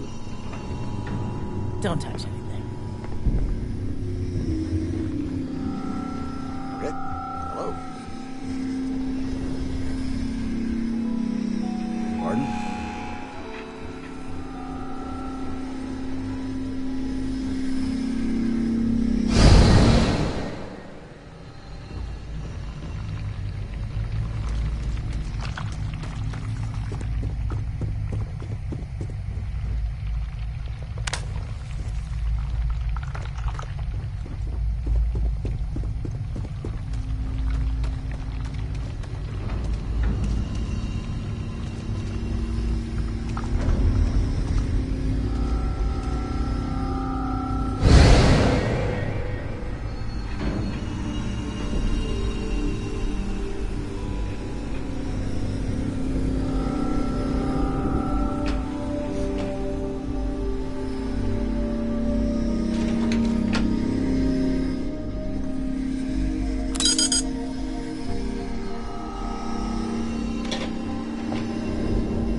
Need something?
Yes?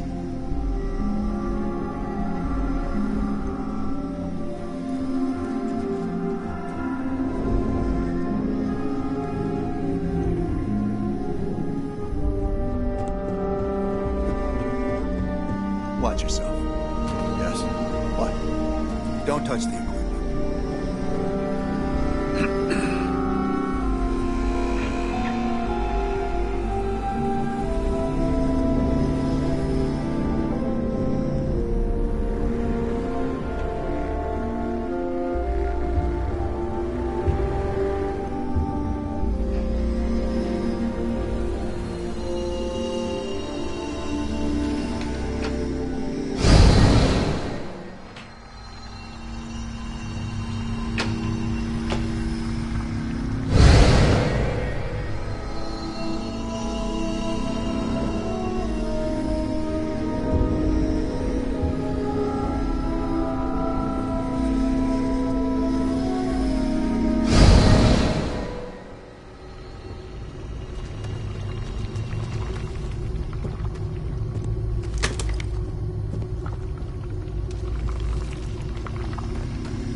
Need something?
Keep it together.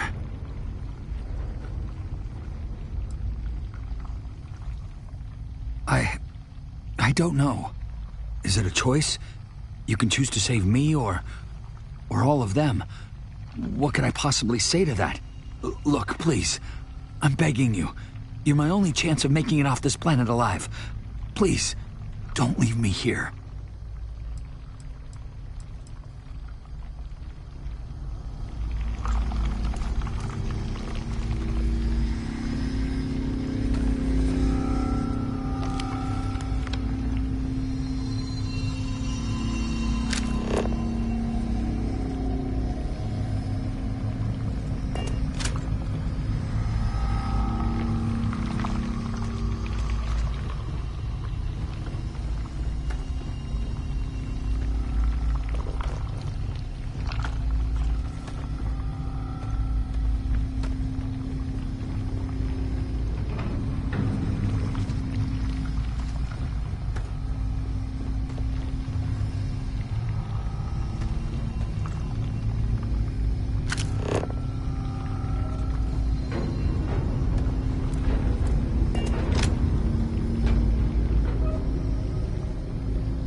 Excuse me. Hello? Pardon? Okay. Hello? Yes?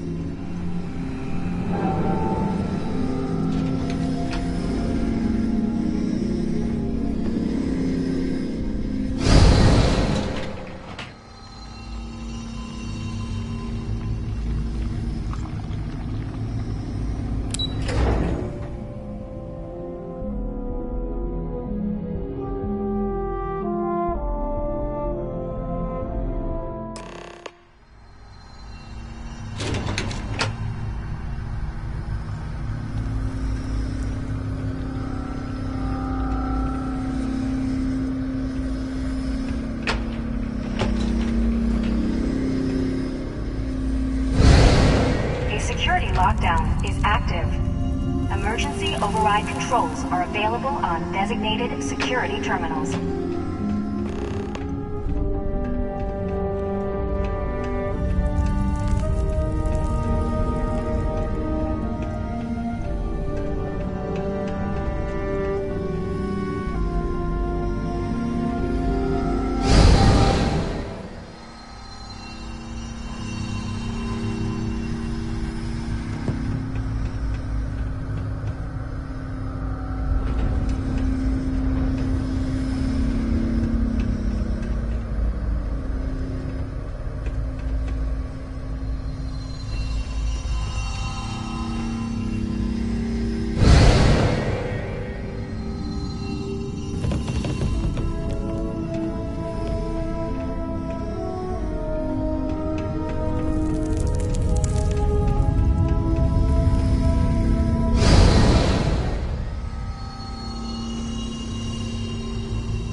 security lockdown is active.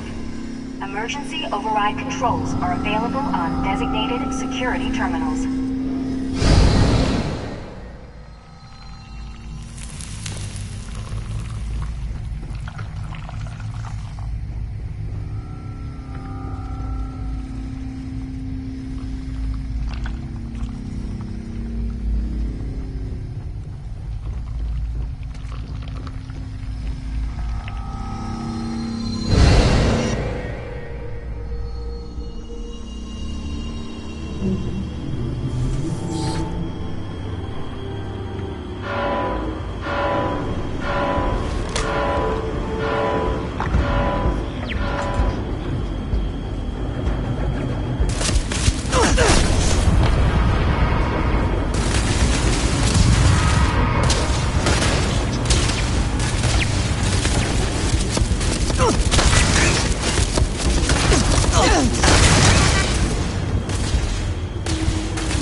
systems.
designated security terminals.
lockdown has been terminated.